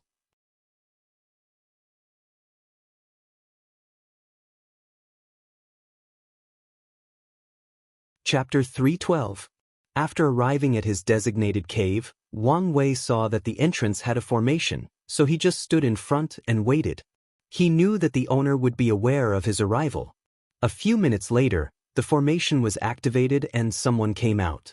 Wang Wei knew that person was a servant, so he just nodded his head to him and followed the ladder. Soon, he was led into one of the rooms inside the cave. As soon as he entered, Wang Wei felt that heaven and earth changed. It was like he was in a different place where the laws were completely different. The feeling was similar to when he first arrived at the academy. A small world? Thought Wang Wei as he continued to follow the female maid. Although this was not the first time that Lu Cheng came here, he did not notice the difference between this small world and outside. After a few minutes of walking, he saw a vast field of land where countless medicinal herbs were planted. Some people were taking care of these plants. He even saw a few mortals taking care of some of the plants. With a little surprise, he looked at the plants that they were in charge of. With just a look, he realized why their presence was necessary. These mortals were taking care of a rare herb called the untouchable flower that could not be touched by cultivators. As long as the lowest body refining realm cultivator touched them, the energy inside their bodies would be immediately absorbed, and the flower would instantly change properties. It would change from yin and water nature to yang and fire nature. Based on the nature of the herb, different pills can be made, and as the yin nature can make more valuable pills, alchemists usually used formation or mortals to cultivate this herb for them. Sometimes a combination of the two. Wang Wei had to follow a specific path to not interact with the herbs. Of course, he knew that it was no use to approach as he could feel all the formations protecting the different patches of fields. After walking for almost half an hour, he soon reached a small pavilion with a beautiful woman dressed in a green robe. She sat cross-legged on a futon with a small table with 2 cups and a pot on the side. As soon as Wang Wei approached the girl, the faint scent of medicinal herbs drifted to his nose. However, the scent was not repugnant or bitter, it was more soothing, refreshing, and calming. It seems to display her temperament perfectly. Wang Wei cupped his hand. "Third senior sister." "Little fifth, how have you been?" responded Lan Ling with a smile as she motioned for him to sit down. Her movement was slow, yet elegant at the same time. Immediately, Wang Wei felt his heart skip a beat, and he almost blushed. Fortunately, he rushed to control his botus reaction. Well, this Lu Cheng had such a major crush on his senior sister that it even affected my consciousness. After sitting down, Lan Ling poured the tea for both of them.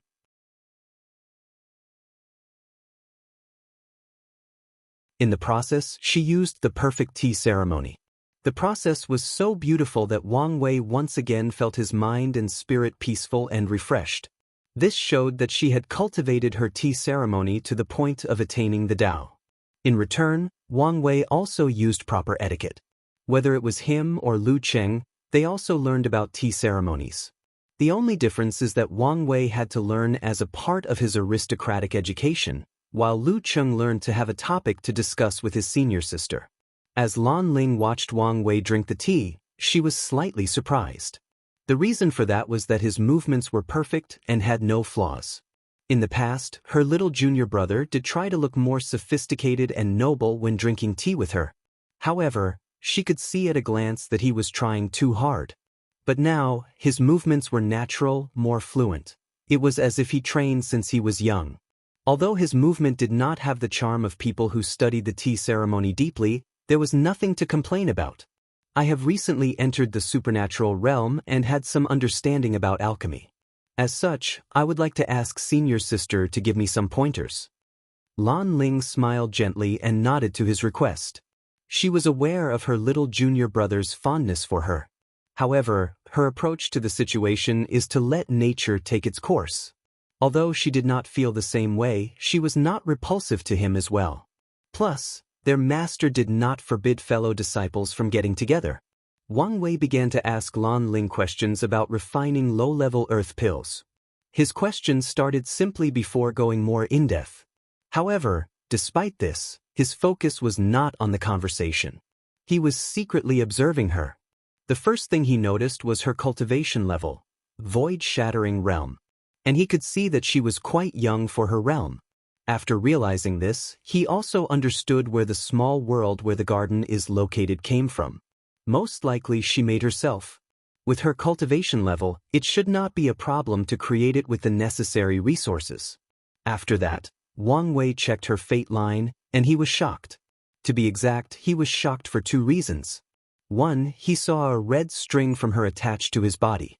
This can only mean that she has a fated marriage with Lu Cheng. If nothing unexpected occurs, these two will eventually get together. After seeing this, Wang Wei's first instinct was to cut the line. After all, he did not want any emotional entanglements. However, he quickly changed his mind. Lu Cheng was not dead, and once he finished with his mission, he could return his life to him.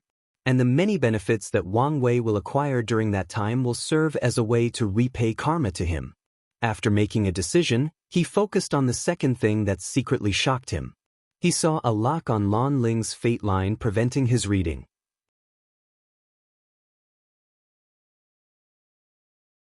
Intrigued, he immediately studied the lock more closely, then he understood what was happening. Most likely, many people were aware of his technique after he used it in the secret realm of Tao tablets back in the Emperor Enlightening Academy. So, they created artifacts and cultivation techniques to block his method. After all, no one would like to have their fate read and reveal all their secrets. After seeing the lock, Wang Wei knew that he could use force to break and still read her fate. However, he could not do it sneakily and will alert her without a doubt.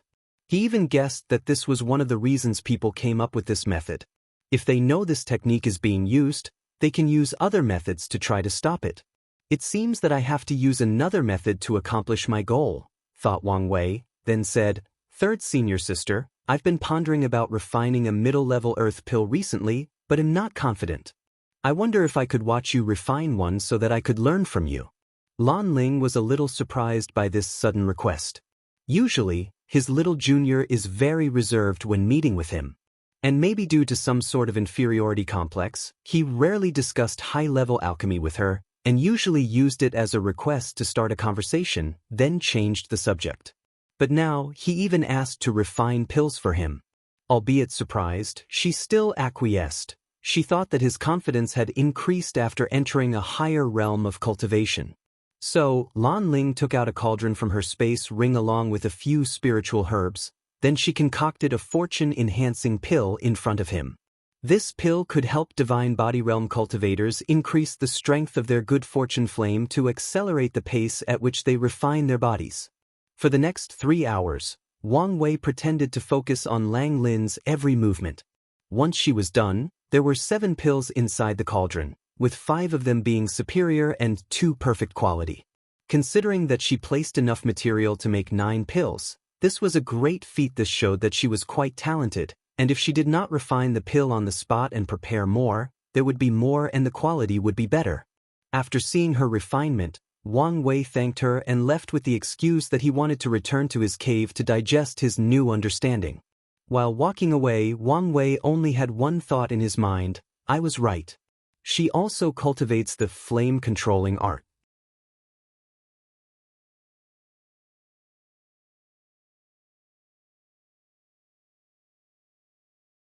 Chapter 313. After returning to his cave, Wang Wei pondered deeply about his recent discovery. Just like him, his third senior sister cultivated the flame-controlling art. And from his observation, she might even have reached the 7th level.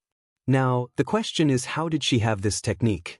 Wang Wei thought of 3 possibilities. 1. His master gave it to his third sister after Lu Qing showed it to him. 2. His master has created many inheritances of this technique scattered into the world, and he accepted people who have discovered the inheritance as disciples. Based on his previous calculation that his master had some relationship with this technique, this theory is highly likely. Third, one of the ancestors of the origin Pill Dao sect was the one who left the inheritance, and his master is just in charge of collecting the disciple who received the inheritance. As Wang Wei pondered over these 3 theories, he quickly eliminated the first one. Based on his observation of Lan Ling, her foundation was established with the flame-controlling art, meaning that she has been cultivating it long before Lu Qing even entered the sect. As for the other 2 theories, either one could be true. Nevertheless, no matter the truth, he can conclude that this technique was not simple and held a greater secret. After concluding, he wanted to know the answer, so he began to ponder how to find the truth. Directly asking his third sister or master will not yield any result. These 2 would probably use the fact that his cultivation was low to warn him not to intervene in this kind of mystery that could get him killed. As Wang Wei tweaked his brain to find a solution, he suddenly remembered the 5 saints that intercepted him when he was returning to the sect. Lu Qing is a pretty mediocre person in the sect, so who would send 5 saints after him? For what reason? The only special thing about him is that cultivation technique. I should not have killed all of them at once, muttered Wang Wei with regret. He wished he had left at least one alive to search for information. Nevertheless, he could guess who sent them: Fu Kaiyun. Wang Wei guessed that he might also have some suspicion about Lu Cheng's cultivation method and sent his people to check it out. As long as Wang Wei investigates from there, he will eventually find something. However, he did not immediately set out but instead started to take a deeper look at the flame-controlling art. Previously, he only took a glance at it and used the 4th level to break through the supernatural realm. A few weeks prior, after Wu Hong watched Wang Wei leave for the southern continent, she left the sect and headed for the western continent. She broke the space, and in just an instant, she crossed the central continent and arrived on the other side. Soon after, Wu Hong found herself on a mountain range.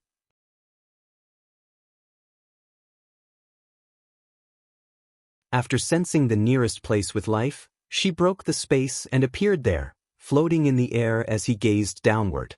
What she saw was a man dressed in a red robe sitting cross-legged in the middle of a village. He was absorbing a bunch of red energy that came from all the dead people of the village. Based on the blood on his body, Wu Hong could tell that this man had just slaughtered this village himself, and he was using their blood to cultivate. With just a glance, she could tell that this man's talent was horrible.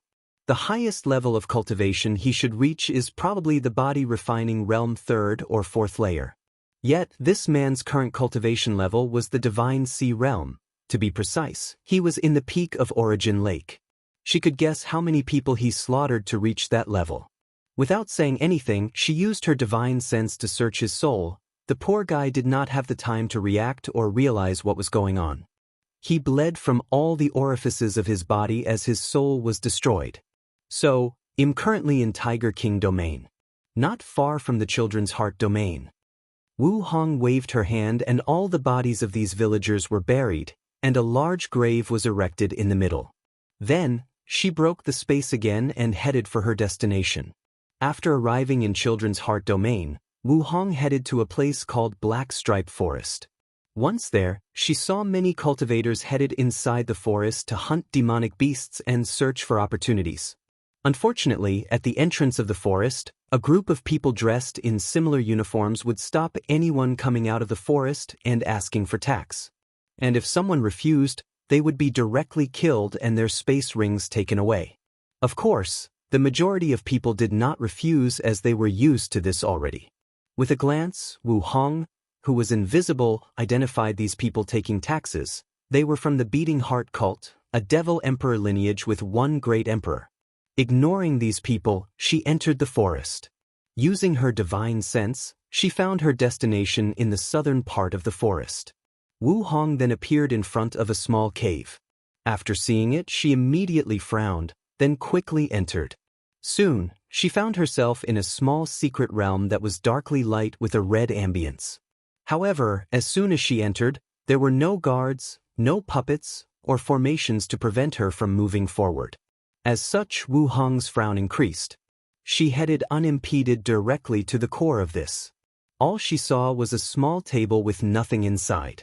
She searched for a while but did not find anything. Did Du Hu already get the curse of hatred? According to the timeline, it should have been a little later. After not finding what she wanted, she left the secret realm and headed straight to the Devouring Heart domain, which was the location of the Beating Heart cult. Once she arrived, no one discovered her presence.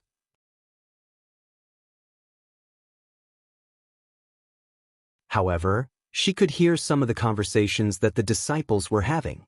"Brother Yu, did you have a breakthrough in your cultivation?" "Only because of luck," replied Brother Yu with a smug look on his face. "If I remember correctly, your last breakthrough was only 5 years ago. Brother Yu, there must be some secret. How about sharing it with your little brother?" "There is no big secret. I was lucky enough to get the heart of a child born on the most time of the year. After absorbing it, of course, I made a breakthrough. Brother Yu, don't lie to us. To acquire such rare and precious material, you must have some connection. How about sharing with your little brother?" "Hee, as long as you have enough origin source, I can get you any kind of hearts you want for cultivation," replied Brother Yu with a cunning light in his eyes. Meanwhile, after filtering out the information she wanted from the talks of these disciples, Wu Hong headed to the main mountain of the sect where the sect master was located. No one was able to detect her presence, not even any of the formations around. She easily broke through the sect master's mansion without alerting anyone. There she saw a middle-aged man sitting cross-legged on a futon with his eyes closed. A heart floating in front of him. Despite not being attached to a body, it was still beating as the man absorbed energy from it. The aura of the middle-aged man and the heart were similar. They were both in the saint realm. Wu Hong suddenly appeared in front of the man and placed one of her fingers in the middle of his forehead. Then she searched his soul. The process lasted for a few seconds, then she frowned again. He was not the one who took the curse of hatred? Thought Wu Hong. Then who was it? She immediately used her finger to calculate that person. However, she did not find anything. There are only 2 people who can stop my calculation. The first one is that old guy in the nether hell. However, he is currently sealed and has no power to intervene. Plus, it does not benefit him in any way. the second being heavenly Dao. She paused for a moment. Could it be intervening because it's related to Wang Wei? She did not have an answer, and she did not care at the moment. What she cared about was her next action. In the previous timeline, Wang Wei suffered from that curse. For more than 10,000 years, he was in constant pain as his soul was slowly corroded and tortured. It almost drove him insane. And since he did not have his paragon soul with him, he was helpless and on his own. No matter what method the Dao opening sect used, they could not remove the curse. Wu Hong's purpose was to retrieve it in advance and prevent this from happening again. However, too many things have changed in this timeline. Well, there is no need to care that much, muttered Wu Hong. Since he could survive the curse in the previous timeline and benefit from it, there should be no problem. After all, his current self is much stronger, and it's not even a comparison. After thinking about this, she left the site of the beating heart cult.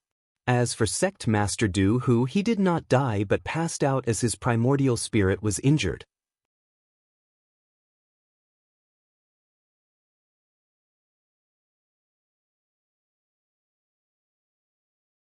Chapter 314. After leaving the beating heart cult, Wu Hong broke the space and traveled back to the central continent. However, she did not return to the Dao opening sect but headed to the east side of the continent. Soon, she found herself in the lifeless domain, which was located at the very corner of the continent, with the ocean that separated the continents not too far. She floated in the air as she looked at her surroundings. The clouds were red, and they were constant, static, or never changing. Not a single one moved from their places, and it seems that they have been like this for eons. The soil was gray. It was as if they were devoid of life. No plants, animals, or even living beings could be seen from hundreds of miles on. The dichotomy between the ground and the sky gave the entire place a dreary and desperate atmosphere. On top of everything else, there was not even a single ounce of spiritual energy, and the space was turbulent, making it very difficult to teleport. A baleful aura could be felt everywhere, trying to influence the mind of anyone who steps foot in this forbidden domain. Wu Hong could feel that the laws of heaven and earth in this place were chaotic, even destroyed. If any void-shattered realm or saints were to step here, they would lose the ability to use the power of law. Only supreme true monarchs who have their own Dao fruit would not be affected. After a quick glance around, she flew toward one direction. She did not teleport this time. She flew for a few hours with nothing or no one in sight. And with her speed that is faster than light by many times, she traveled a great distance. When she was close to her destination, she finally saw someone. It was an old man dressed in tattered robes with dirt all over his body. His long hair was disheveled and had no shoes on. He seemed to be muttering something non-stop. Unfortunately, his words were nothing but rambling. They made no sense whatsoever. Wu Hong could tell that this man was a saint trying to use this place as a way to temper his Dao heart. Unfortunately, his primordial spirit was corroded by the baleful aura and he became crazy. She looked at the crazy old man with a look of appreciation. Not anyone had the will to try such a harsh method of tempering themselves. Additionally, she could feel that this old man was still struggling to retain his sanity. Nodding her head gently, Wu Hong pointed her finger at him, then a white light entered his sea of consciousness. Countless runes appeared and sealed a red aura that was surrounding the old man's primordial spirit. Immediately afterward, he regained consciousness. The old man looked around but did not find anything. Nevertheless, he still cupped his hand and bowed. "Thank you, Senior, for saving the life-saving opportunity. If you can report your name, this younger generation promised to repay this karma one day." The old man waited for a while but did not hear anything. However, a slight surprise flashed across his eyes, and hurriedly said, "Thank you, Senior, for passing the law." A few seconds ago, he received a cultivation technique that allowed him to absorb the baleful aura in this place to increase the strength of his primordial spirit. Once his primordial spirit increases in strength, it will be easier for him to understand the laws between heaven and earth. Additionally, his soul will be more resistant to spiritual attack and interference.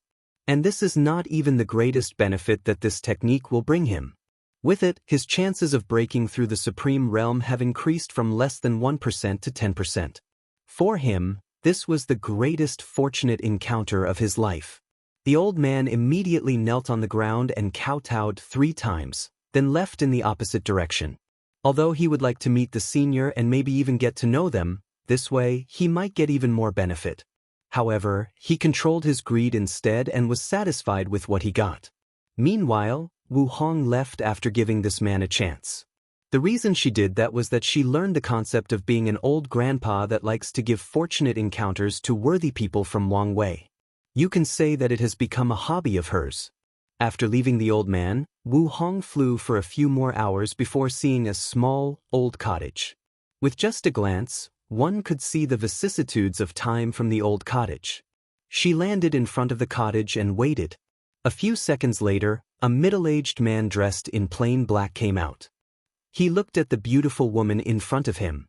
At first, he was perplexed how someone actually discovered this place before the appropriate time. However, as soon as he laid eyes on Wu Hong, his hands trembled slightly. "Empress, is that you?" She nodded her head slightly, then a complicated rune appeared in front of her. As soon as it manifested, Wu Feng felt a slight trembling from his bloodline. "It really is you. What generation are you now?" asked Wu Hong. "It has been so long that I forgot," replied Wu Feng. "However, our family has been keeping guard since you left, never breaking our oath." "Very well," commented Wu Hong. Then she pointed her finger at the man. A white light flew from it and entered his body. During the process, the man did not hesitate nor show any fear. To him, if the Empress wanted to kill him, he would take the blade and hand it to her. Or better yet, doing it himself. A few seconds after the white light entered his body, a black sphere came out of Wu Feng before dispersing. Then he suddenly felt refreshed, like a mountain was removed from his shoulder. His appearance changed from that of a middle-aged man to a youngster no more than 25 years old. "I have sealed and removed all the hidden injuries caused by the constant baptizing of baleful aura. With your current Supreme Realm strength, you should be able to live a few more million years. Now, lead me to it." Wu Feng bowed and led Wu Hong into the cottage.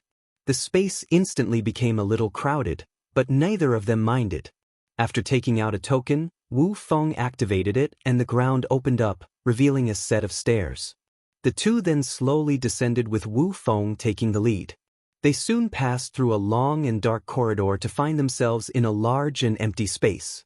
In the middle was a massive red door frame or gate that was probably hundreds of thousands of miles in height.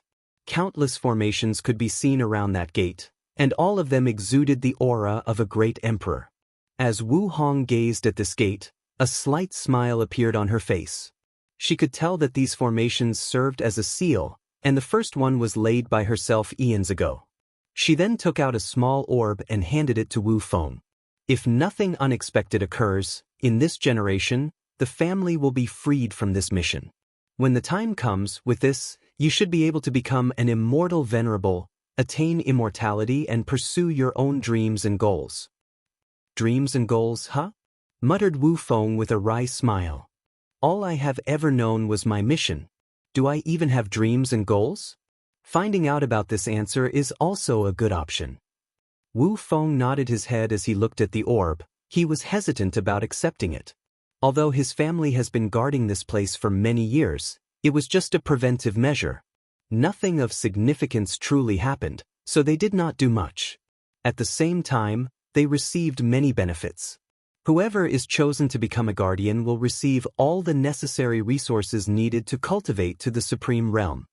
"There is no need for you to doubt whether you deserve such a reward," said Wu Hong. "How many people do you know could keep an oath for billions of years?"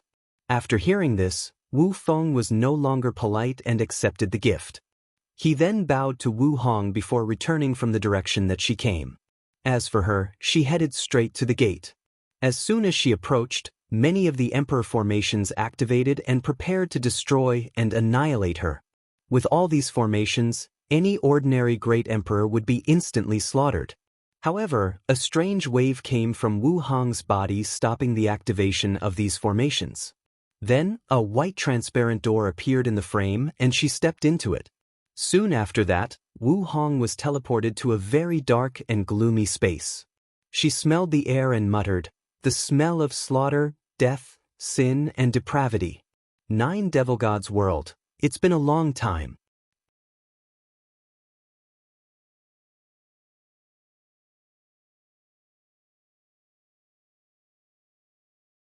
Chapter 315.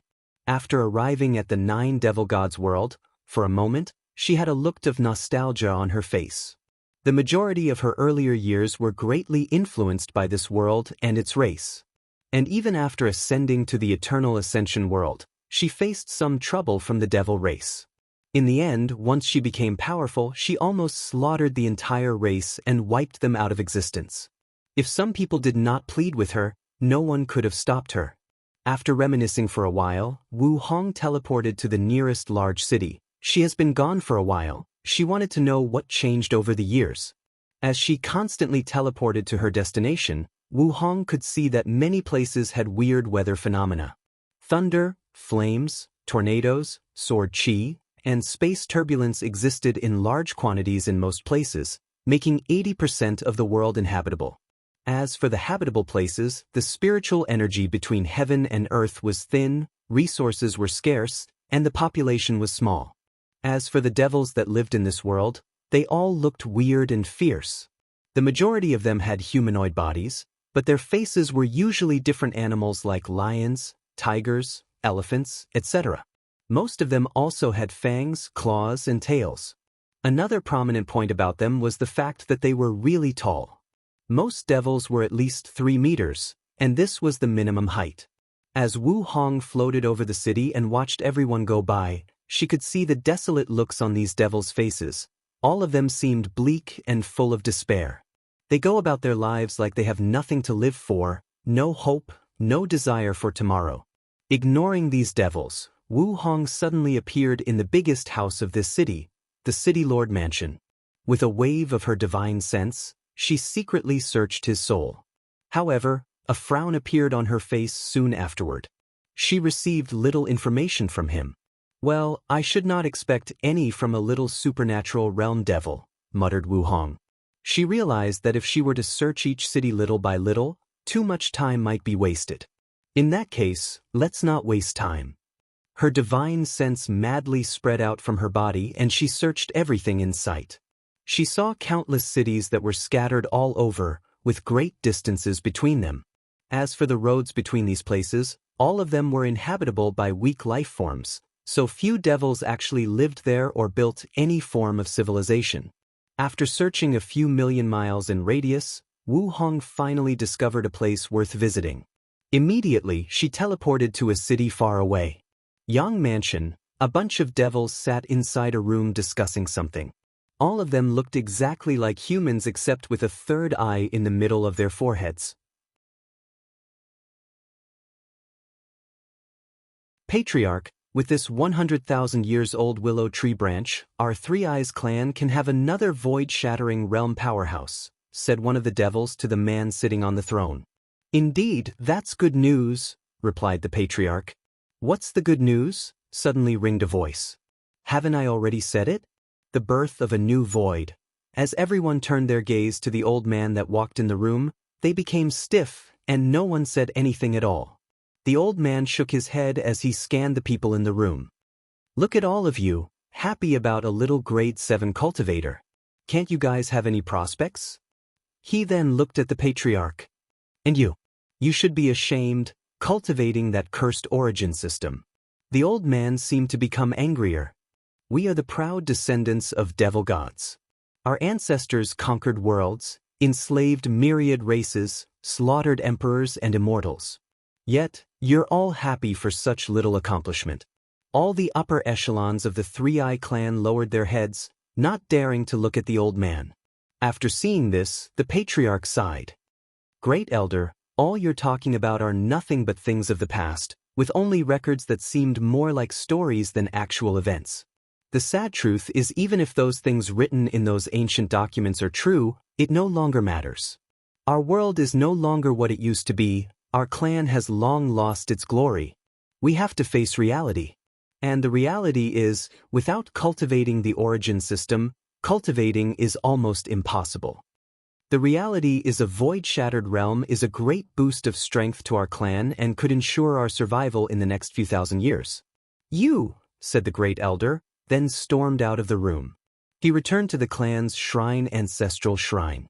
After taking a deep breath to calm himself down, he lit up a few incense sticks and placed them next to a bunch of tablets with names written on them. After that, he entered the room next door, which was his resting room. What the old man did not notice was that a beautiful woman dressed in a long cheongsam. Wu Hong looked at one of the shrine tablets and she could see the primordial spirit of a true monarch devil residing inside and absorbing incense to prolong its life. With a wave of her hand, she sealed all the power of that primordial spirit, then searched it. After getting the information she wanted, she crushed that primordial spirit and teleported to a faraway distance. In front of Wu Hong were 4 pillars that rose straight to the sky. They seemed to be supporting the heavens themselves. The pillars looked nothing extraordinary except for their size. Many devils sat in front of them with their eyes closed. They seemed to want to find opportunities from these pillars. Although they looked nothing extraordinary to most people, in Wu Hong's eyes, these pillars were 4 gigantic bodies with countless runes on top of them. They were the 4 devil gods that she previously sealed.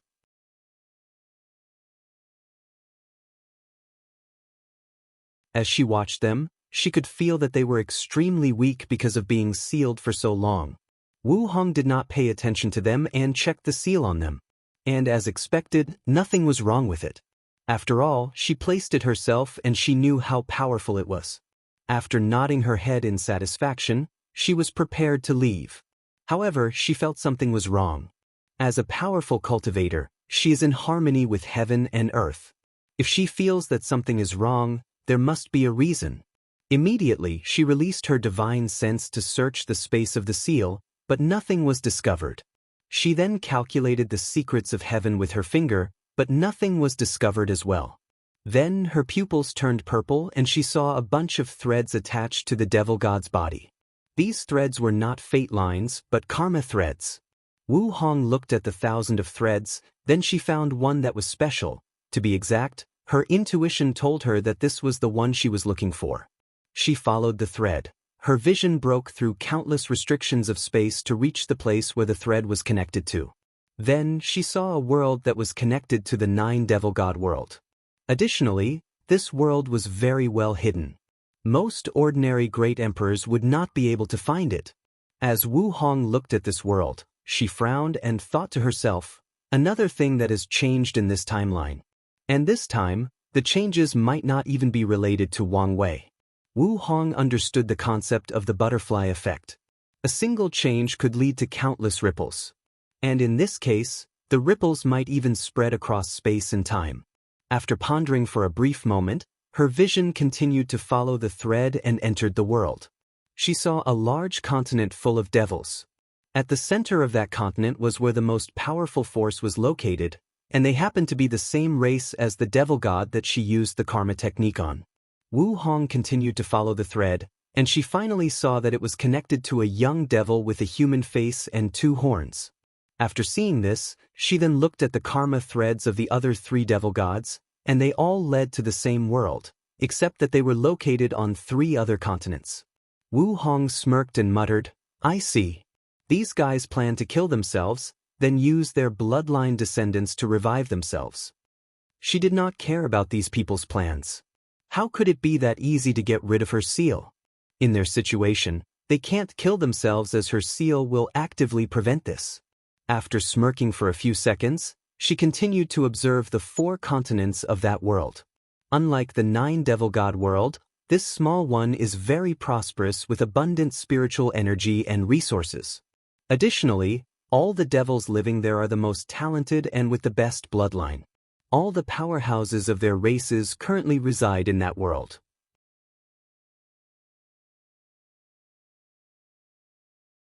As she continued to observe, Wu Hong guessed that in this timeline, someone may have secretly helped the devil race preserve some strength, otherwise, with her sealing the chi luck of this entire race, they couldn't grow to that level.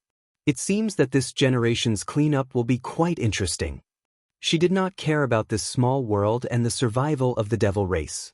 With her observation, she could see that the most powerful cultivator in that world was a quasi-emperor. Let's leave this mess for Wang Wei to fix. Anyway, it's not my problem anymore.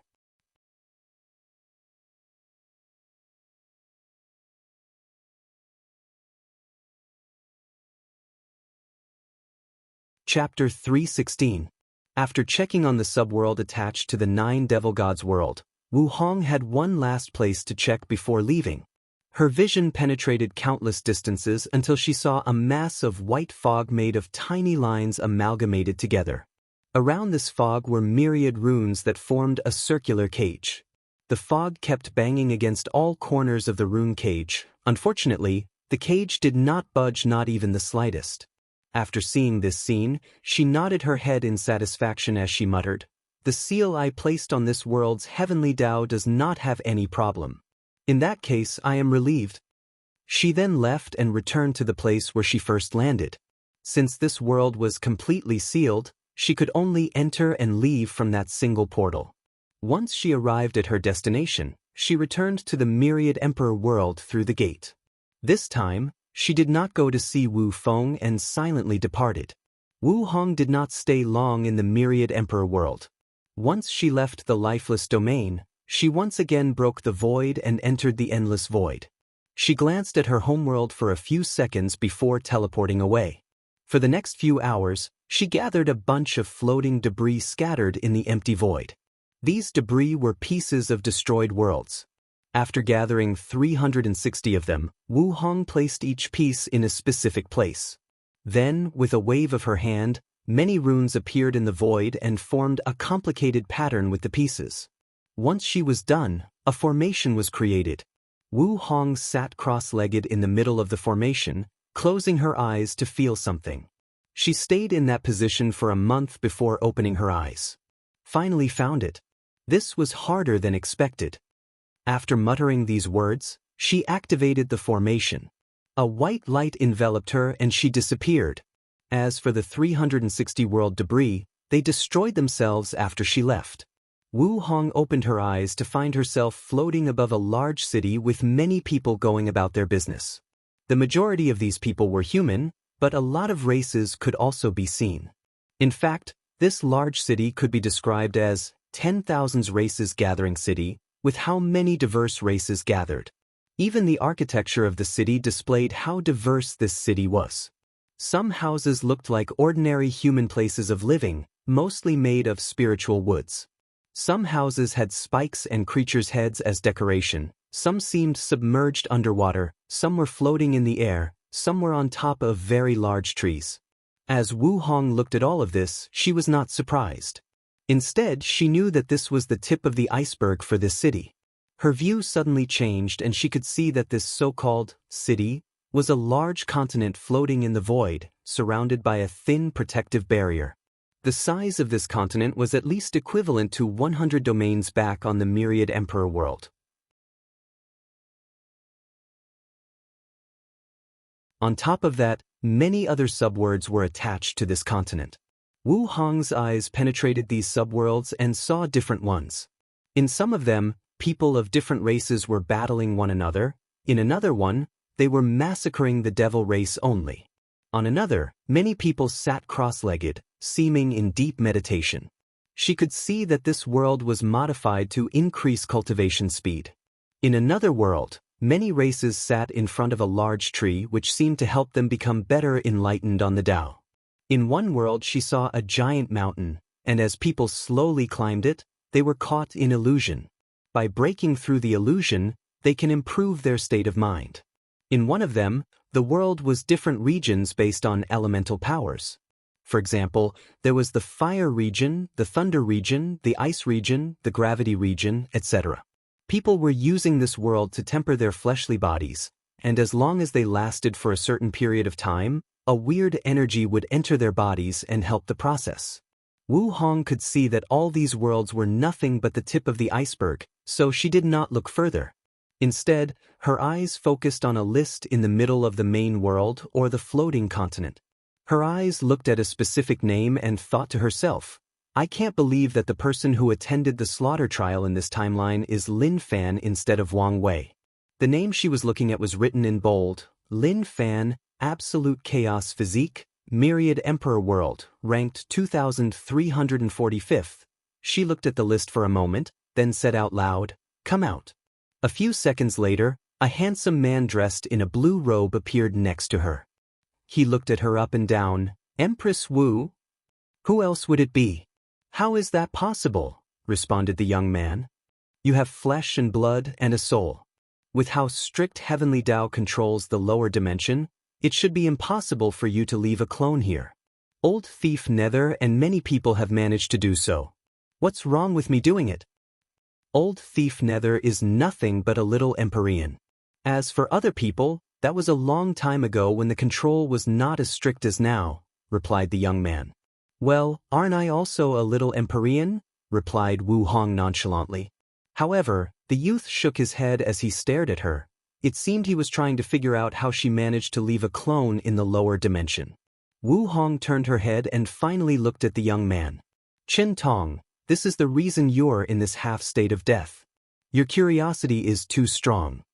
Chen Tong smiled wryly before saying, Empress, what can I do for you? I need the path-seeking stone in your hand. What? Absolutely not. Although the path-seeking stone is only considered a supreme-level treasure, it is something sought after by even paragons if the circumstances allow for it. Don't be stingy, replied Wu Hong. This thing has little effect on you. True, but I was still going to use it for the final winner of the trial. By now, you should have absorbed enough chi luck from all these heaven chosens after conducting so many trials. With so much, you should be able to revive yourself, return to your peak and once again become a paragon. So, you do not need the stone that much, said Wu Hong. Chen Tong remained quiet after hearing this. The reason he established the slaughter trial was not just to absorb chi luck, but also as a way to form strong karmic debts with these heaven chosens that managed to become great emperor. And one day he will ask them to repay that debt. With the path-seeking stone, he can create a strong karma debt with the final winner. Of course, he did not want to give it up so easily. As for the reason he did not give it to Empress Wu and form a karmic debt with her, that's because powerful individuals like her can ignore karmic debts after becoming great emperor. The ones before that have to be paid, otherwise, they will become little problems in the path of cultivation. But the ones after that are of little significance unless they are truly unimaginable. Wu Hong frowned after seeing Chu Hong's response, then she said in a cold and ruthless tone, Give me the stone, or I will destroy your remnant soul and take it for myself. Said Chen Tong, his face turning red in anger. Then, a memory hidden deep inside his soul surfaced. It was the memory of the first time she met Empress Wu.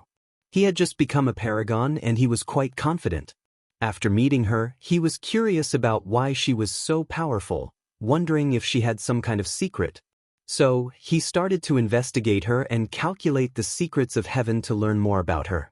However, he did not get far in his search when a gigantic hand made of countless runes descended on him.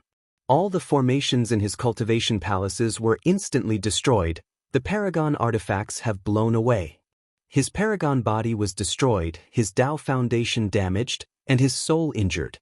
Chen Tong remembered the powerlessness he felt in front of that hand. If it was not that she was just warning him, he would have fallen after that. What's worse, this kind of injury took him a few yuan epochs to completely heal. After thinking about that memory, Chen Tong snorted coldly, waved at him, and sent her a brown stone that looked remarkably ordinary. After receiving the stone, she checked it before nodding her head. With this stone, Wang Wei can quickly finish the last step of refining his blood. Wu Hong then waved her sleeve and a book appeared in the void. Don't say I took advantage of you. With this book, the process of re-establish your Tao foundation should be easier and more perfect. She then teleported away. You're tuning in to the Wang Lin's Journey YouTube channel. Don't forget to subscribe and join us on this journey to catch the most captivating stories.